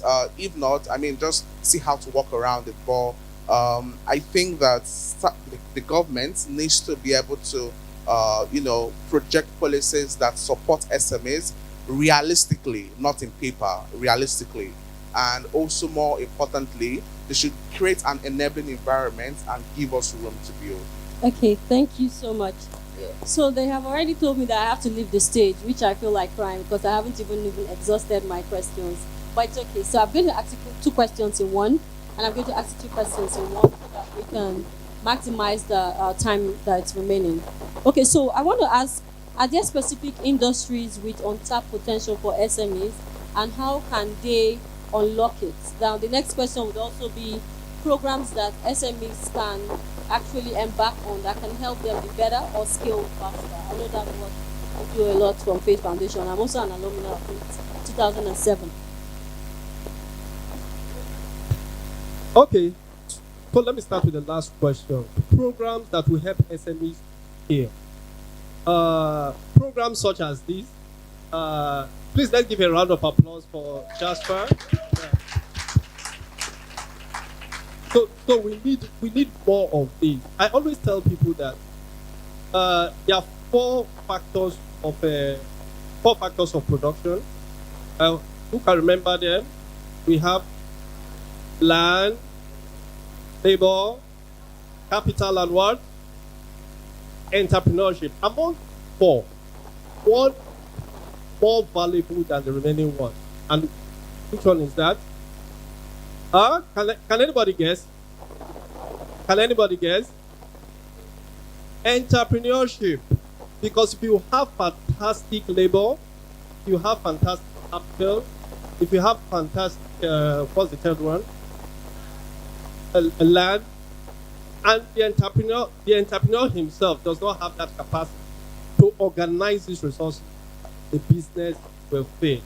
And of course, not too long ago, we talked about businesses receiving a lot of capital. In fact, in Nigeria alone, last year, the capital inflow that came to Nigeria was almost about more than $2 billion that came to Africa. Now, only Nigeria alone attracted over 60% of that capital. However, you will notice that 2-3 years from now, some of those people that announce that we have gotten this $1 million amount of money, they crash.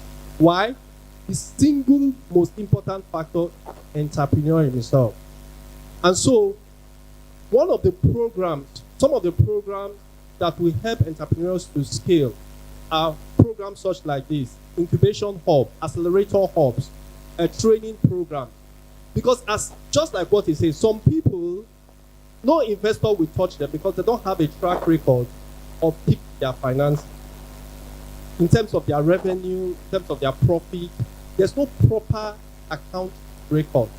And so I can't even understand your cash flow, your ability to even pay, because I don't see where money is coming and where money is going and all that. And some people, a lot of entrepreneurs, because they hate numbers, I'm sure a lot of you are here, when math is not one of your most favorite subjects. And so because they have this phobia for numbers, they always don't want to go there. But you don't have to be a numbers person. You just need to understand what are the critical drivers in terms of finance. And you can't know that except through going through programs like this. So programs like this will help to be able to solve that. Then finally, because of time, what's the final question? I've answered the 2 questions. Okay, thank you. So I'll just stop here because of time. Thank you so much. Okay, so that brings me quickly to Mr. Babalola. So I'm going to ask you 2 questions in one again. All right. So how can public and private sectors kind of work together to be able to help these SMEs grow faster? So the key word here is growing faster. And what strategies can address the challenges that they face in terms of capital? Because I know that you're from the bank. I know most of them complain about money, but I know that money is not the problem. They do not even have the records. Thank you. All right. Sorry. The question again. Sorry. Access to capital. Yeah. How can private and public sector work together? And how can they also get access to finance? What strategies? Okay. All right.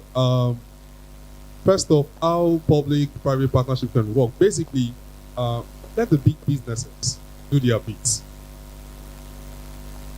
If your revenue, give back to the community. Giving back to the community is not by sharing money. No, shared knowledge.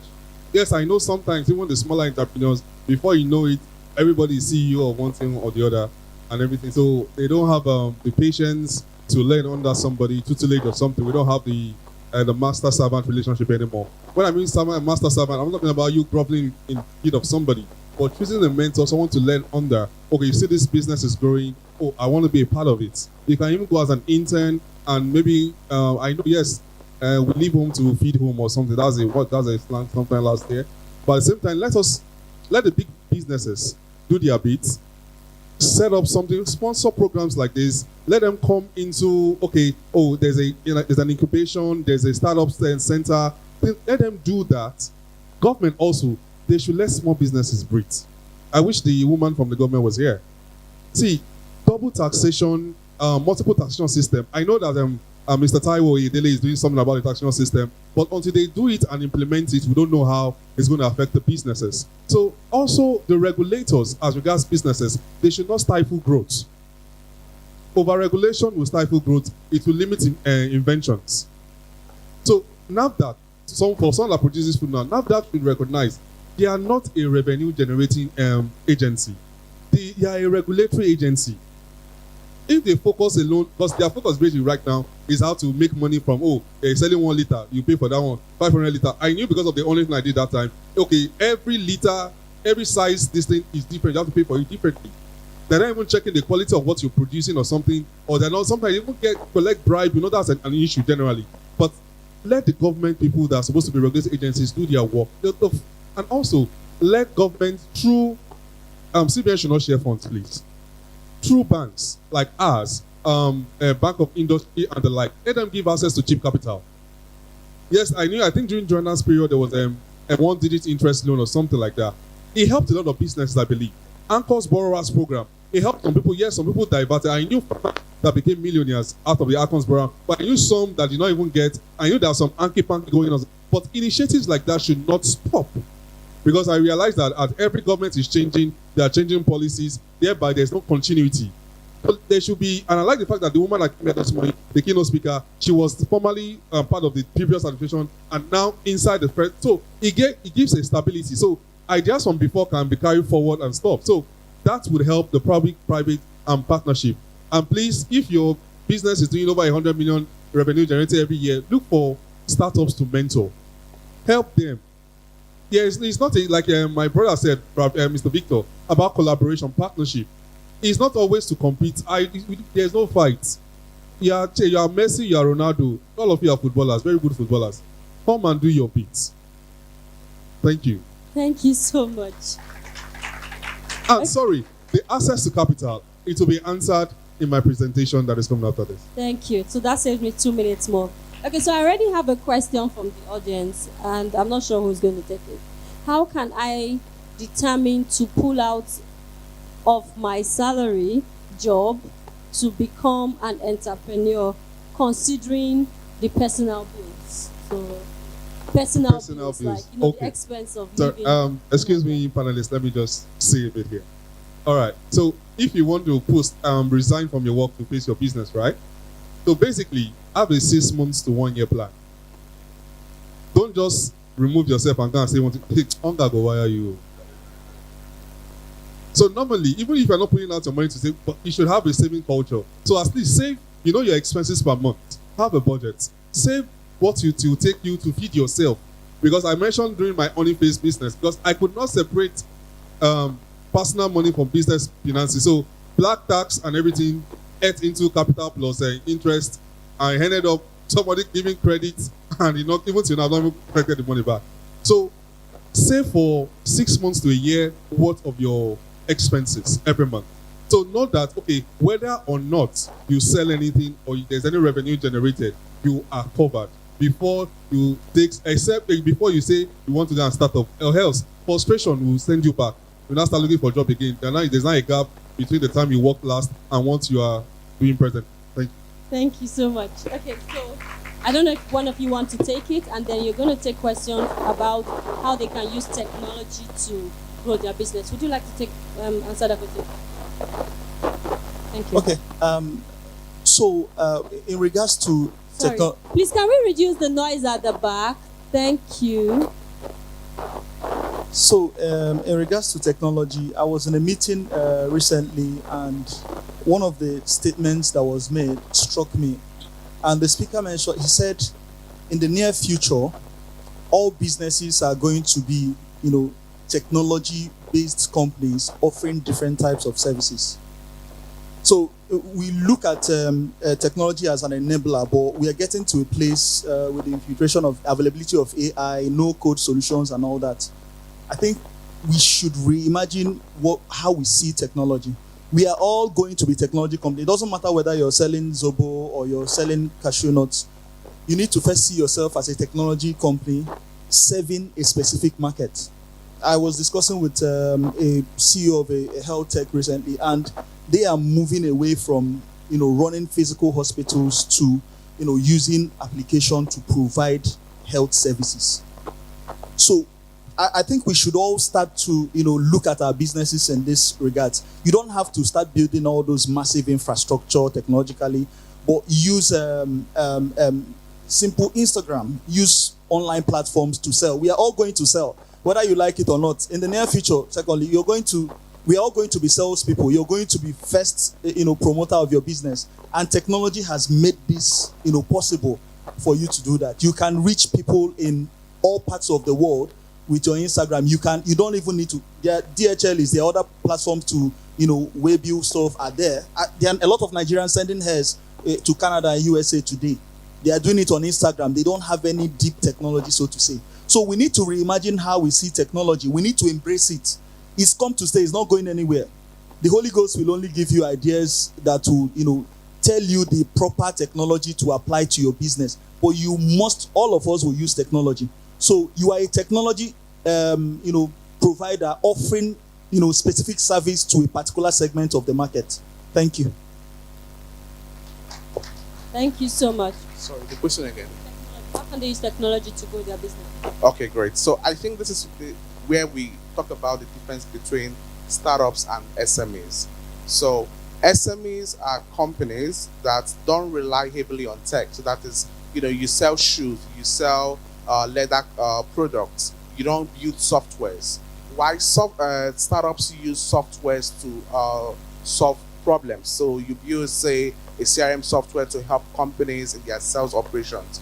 So if you're an SME and you want to see how you can utilize tech, I mean, we are talking about the $1 billion growth economy. So if you want to be like a $1 billion company, you want to use the tools that $1 billion companies use.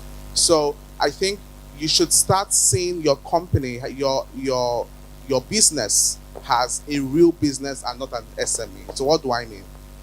Let us talk about your accounts, your how you bring in funds. So you should start using softwares like Excel that you don't need to pay for. So when it comes to accounting, when it comes to sales, you should start relying on tech platforms to aid you. So I think that all SMEs at some point, like you mentioned, are going to be tech businesses. So what you need to do now is to ask yourself, at this stage I am in, what tech solution can I incorporate in my business that can help me amplify it? So for example, what platform can I use to aid in my marketing or advertising? So instead of using, say, Instagram, Twitter, or instead of only relying on Instagram and Twitter, that's social media, how about you use the MTN app, where you can go, MTN has an app that you can go drop in your products and sell. We have Sterling Bank has a platform called MBN, where you can go, list your products. So that's for marketing and advertising. So let us talk about accounts, payroll. So say you have staffs that work with you, say more than 3 or 4. Instead of every month you get to start transferring directly, how about you start scheduling your payrolls monthly? So you don't have to manually do everything. So I think that, just like you mentioned, at some point, and even more urgently now, we need to start using tech solutions. So what you need to then do is analyze your entire operations and define what part of my business needs tech. Advertising, you can use AI to scale your marketing down to accounting and other aspects. Brilliant. Thank you so much. Okay. So for the question, I just want to chip in something in 30 seconds before I leave, right? For the question of starting a business without money, I think if there's anything you're going to take away from here today is start from where you are. So most of the big companies that you're seeing, they started they started the business working for someone. And they were running it until they got to a point where it can fend for itself, and then they were able to leave and move there, and that business is able to pay their salary. So there are some books that you can read that can help you get better. There's one called Start Your Business Without Money. There's another one called The $100 Startup, which means you can start it with 1,000 naira or so from anywhere. And if there's anything that you will remember today, start from where you are. So in 1 minute, I want to have a recap of everything my amazing panelists have said today. I think I'm blessed to be among 4 men doing very well. Number 1, diversify. Make sure that you are the main carrier of your business. Let people know what you do. Number 2, invest in yourself first. If you don't invest in yourself, like the guy who came out and someone was going to give him $5 million, if he wasn't dressing well and looking good, I'm not sure that he was going to get that investment. So invest in yourself. Number 3, make sure that you have systems and controls that make your business easy. From technology to softwares to app, anything that will make your life easy, get them. Most of them are even free online. You don't need to pay for them. That will really help. Now, if you're also doing a business, you don't have to, as Mr. Babalola said, it's not about prayer, it's about doing. So let's leave prayer warriors aside. Let's leave wishing and praying and hoping to doing the work. And I tell people, I say, if you start a business from when you are in school now and you are 18, in 10 years' time, you'll be 28. And when people are talking, you're already saying, I have 10 years' experience. There is nothing that can beat that experience. And it's only in the doing. Now, remember, there's also entrepreneurship, which is the best thing. You need to be able to manage everything well. Your labor, your land, your capital. If you don't manage your investment well by putting the money you have in the right thing that money was set out for, that will really go a long way. So you have plenty startups. When they get investment, they get $5 million. The first thing they think of is buying a private jet, buy a house in Banana, buy land in VI. Then they're buying so many things and they forget the reason for the business. And that's why they get into trouble, where they are saying they are bankrupt. They didn't put the money into what it was set out for. If you do these few things, I'm sure by next year you will be $1 million business. On that note, I want to say thank you.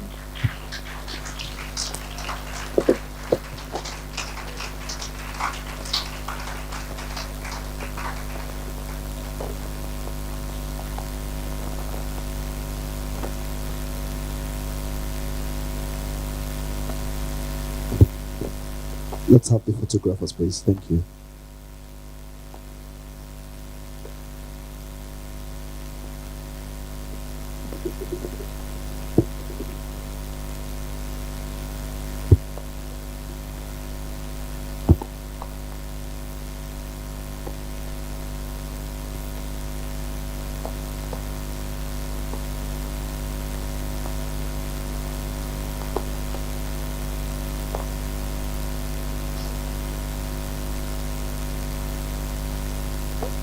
All right, thank you very much, our panelists. We're having a business pitch segment next.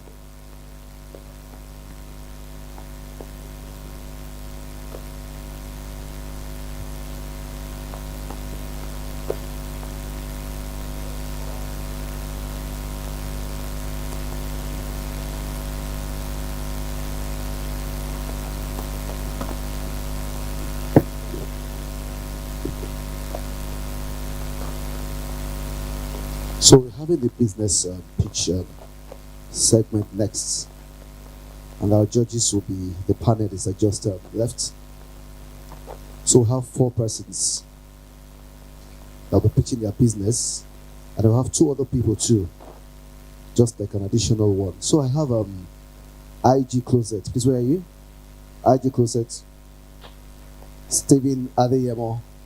If I call your name, shout present. IG Closet. Stephen Adeyemo, we have Leno Diga and Sammy Lingard. All right, the Jasper SME Hub conveners asked me to say that there will be a 200,000 naira cash prize for the winner of this afternoon's business pitch, and also there will be a 300,000 naira worth of round-the-year business support for the same person. So just one person. So that's a total of 500,000 naira for the winner of this section. So now, IG Closets, you ready? Step forward for your business pitch.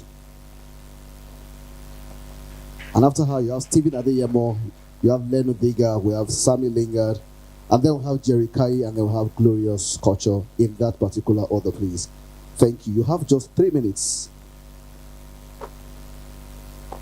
All right, they'll project your slides for you, please. 3 minutes, please, each.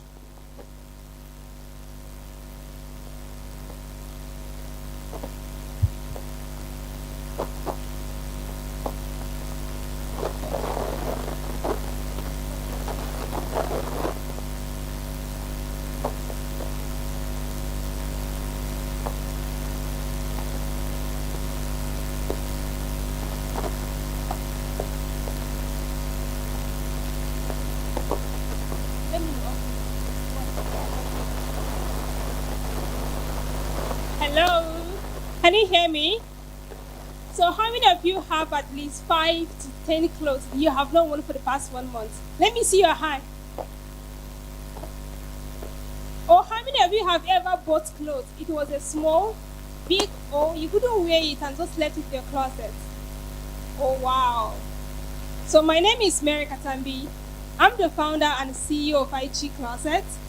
IG Closet is a peer-to-peer online marketplace where you can monetize your used fashion items or the new ones you bought and you have not worn it. We focus on promoting circular economy and also contributing to entrepreneurship mindset among everyday's life.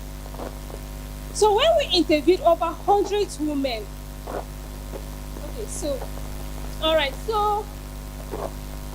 data actually shows that women wear only 20% of their wardrobe clothes, leaving the 80% actually unworn. And this can actually take up the closet space, and it might end up in landfills that pollute the environment. So when we interviewed over 100 women, 90% of them say that if there was a safe and reliable platform, they will consider selling their used fashion items instead of giving them away or dumping them in landfills that pollute the environment. And this is why we are giving this platform for you to monetize the used fashion items. The market size for clothes and shoes in sub-Saharan Africa is estimated to be $31 billion.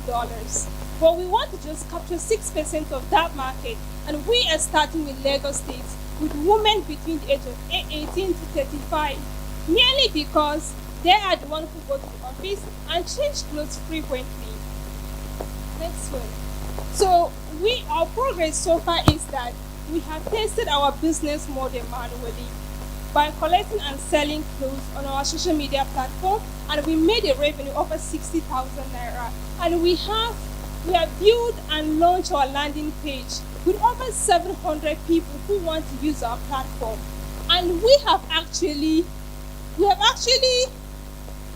building our MVP, and we want to launch by next month. So you can check out our IG person on social media to join the waitlist, and also tell your friends and family members. We actually received people enrolled into the AWS build, accelerator build, and we received 200K credit that help us to build in the next 2 years freely. And we have also won grant of 300,000 from the Carrington Fellowship. And we have registered our company with CSC, and we have also gone into the Tony Elumelu Foundation program, which we are currently enrolling to learn more about entrepreneurship. So we are seeking for this grant that will help us to acquire customer acquisitions and also support us with working capital, because we have 2 employees that we're paying salary to.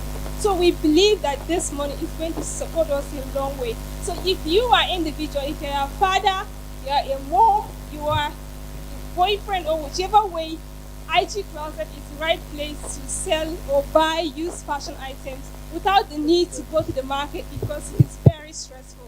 Thank you so much.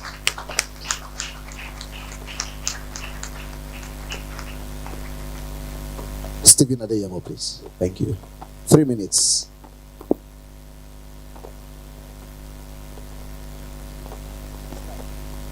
You have 3 minutes. Your time starts now. Thank you.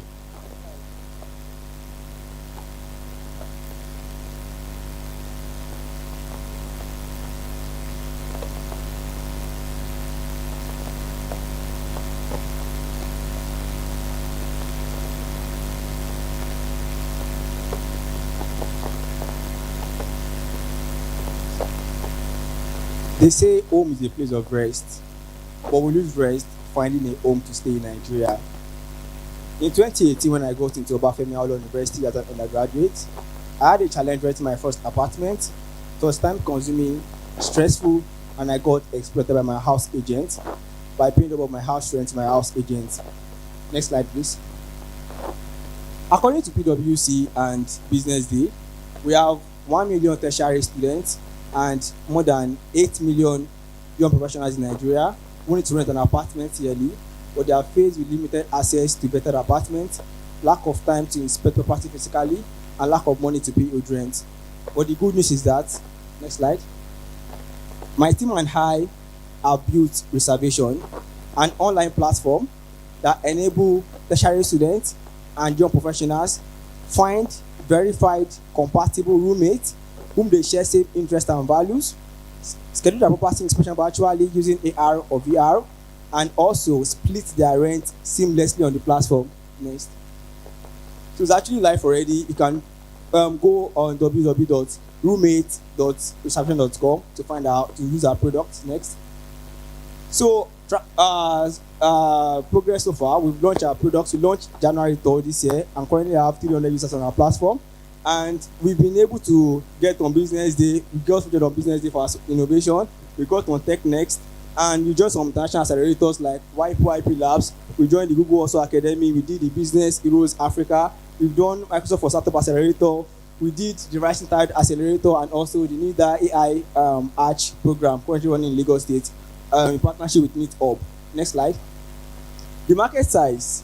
We're currently targeting $9 billion serviceable available market for the residential rental market in Nigeria, and only for us to expand into all the African market, which is $150 billion in the next 5 years.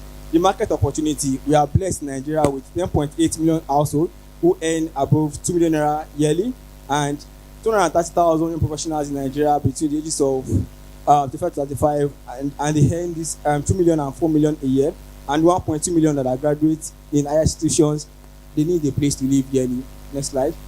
So our business model, how do we make money? We make money by only collecting 3% commission on each transaction compared to 30 seconds that collect more than 10% from your rent. So we actually project, okay, our competitors, we have the likes of Sheruta, Mushroom, and Mushroom, but we are actually different with verified profile matching, advanced matching.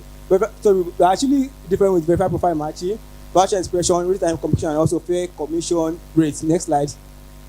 Okay, meet my team. My name is Steven. I have 2 years experience as a product designer. My CTO has 3 years experience as a backend developer, and my CSO has 5 years experience as a backend developer. I am blessed with 2 advisors. Time up. Thank you.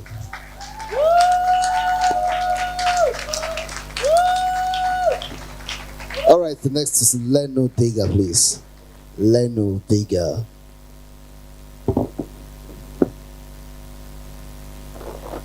Lenu Tega. Lenu. Lenu Tega. Where are you? Lenu Tega, not around. Sammy Lingard, please come for yours.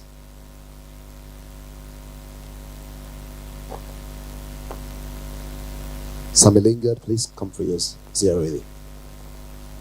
Is Lenu Tega around? Doesn't seem to be around. Okay.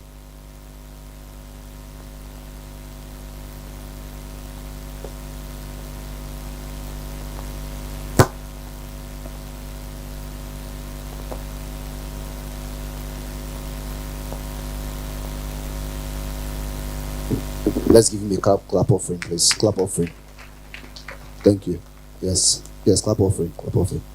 All right. Good afternoon, great minds. My name is Abraham Samuel, and I'm the CTO of G2 Cyber Securities. Who are G2 Cyber Securities? Well, in short, we are a digital asset manager. What do I mean by that? Now, when you want to launch a business, you're a new entrepreneur, you're trying to launch a business, almost instinctively, you want to put your business online. You want to automate your processes. You want to advertise online. Most businesses are actually forward online facing nowadays. You want to meet your clients online. You want to have support online. You want to sell directly online. You want to automate different things online, really. But the problem with this is that with an entrepreneur thinking of marketing, thinking of sales, thinking of hiring, thinking of these things, it becomes a hassle, especially when he or she does not even have any knowledge or any tech knowledge whatsoever. But this brings a very big problem. Now, there are two ways entrepreneurs solve this problem. The first one is by roguing it all. That's being your own IT guy. So just learn from here, learn the tools, anyone you can see online, and then piece everything together. Now, the concept for this is that it's usually laborious, it's mostly unproductive, it's haphazard, it's very unprofessional. Now, the other way that most do it, now this one is very, very expensive, and it's for I would say, medium-sized businesses, is that they hire professionals or they hire a whole team. And the problem with this is that it is very expensive, and most of the time, these entrepreneurs do not even know what they need. They do not know the internet or digital needs of their business in the first place. So when they hire, they are throwing a lot of money into the game. Now, how do we solve this problem? Now, we solve this problem through a consultancy approach. So what we do is that we consult with the entrepreneurs for the first time. So say, what do you need? What are your businesses? What are your goals? And they will outline these goals, outline these needs, and they will provide a solution, a detailed solution to their problems. And then what do we do? Sometimes, most of them do automation. So the first thing that most entrepreneurs do nowadays is automation. So you are a food vendor now. You want to you are looking for a way for customers to give you feedback. So you want to automate, you want to use WhatsApp messages, you want to connect so many CM tools to your website, blah, blah, blah, blah, blah. We'll help you customize each of your online platforms to your very own needs. Then we also use result-driven approach, meaning that for every meeting we have with you, we have a set goals that we need to achieve. Say 3,000 subscribers, 3,000 new followers, I want to hit 4,000 customers. We are measuring that every single time. Then we have efficient support 247. If you have any new ideas, any new goals, any new milestones, any new things you need, just contact us. Then we have security assurance. I am the leader of the 30 seconds more, please. Okay, next slide. Okay, so the services we offer in-house is consultancy, website and web app development, operational system and software development, social media development and management, graphics and product design. Think of us like an IT department for hire. So you don't have the money to hire your own IT department, but you can hire us. Then we'll give you everything you need from the IT department for a fraction of the cost. Next slide. So what's our revenue and payment model? So you pay an initial fee for consultancy. Thank you.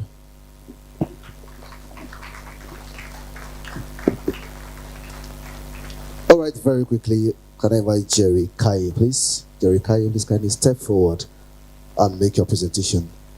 Our judges, please kindly start summing up your results so I can announce the winner after these last two presentations. Jerry Kaye, you have 2 minutes. Sorry, for the judges, please, the next two people, they are not going to be scored. They are not part of the presentation. No, it's just the first three that did. So you can start summing up already. Thank you. All right, you have 2 minutes. All right. Good afternoon. My name is Jeremiah Jerry Kaye, and for short. So I'm the founder of Jasper and Technology, and we're a technology brand that helps businesses to scale. I have discovered a problem. Most businesses are not tech savvy, and they don't know how to leverage on simple technology tools, and they are not visible, and they don't know how to package their brands to reach out to a global audience. And therefore, we've come up with a solution which is called live cloud hosting. With live cloud hosting, you can bring your ideas to life on the internet, because at the click of a button, you can reach a global audience. The world is a global village now, and just at the click of a button, you could sell to customers in UK, in US, in Canada, and we do that by registering a domain name for you on our platform, by hosting your content, your products, your services on our platform. And what is our subscription model? We charge a monthly, annually, or yearly fee, whereby you can host your domain names, you can host your content on our platform. And with this, be able to sell your products and services to customers around the world.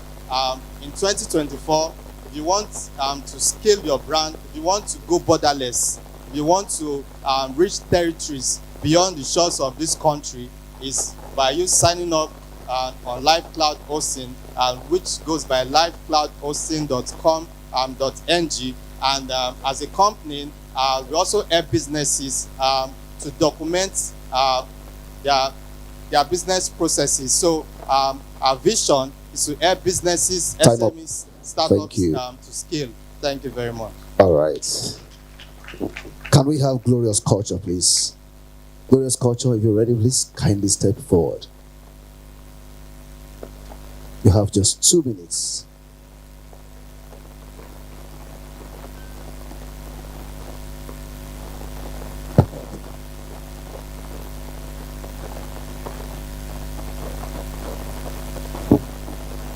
Good day, ladies and gentlemen. My name is Gloria. But I don't have anything to show because it was a surprise. So, my name is Gloria. I'm CEO of Glorious Culture. I deal with both male and female wear, and we've been in business since 2013. And the major problem that made us go into this business is because we see the need of making like a decent, godly wears. Like if you look on social medias now, look around, you see that some designers or some Christians, they may not really want the way they sew for them. So we see the need coming up to sew godly, decent wear that you can wear anywhere you want to go. It does not need, you don't need to be the way the other people look. And we've trained like 10 students, and we've been in business since 2013, like a decade now.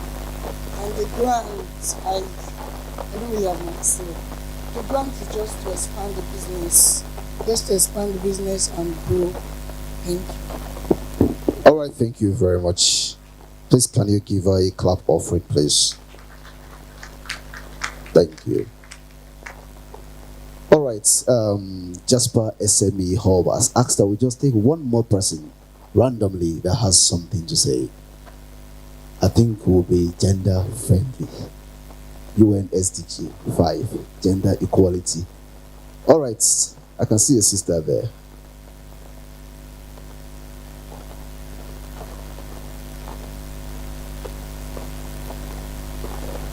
All right, you please just come also.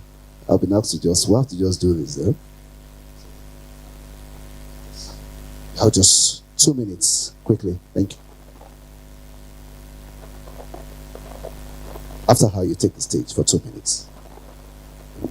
All right, your time starts now. Good day, everyone. My name is Ezekiel Esther Oluwadamilola, and I'm the CEO of Damset Enterprise. So I'm into production of classic footwears. It all started when I was young. I actually love making footwears, and this is a sample of my bag.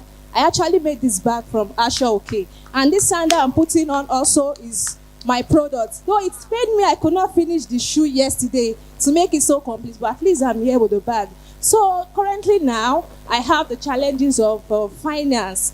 Actually, I'm actually planning on getting a more sophisticated machine, which is a cylinder bed machine, to make my work come out more classic and neat. Because currently now I'm making use of a manual machine, and some of my customers, they do complain little about the stitching, which is as a result of this machine that I don't have. So I really appreciate this opportunity to pitch my business, because if you are looking for a female to make you classic footwears, I have some of my pictures there: sneakers, double mug strap, any kind of shoe, derby, any shoe that you want, footwears, slip-on, female shoes, male shoes, with both Jumoke, leather.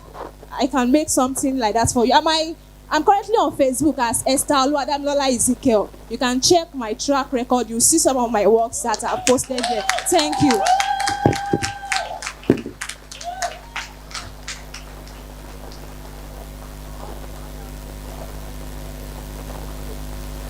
All right, can we have the last person, please? If God is leading you, just buy something from them before they leave this place. Good afternoon, everyone. 2 minutes. Good afternoon, everyone. How many of you have attended events and you just took just one spoon of rice and you couldn't finish eating that food? How many?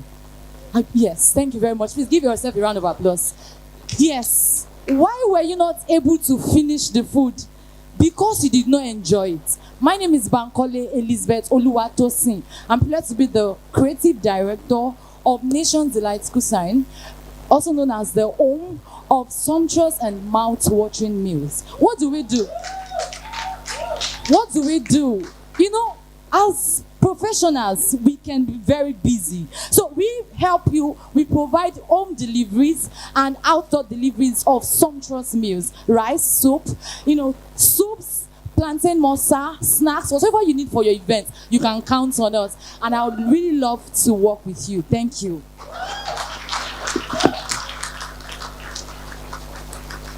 Sumptuous and mouth-watering meal. Oh, wow. 2024, no grief for anybody.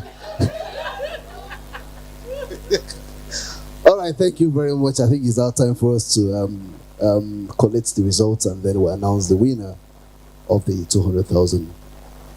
So can we have the spoken word artist to please step forward while we are collecting the results? I think we have is it Nino, right? Nino, please, where are you? Kindly step out for the spoken words. All right, he's here already. Thank you.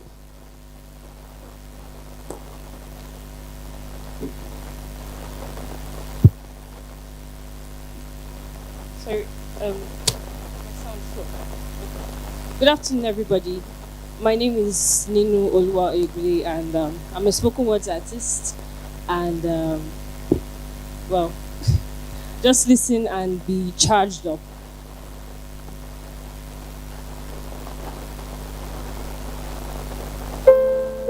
This is an open letter to the commanders-in-chief of the exhibitors and... Sorry, can you start? Sorry. Okay, let's go.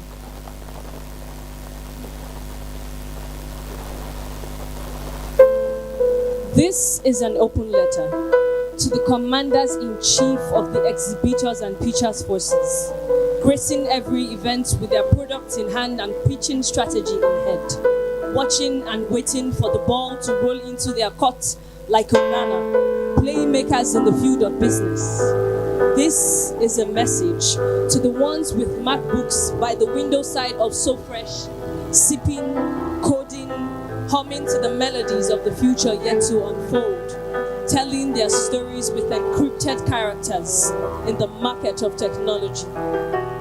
This is the season where the springs of your innovations bud and your dreams blossom into petals of changes in the money market. Where change is current, businesses there erect castles in the minds of people. Stories in logos and codes, arousing in them emotions that will last for a long time. And loyalty will seal the deal with sales. Like the concerto's crescendo, grow from dreaming to building, to sitting in the midst of kings and queens, to dining at the table where profit takes flight.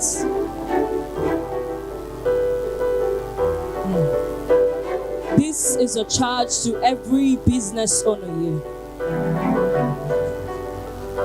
I raise a toast to the dreamers, the builders, the change makers, the audacious.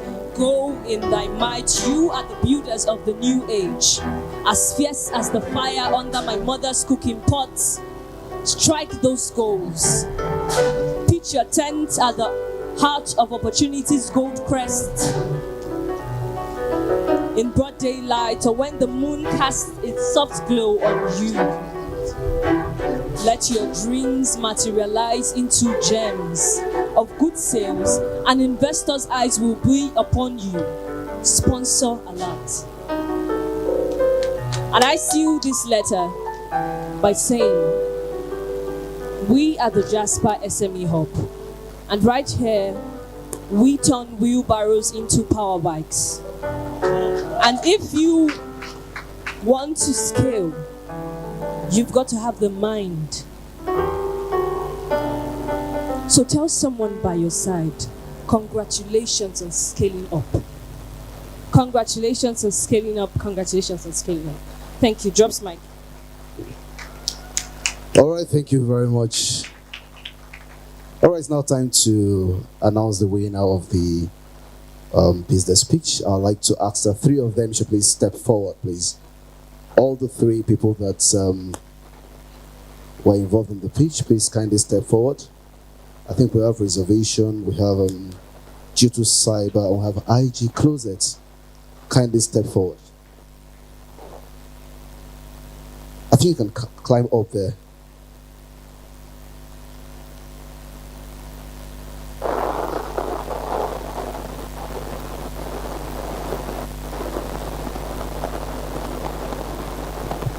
All right, thank you very much. So the results, according to our judges, is as follows. Should I start from the winner or start from the third position? All right, the third position is we have IG closets, number 3.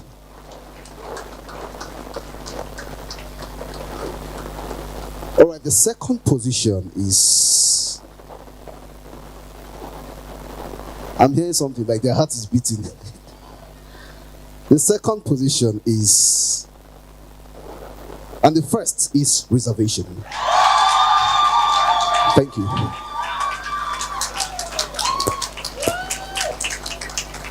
Please you take a group photograph, please, with the judges, please. Our judges, please, kindly join them for the photograph, please.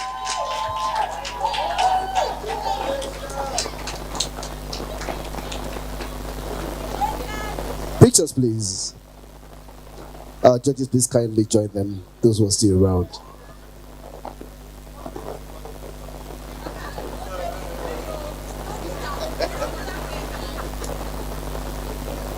Congratulations to every one of you. You all tried. It was a very good attempt.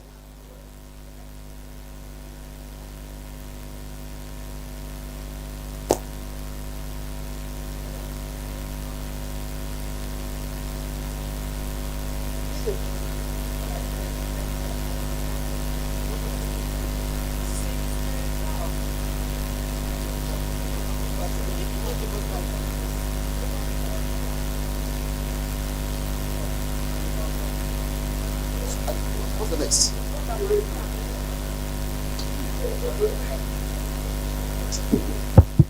So I want to say that while we have a winner of this pitch session, I got information that some other people will be supported. So if you've pitched, you don't know who is watching you and want to either patronize you or support your business.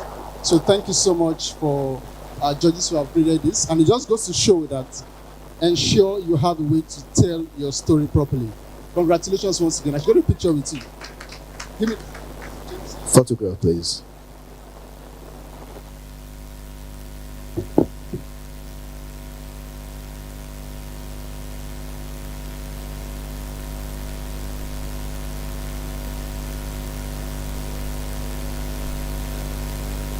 So can I ask that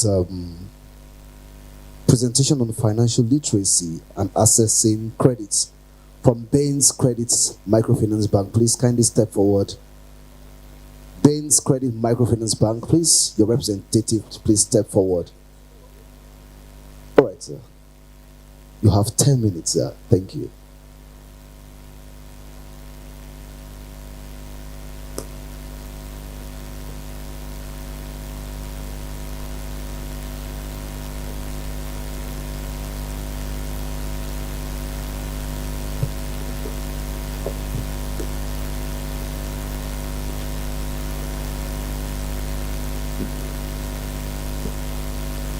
All right.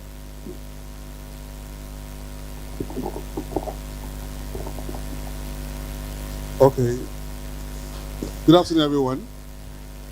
So, hello. Mr. Kumui, can I Yes, please sir. have that? All right. All right. Okay, good. Yes, good afternoon, everyone. My name remains Bakrin Babalola. It didn't change from the last few minutes. And I'll be talking on financial literacy and assessing credit. I'm the growth and partnership and growth manager for Bain's Credit Microfinance Bank, a leading microfinance bank in Lagos. All right. All right. So, what is financial literacy? Basically, financial literacy means having the knowledge and skills to manage money wisely, making informed financial decisions, and navigate various aspects of personal finance. You know, earlier I made mention during the panel session, I said something I got my first ever funding, a 1.5 million naira funding as at, I think 2015, 2016 thereabout, for my owning business. And what destroyed the business, I didn't tell you that during that time, was that I even got a second funding after the first one failed for the 1 million naira again, and it still went down the drain because I didn't learn my lesson the first time. Why? I did not make informed decisions based on skills acquired, all right? Now, why did that happen? Basically, I did not separate personal finance from business finance, all right? As money were coming in, I didn't really keep records, but in my head, one of the mistakes I was making then and telling myself was that, okay, if I spend this month, I'm like, okay, that is part of the profit I spent. I've not spent the capital. Okay, so I still have some capital left. I'll spend around now. It's okay, don't worry. When I make the next sales, I will be able to recover and I will bounce back. But I kept deceiving myself till I finished both the capital and the revenue the first time. The second time I said, okay, I'm not going to give credit, but my elder sister said, no, I can help you. Said, just give me, don't worry, Jimmy is me, I'm your sister. I will give you your money back. To God be the glory.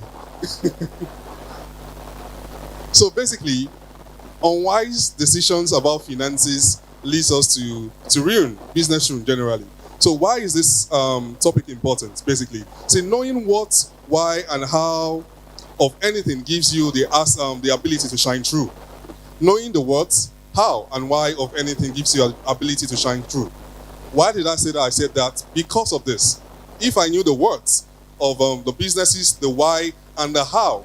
Because yes, I wanted to solve a problem. People were moving away from sugar. The elderly people wanted to use something more healthy. It was a business. I'd even gone to supermarket to place my wares in the supermarket. I even went for a job interview. The the founders loved me and everything, but they didn't hire me because they said they could see that I'm an entrepreneur. They didn't know that I spent all my money finished. That was how I wanted the job at that time. All right. So knowing the what, how, and why of anything at all gives you the ability to shine through, and that's what we're talking about: the financial literacy and assessing credit. Next slide, please. So I'll run through fast because time is fast spent. All right. So the key components of financial literacy, basically, there are about 10 of them. So I'll just run through them. We'll define them as we go. Budgeting. I made mention of that when I was talking earlier. Budgeting. Do you have a budget? When you came out today, do you have a budget of what you wanted to spend? Or maybe because you now saw the milkshake is very nice, or the rice is smelling very tantalizing, and you are budgeted in your mind, or you know your finances. You now decide, okay, let me just buy now. It should be just 2,000 naira. Oh, it's just 2,500 for the milkshake. I can afford this. Not knowing that already you are eating into, you've passed your budget that you budgeted for today. So do you have a budget? I have a friend. If you ask him for money, he will say, okay, give me a few minutes. I'll get back to you. He doesn't give his answer yes or no at the time. What he does is not because he will go back to his budget. He has a budget down to the airtime he recharges on his phone. He has an Excel sheet down to the airtime he recharges on his phone, and he has one for black tax. So if a friend or family member asks for money, he will tell you, oh, I've exceeded my black tax budget for this month. Let us see next month. If you still have the need, then maybe I will be able to help you. So for your business, personal finances, do you have a budget? For your business, do you have a budget? What are you running on? Are you just running on, inshallah, God will do them? Do you have a budget? So number 2, savings.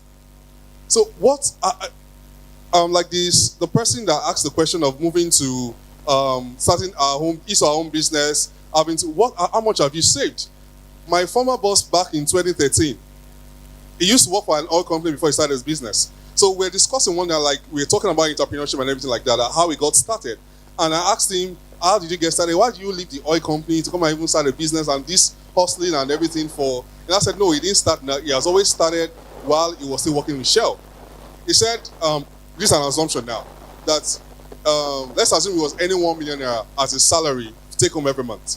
He said in his mind and by his actions and spending ability, he assumes he's earning 500,000 naira, meaning that 500,000 naira goes into savings or investment.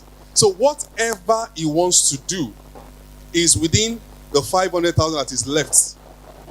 So he said then banks will come, they'll say, you're working in Shell, come and change your apartment now. Yeah, Lekki fits you very well and everything. Okay, then he was working in Port Harcourt before he was moved to Lagos. He'd be like, I'm okay where I'm staying, all right? Sometimes they'll come again, say, Oga, I want to change your car. This is your car. It has those 2 years now. Change it for a new one. His colleagues will change, but he never changes except there is a need for it. All right? So now, he noticed that the life of his fellow Shell workers, they are always living, when the salary comes in, they settle debts a lot. No savings. Usually they have little or no savings, and they are living the lifestyle. That's why many of us, while we're younger, you want to live, or you want to be a Shell worker, oil company worker, because you're seeing the lifestyle. The same way everybody is running to tech now. Say, tech, you just have dreads, you color your hair, nothing they happen, you wear shirt and trousers, go anywhere, you are earning in dollars. Because why? That is what you can see.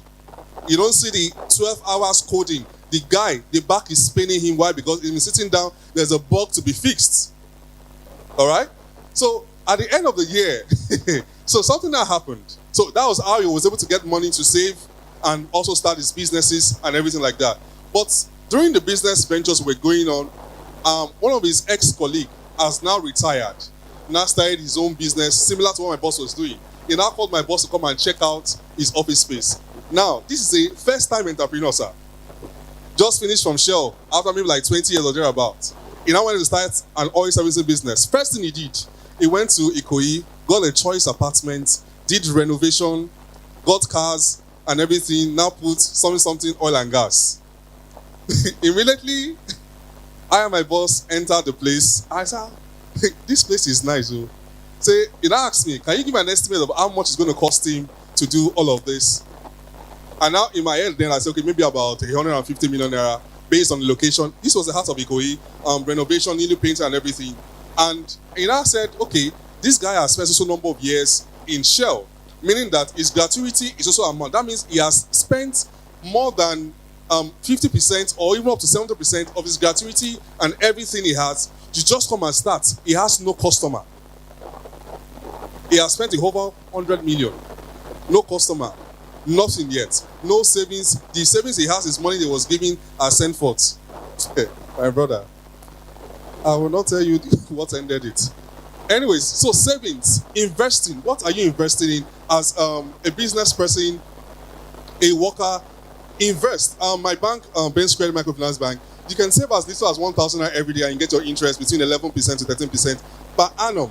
You don't have to have big money. I don't know if you've been listening to the news. We hear about that the stock market has been bullish since President Jumoke came in. I don't know if he has any effect on it or something, but there's been growth.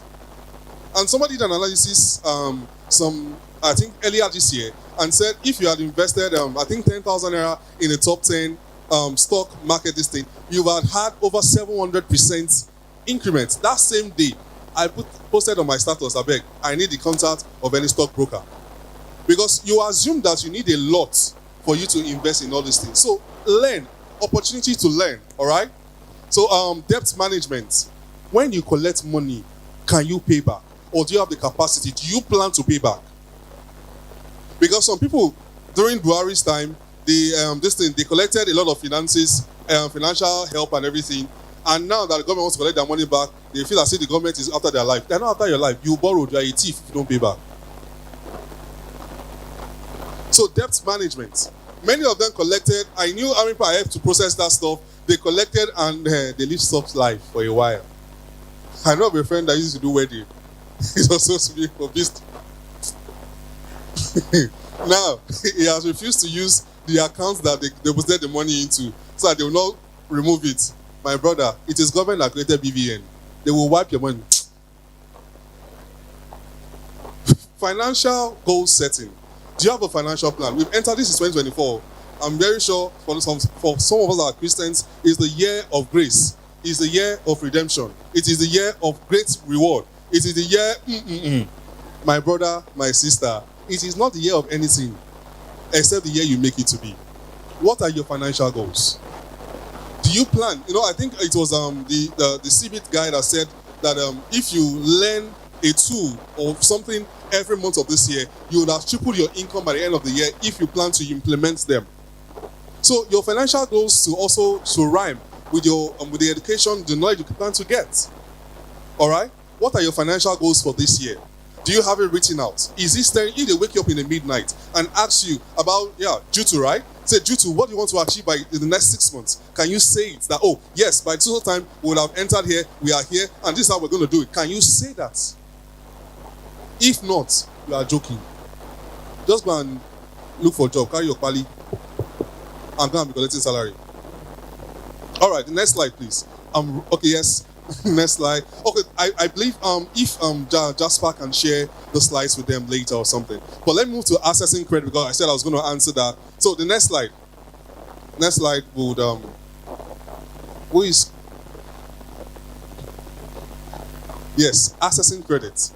Basically, accessing credit involves applying for and obtaining permission to use borrowed money or credit facilities. Here are the general steps to access credit. I know many of us that are here are first-timers or first-time business persons or something. First of all, research the lenders. You don't want to collect money from someone that's after your life. And they will not do your obituary because you collected money from them.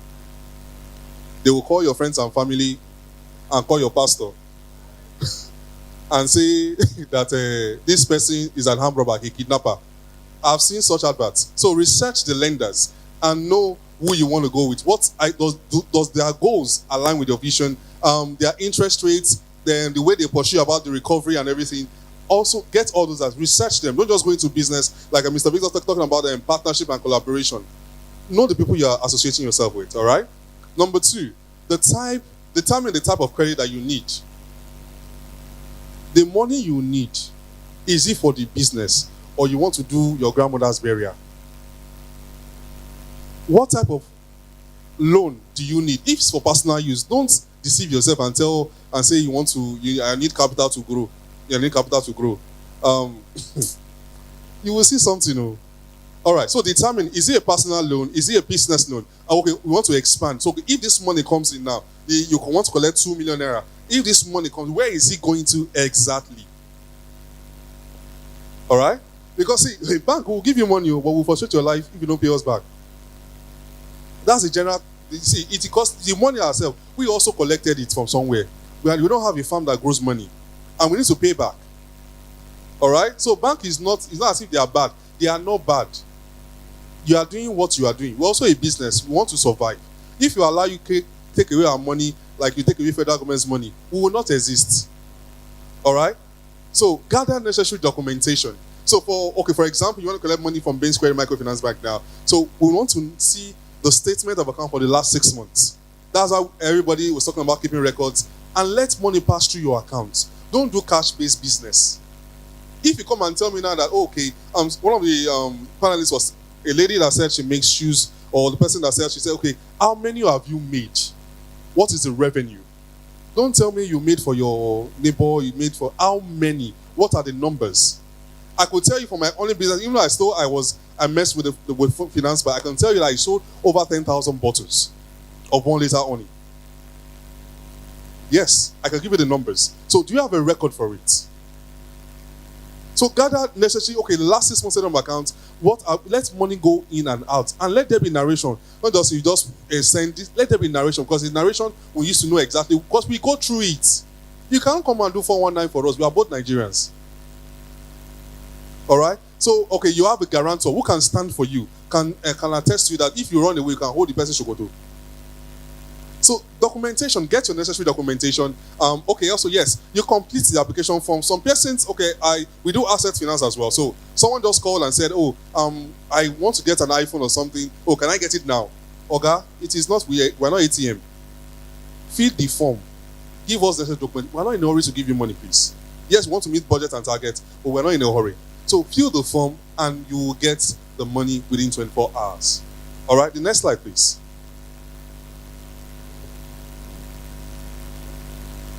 My brother. All right, so wait for approval, then review the terms and conditions.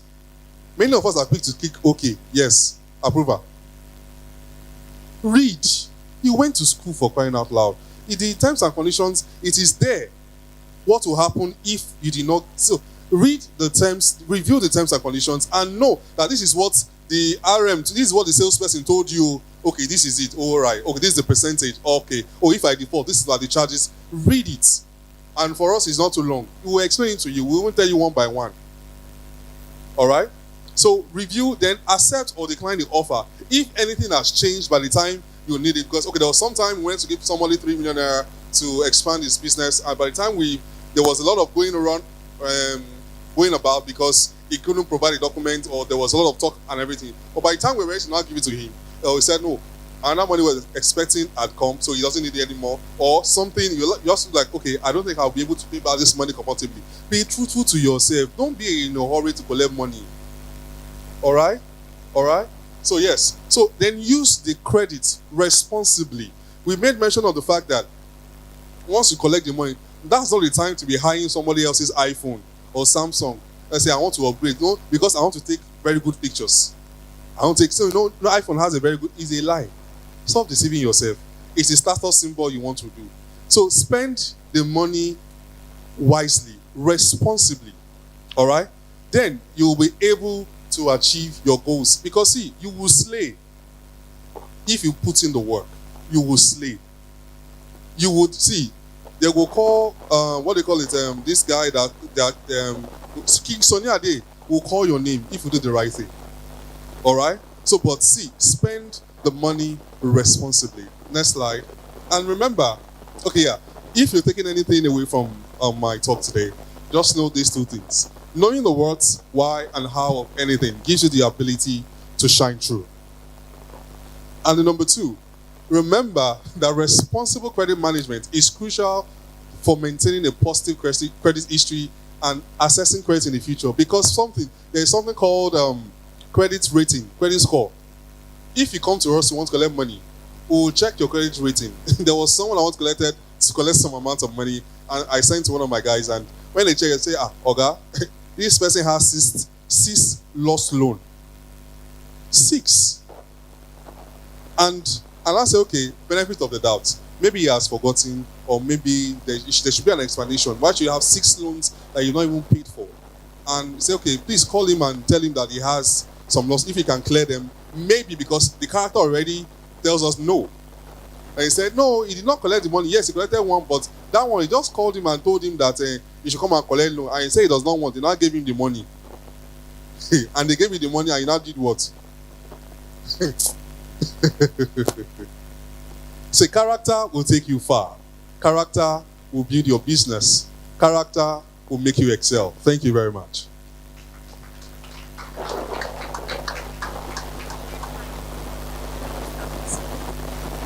Thank you very much. Let's put our hands together for him. Thank you so much, sir. Mr. Bakri, thank you. Wow. How has it been so far? Has it been value for your time? You need to wake up for. Has it been value for your time? All right. Thank you very much. I'm very happy for that feedback. Now we're going to be inviting someone very special. He's the main reason we are here.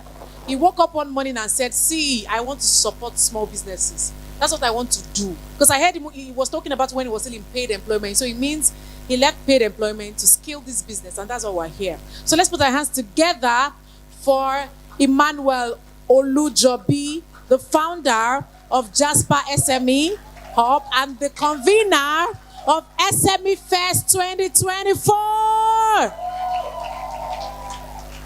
Please, where is he? We need to even carry him right now. We need to go get chariots and horses to carry him. Please, let's keep putting our hands together for him. He will make it to the stage soon.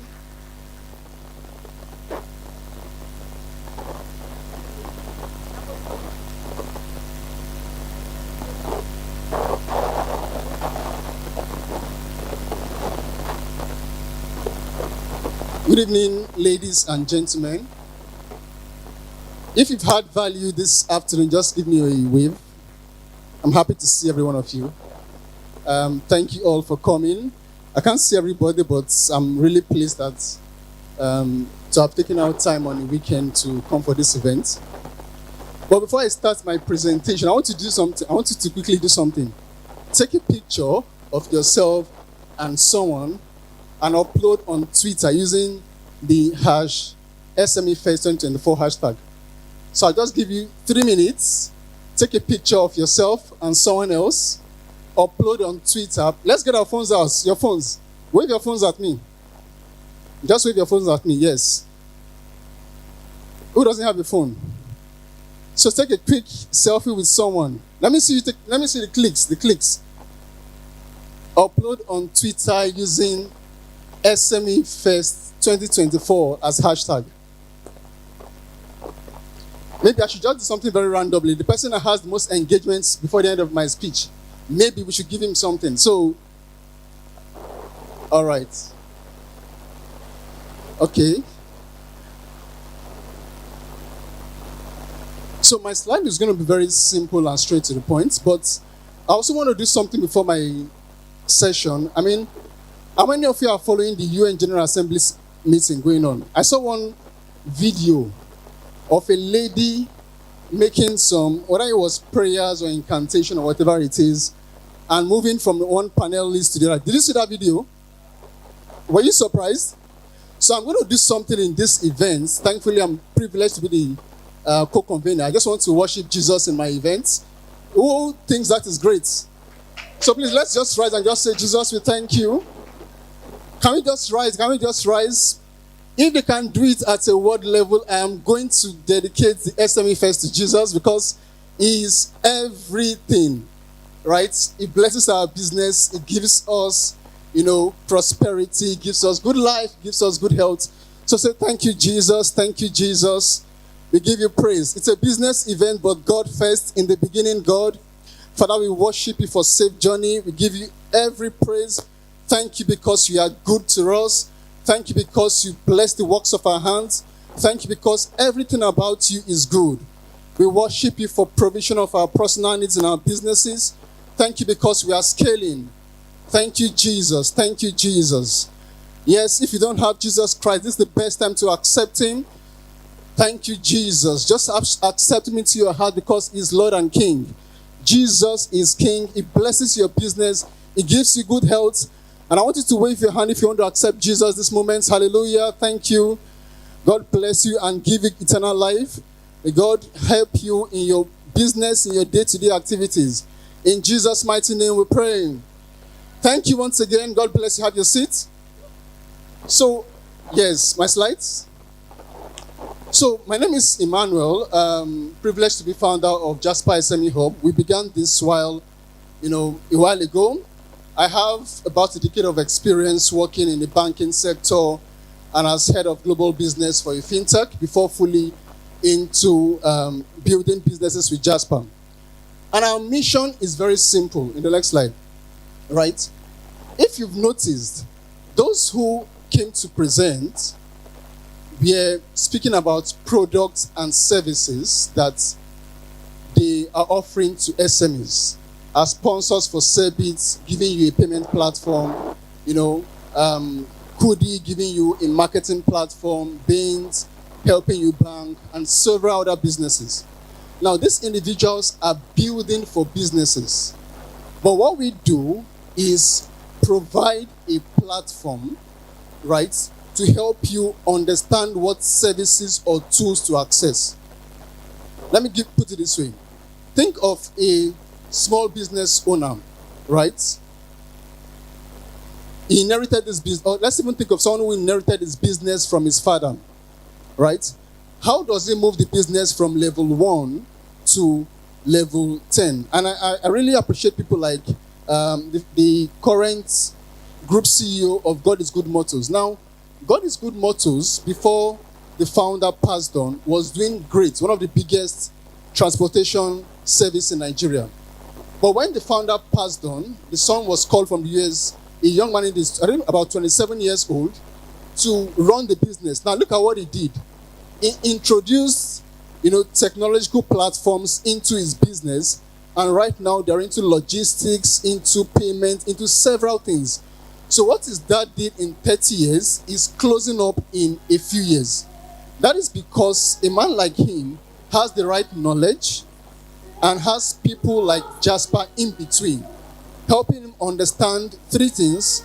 First, the right products, the right partners to work with, and the right programs. So this is one of the programs we hold. We hold the accelerator boot camps where people come to learn from experts in Nigeria and beyond. They have the right partners to work with. People on our platform would ask us, what bank do I use? What payment solutions provider do I use? And we guide them all year round.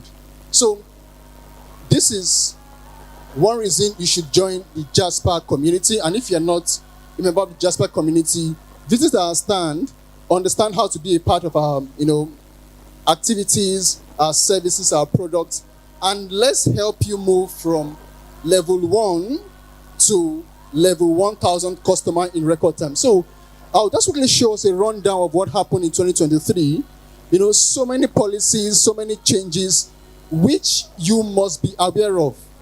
Now, like the keynote speakers mentioned, there is a tendency to, just want to follow the bandwagon on social media and abuse the government and abuse, the easiest way to become an influencer is to speak against the government or to speak against somebody of faith. I mean, there's always sentiment against those two categories of people.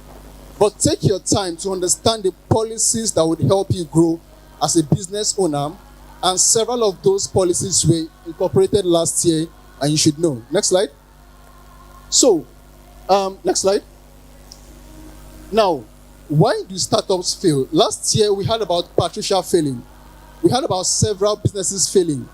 Some of them got millions of dollars of investment. By the way, Jasper has been bootstrapping. We are many years old, but we earn from our programs, we earn from goodwill supports, we earn from people paying times 10 for the value of what one person pays one measure, right? So you can grow even if you do not have capital, right? So why do businesses fail? The first reason is product misfit. Building a product that you think is great, but is not serving customers. I can spend the next 10 minutes emphasizing on this. Be sure your customers, your consumers understand and appreciate your products. Let me give you an example. If you are within the FMCG space and you produce baby milk, I mean, who is your customer? Who is your customer? The baby, right? How many people think it's the baby? But who thinks otherwise? I think your real primary customers are the moms because they make the decision. Is that correct? So understand your product, understand how to appeal to your customers, build with the end in mind. As a matter of fact, the SMEFest2024 team, building to last, right? Building to scale, was gotten from last year's SMEFest, where the summation of everything we discussed last year was that the reason most small businesses fail, please keep this down, is that they build with a short-term mindset. Now, let me give you an example. Think of the vulcanizer or the welder by the side of the road who is doing so well for himself. But the day he's sick, right, he may not have anybody to take on his business. He may not have good financial, accounting tools. He does not know how to receive payments from somebody who is in the UK and wants to set up his gates, but he wants to pay him from the UK. You understand? So his business starts and ends with him, right? So you must be able to think of how your business should scale. Ensure that you have the right leaders who want to just, as soon as they get funding, buy a house in Bahamas or hire the next CTO. I mean, that's a wrong way to start. Now, have good corporate governance structure. Like I mentioned, be sure that your business can run without you. I mean, I can tell you how we're running Jasper, right? And it does not revolve around one person or one person's physical presence before it keeps running. By the way, this year we expanded to more than 6 countries because there are Nigerians everywhere. Very shortly, I will call our graduates for our business school programs. We have people taking our programs from Canada, from UK, from Germany, Nigerians everywhere. That's because we are building with growth in mind. So why do businesses succeed also? What's the reason why businesses succeed? And I think the first reason, like I've mentioned, is that there is clear understanding of the markets. You work with data, right? You try to minimize routine tasks. So again, I appreciate people like the vulcanizer, the one who makes pastries, the tailor. But can you automate your tasks such that even when you go on vacation, your business is still running? Is it possible? Right? Attract the right talent. I can't overemphasize on this. If you have the right people to work with, it is going to help your business go further. One thing I do personally, and I was joking about this when I was speaking to some of the speakers, is that I go to people who are better than me and I learn from them, right? So attract the right mindset and it helps you grow in record time. Prioritize profitability in the short term and the long term. Let me quickly mention this. People say don't do it for the money. That's true, but that's also not very true.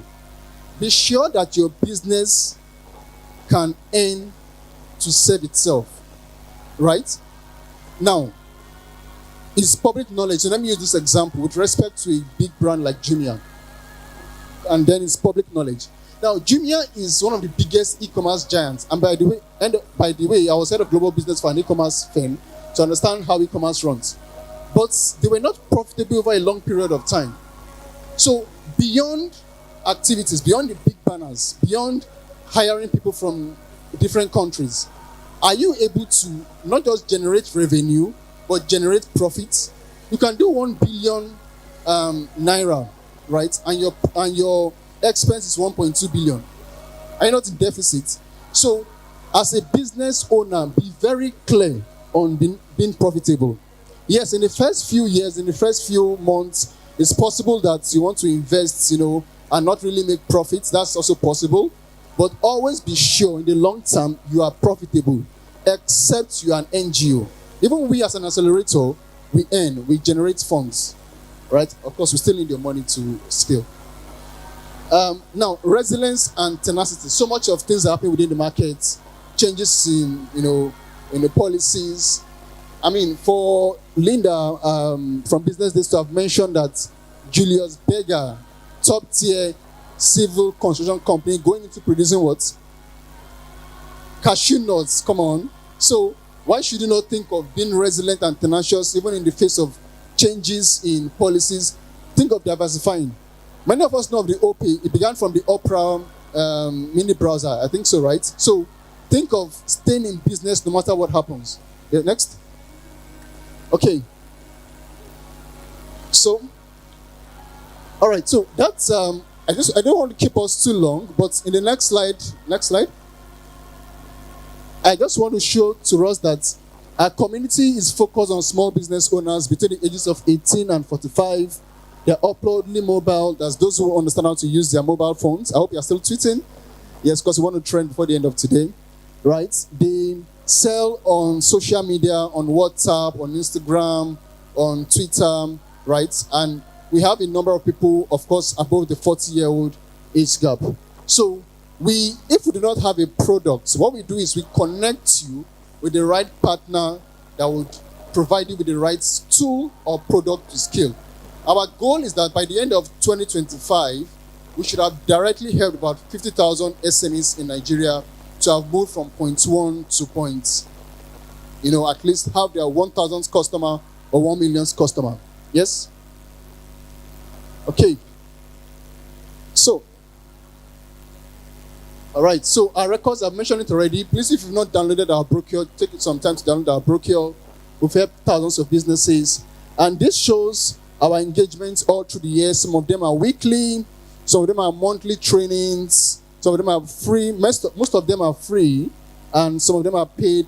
And every January, we hold the SME Fest that brings you together to meet with investors, to learn, to collaborate, and also to, sell your brand. Okay, next.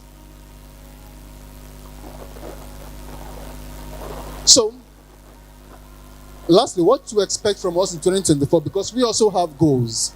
And one of the goals we had in 2023 was to launch our productivity app, which we could not. I mean, we also faced with challenges, I mean, funding, capital, and what have you. So one of the things we will do this year is launch an app, because indeed, if we want to help 50K SMEs, we can't do it in a manual way. We have to automate our process. So we're going to provide you accelerator as a service kind of model, where wherever you are as a business owner, anywhere in the world, you can onboard on our platform and access the first level life cycle of growth. Get a business account, access bookkeeping tools, meet with the right banking partner, everything at the comfort of your home, wherever you are, at a premium price. All right, so thank you once again for having to stay. At this point, I want to invite everybody who has been a part of the business school, you've been a part of the accelerator program, please. Can we just come around? Let's celebrate you around here with a clap, ovation. Business school, graduates, part of our trainings. Let's celebrate you. Please, let's come around real quick. Yeah, thank you. Volu, right? Yeah, meeting you for the first time. Thank you. Let's come this way. Let's keep jamming our hands together as they come up. All our graduates, speaking our webinars. Yes, where are they? Boots campus. Yes, please keep coming. Let's keep encouraging them. Let's even just pop some party poppers and celebrate them. They've learned so much around the year, taking courses, scaled their business. Welcome for me. And this is all we have.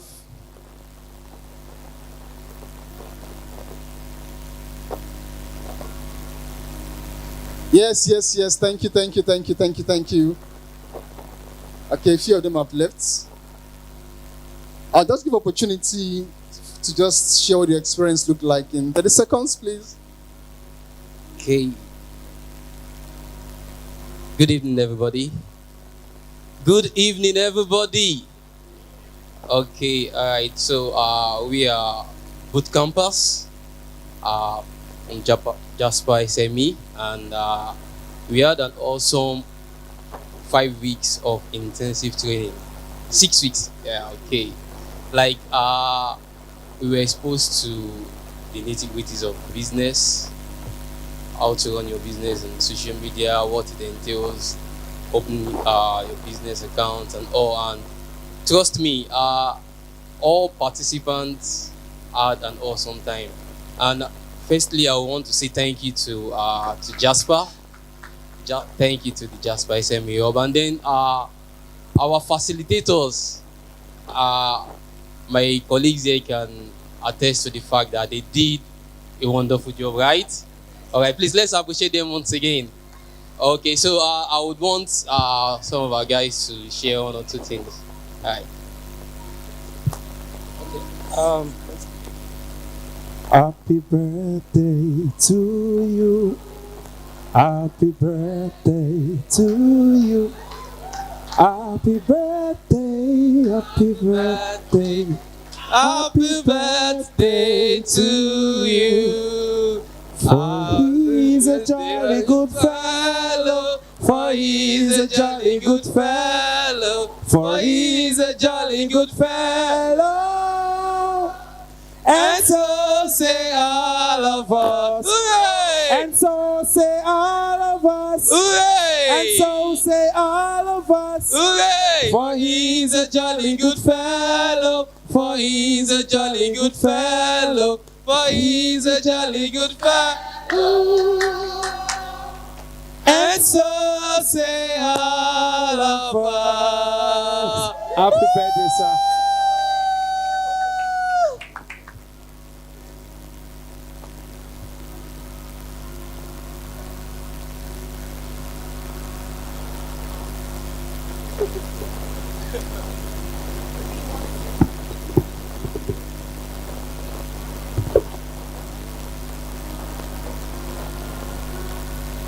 Sorry to have disrupted the event.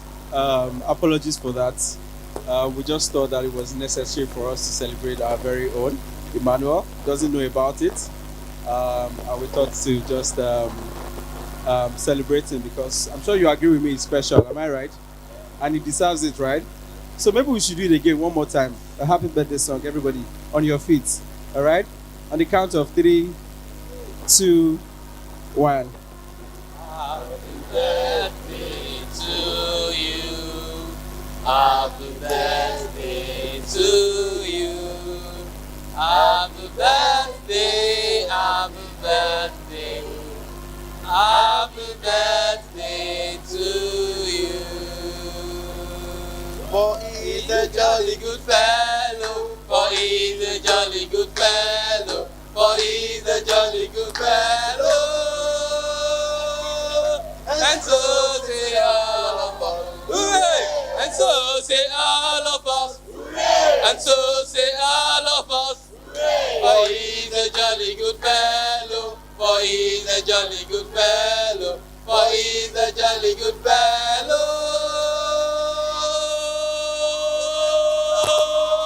Woo! And so say all of us. Hip, hip, hip. Hip, hip, hip. Hip, hip, hip.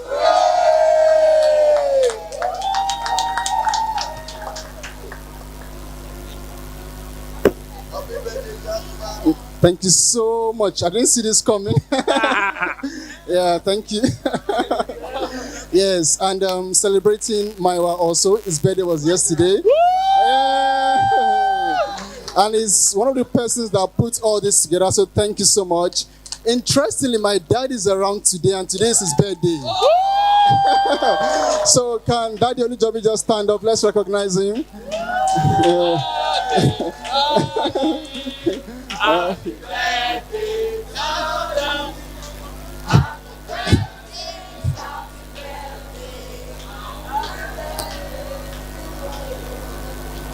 Woo! Thank you so much. Thank you.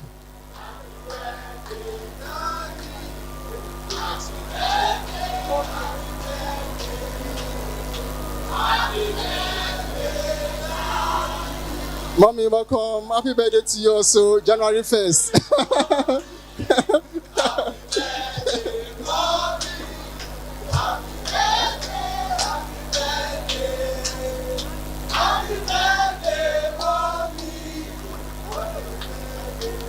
Thank you so much. Thank you, everyone, for coming around. Yes, a quick. Okay. Yeah, okay, just a quick picture before we call it a day.